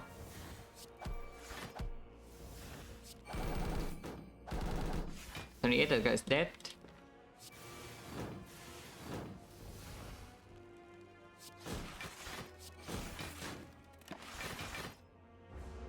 Now we kill, so no damage taken, no potion used. Auto sick. Sure. I mean, I don't mind. Personally, don't have a problem with auto sick. Sick for every gate. Echo form seems very clear here. A billion energy again. Taking puzzle this turn is not bad, yeah. Taking puzzle this turn is not bad at all. This overdraws a lot, though, so we could do with this instead. Okay, panache is here. Do I want to double panache next turn? Because I kind of do. Actually, kind of do. So let's double panache next turn. Buffer doesn't matter. Yeah, make more energy with every kit. And then I guess I can use this. Yeah, minus some HP. Nobody cares. That is right. I can play buffer also if you want to, but with the dome, honestly, nobody cares. This is just fine. Yeah? And double echo, we have another one. Just making some hand play is fine too. Yeah, like here. Have another one. 4 echo forms, yeah, bomb. Probably double play consume now. Weaken. And retain more as well if you want to, why not? I make it first, so buffer is worthless. Good to know.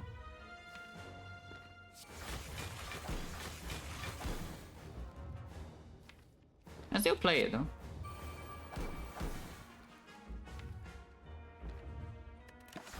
Can I die next cycle now? If I draw my loop blade? Well, I did not draw my loop blade, so the question is doesn't need to be answered. Take more Beat of Death, yeah, I don't really care. Or you can play this now. Whatever. The Giga Beat of Death block the algorithm.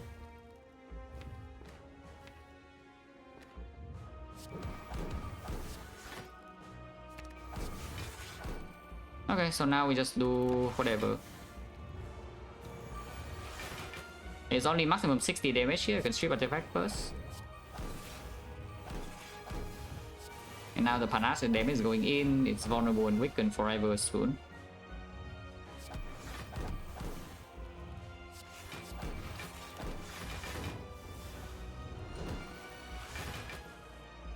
Yeah, like debuff forever. We play Shockwave. Yeah, yeah, Shockwave defect version.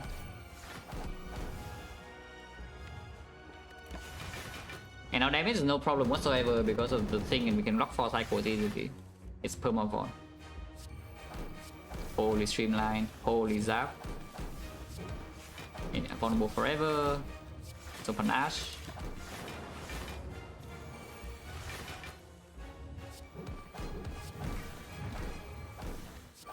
Yeah, we max out easily this turn. It's still weakened, so maximum damage is 60, and of course 60 never really touches. And next turn is dead. Next turn is just dead. Is it dead? I don't have lightning anymore, so it probably is not dead. Yeah. Even if you can pop panache twice, still at 20.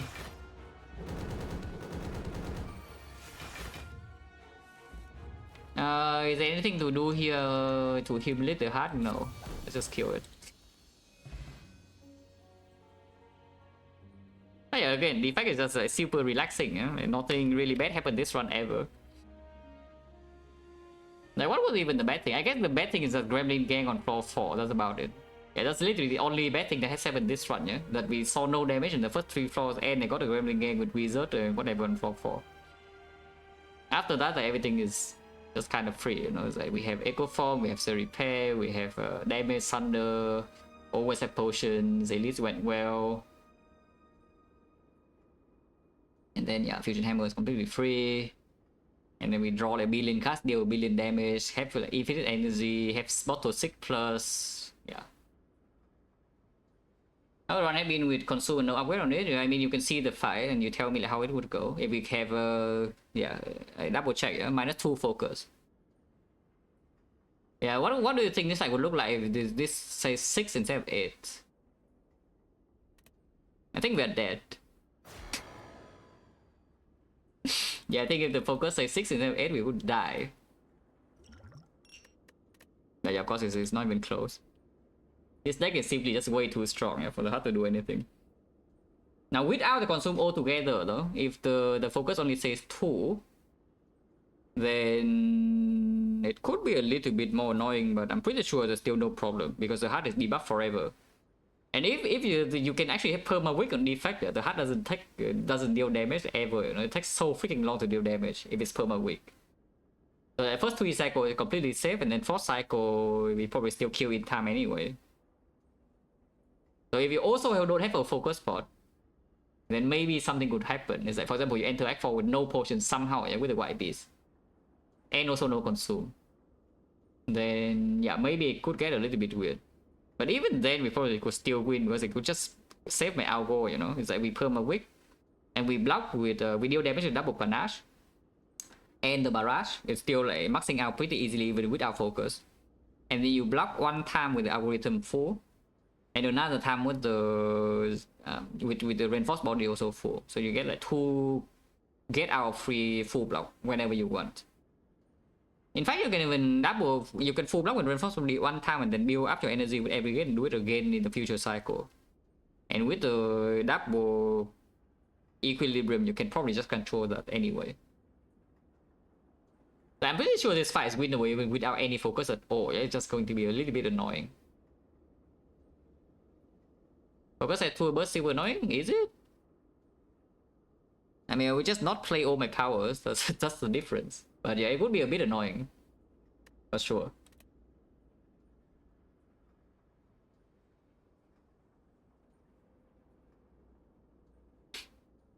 You know, didn't happen in the real run, the run's completely free. Yeah, don't randomly die to wizard. Don't randomly die to slam boss and then win. And relic stars, yeah, sure.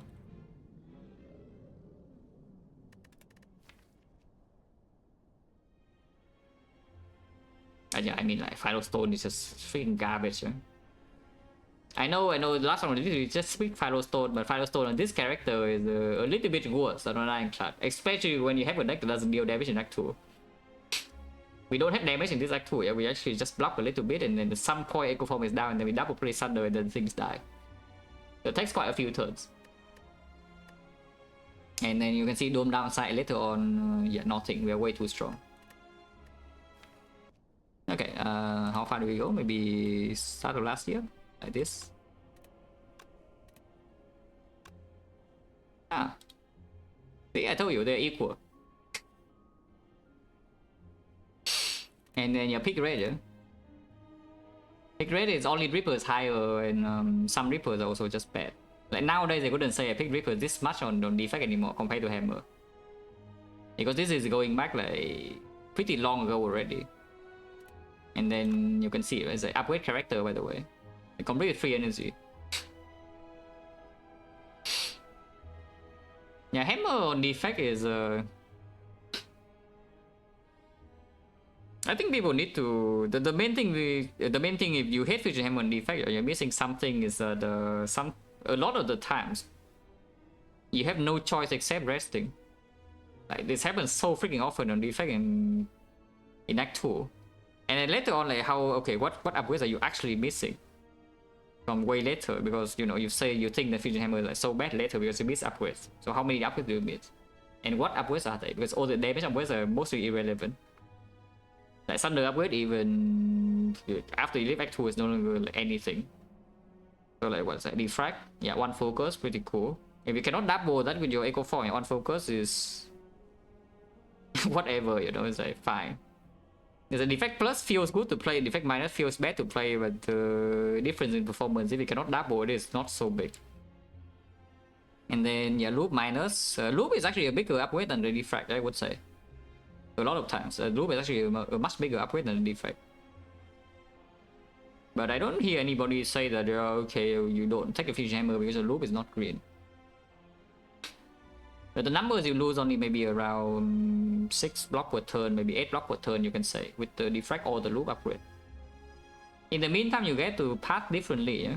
You get to maybe fight more elites. Sometimes your caster got upgraded in the first place. Sometimes you see apple, sometimes you have frozen egg or toxic egg or whatever. Sometimes the card naturally is upgraded 25%, 12%, 12.5%. And then Act 2 you just need to rest like almost all the time, regardless on defect. Unless your run is very strong, then you know you don't need to rest. And way later on, what upgrade again? Like the only upgrade I really think actually matters so freaking much on defect, yeah, is the Seek. That is the only upgrade I'm really annoyed of missing with the Fusion Hammer. Like the consume just now, you know, the upgrade was good. The upgrade you can see evidently was very good. But without the consume plus, like do I have any problem whatsoever? Like no, because the rest of my deck is strong. I mean, of course I have frozen eggs, so all my powers are green. Yeah? So that was a much better Fusion Hammer than usual. But even the usual thing is fine. You know? Well, I like to meet with red low relatively, because the samples goes back pretty far. If you want to go to the try-hard period or here. This is not actually full try-hard though, it's like once in between here, I cannot actually filter for only the rotating runs, yeah? Because in between there was like some running down sessions. And even inside when I play rotating, I still run it down once in a while. So it's pretty hard to actually get real stats to show what happens when I don't play stupid. But like something, of course, the things in here that are very clearly strong, you can see. Yeah? But like the low win rate could be because of multiple things. Jisoo, think about the prime stuff and 2 months special lot. For example, you filter like here. Where's the pyramid? Oh, it's even worse. Okay, pyramid sucks. And maybe 150 item wins quick clap. Characters, not so many on defect. Broken run, win on floor 1. Yeah. My angel, okay? Think about prime stuff special lot. Yeah, pyramid sucks. And Act 2, yeah, terrible. And Act 1, yeah, broken. It's what you can learn here, yeah. And Act 2, garbage. And Act 1, broken. But like, yeah, the only thing you can learn when looking at these kind of stats though is what are very clearly strong. Like for example here, Ectoplasm shows 1 out of 3. Does it mean that Ectoplasm is the worst energy relic? I mean, maybe it could be, but the sample size is not big enough, yeah. And the pick rate is also extremely low. So usually when I pick Ectoplasm, it means the run is garbage. The run is already garbage. I need something to not die in Act 2 urgently, and then maybe I die later. So you cannot draw conclusions from a start like this when, you know, the number is low. If the number is low and pick rate is high, then you can learn something. But otherwise, the conclusion you can see is that if something pick rate is high and win rate is high, it's clearly strong. If pick rate is high and win rate is low, it means clearly not so strong, at least with how the player plays. Like for yourself, for me, for somebody else, if you look the stats. But like for this kind of thing, you cannot learn anything from this. But this you can see is that the hammer is just very, very powerful. Or at the very least, it's certainly not weak, because a weak relic cannot do this. Yeah? When you pick like 60% of the time, and all of them won. This cannot be a weak boss relic, you know. But most this is stats tracker. Like here, my VM service. Oh, is it increased sample number? No, it's actually true. That is one of the ways. But if you have limited, you know, if your sample size is limited, you can still draw some conclusions. Yeah? But you need to understand like what might or might not cause very high or very low win rate. Because again, something that is very high win rate but low pick rate does not mean that it's strong. Like for example, like fresh chats, yeah. ever since I started playing Silent on stream, like since 2021, nothing has changed. The Flechette has been one of the highest win rate cards in the entire game. Does it mean that Flechette is suddenly so good at picking Act 1? Yeah, no. Because I only pick Flechettes in Act 3 when my deck has a lot of draw and I don't have enough damage. But I have a lot of draws, so my deck is consistent. And now the Flechette is here to fix like, the final hole the deck has. Like the only weakness the deck has is I might not have enough damage. And that Flechette is here. My deck is super consistent and I'm strong, so I win. That's the thing. So you cannot draw conclusions if something is very high win rate but low pick rate. Yeah? Is that the conclusion you could draw? For Entrench also, same story. Entrench just wins every time. But are you picking Entrench in early game? No, like picking like one picking without barricade. Like how often do you pick without barricade? Honestly, it still could be picked without barricade like a decent amount of times, yeah? But not so often. It's not so strong. Person Con, I'm pretty sure this one was winning. It was just bad. I think this one was winning. It was bad, but we can check.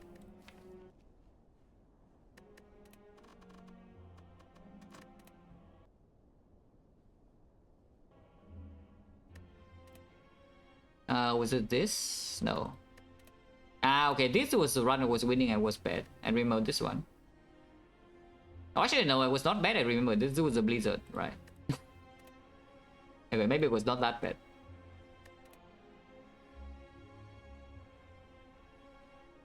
Yeah, I think this is me being bad, yeah, this run. I think I roughly remember this, is that I thought it was strong. Especially after seeing this. And then it was not strong.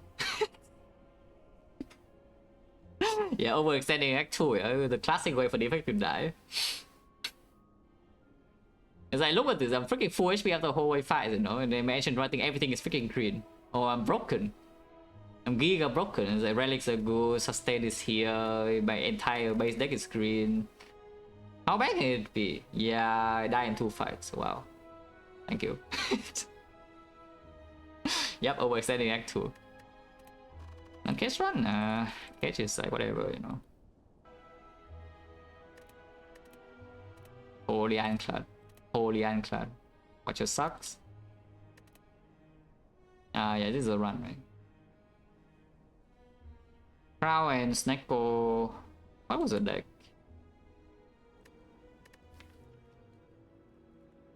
Fair. Right, I remember this.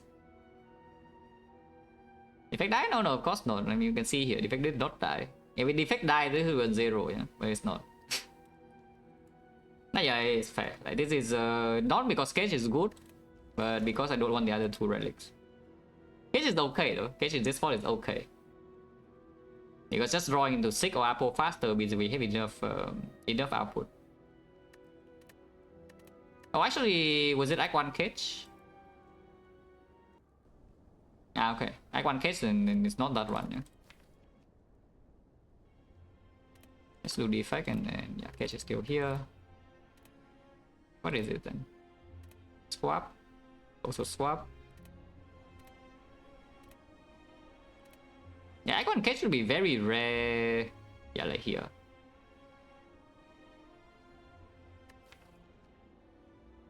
I see.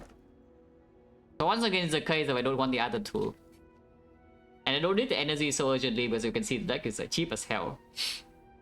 Yeah, this deck is cheap as hell, and taking the Cage doesn't really kill my damage output or anything, yeah, because the recursion is green too.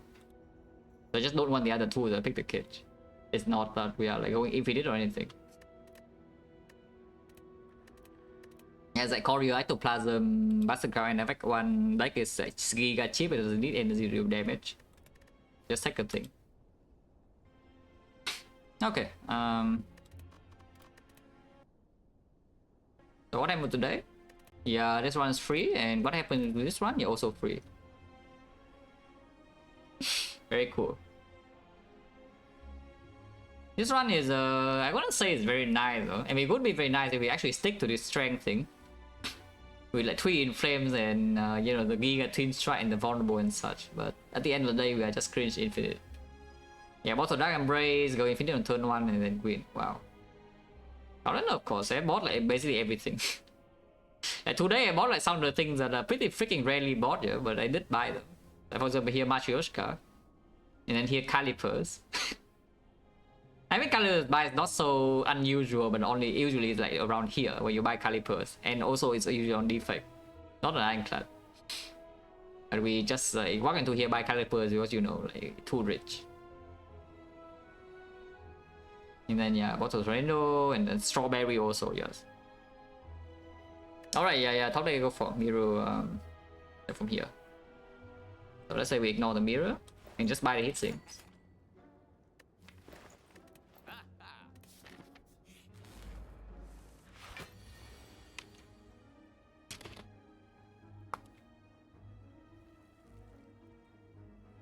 Drop out? Okay. Turn 2, yeah, not too bad. On hand I did. Again, I have bought basically everything. Like my least bought relic,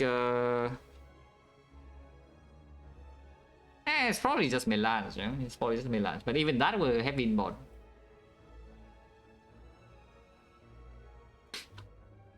But yeah, I bought basically like everything.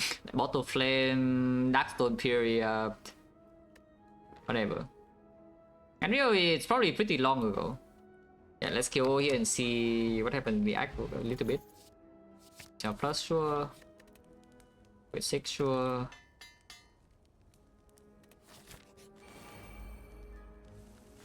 Wait, this is steel bottle. I will get.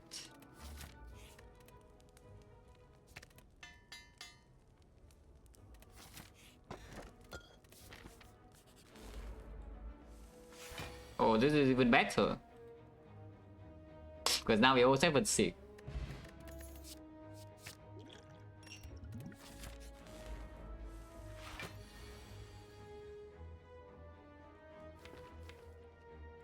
Turn 3, so this fight is a bit annoying.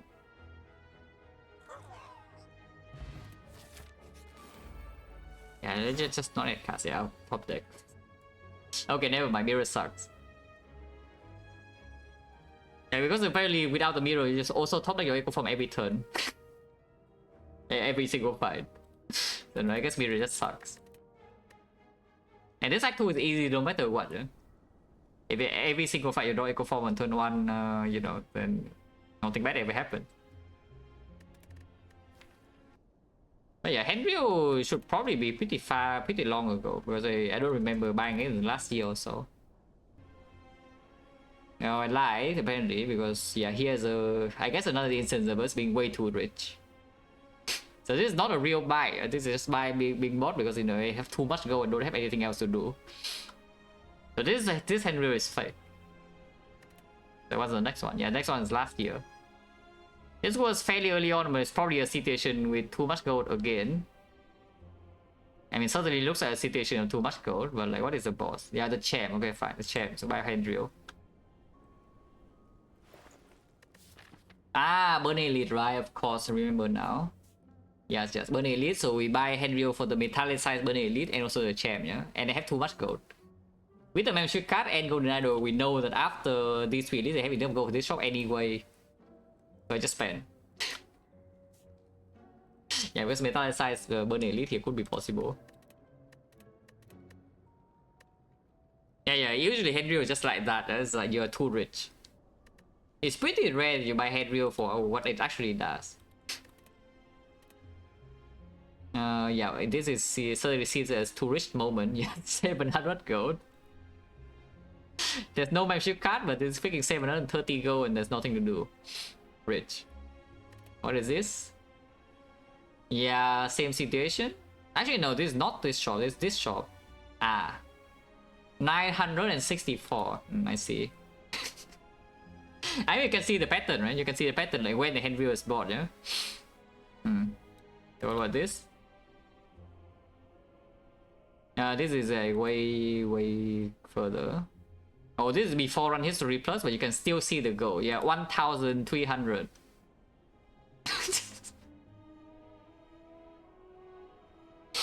Already Henryu 100% win rate? Yeah, when you walk into shots with like 1,000 gold or something, you're probably winning. I think that's a good lesson, yeah. That you went to a shop with like way too much gold and you have nothing else to buy. Maybe you win, usually. This is 2021 now. This is before I stream, before I started streaming.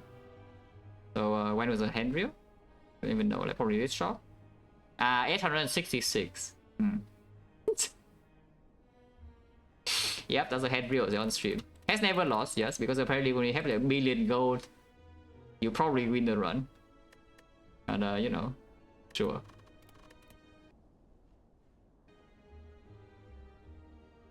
Okay, let's get out of here. Yeah, when you are like giga rich, you win the run. Like, who would have thought, right?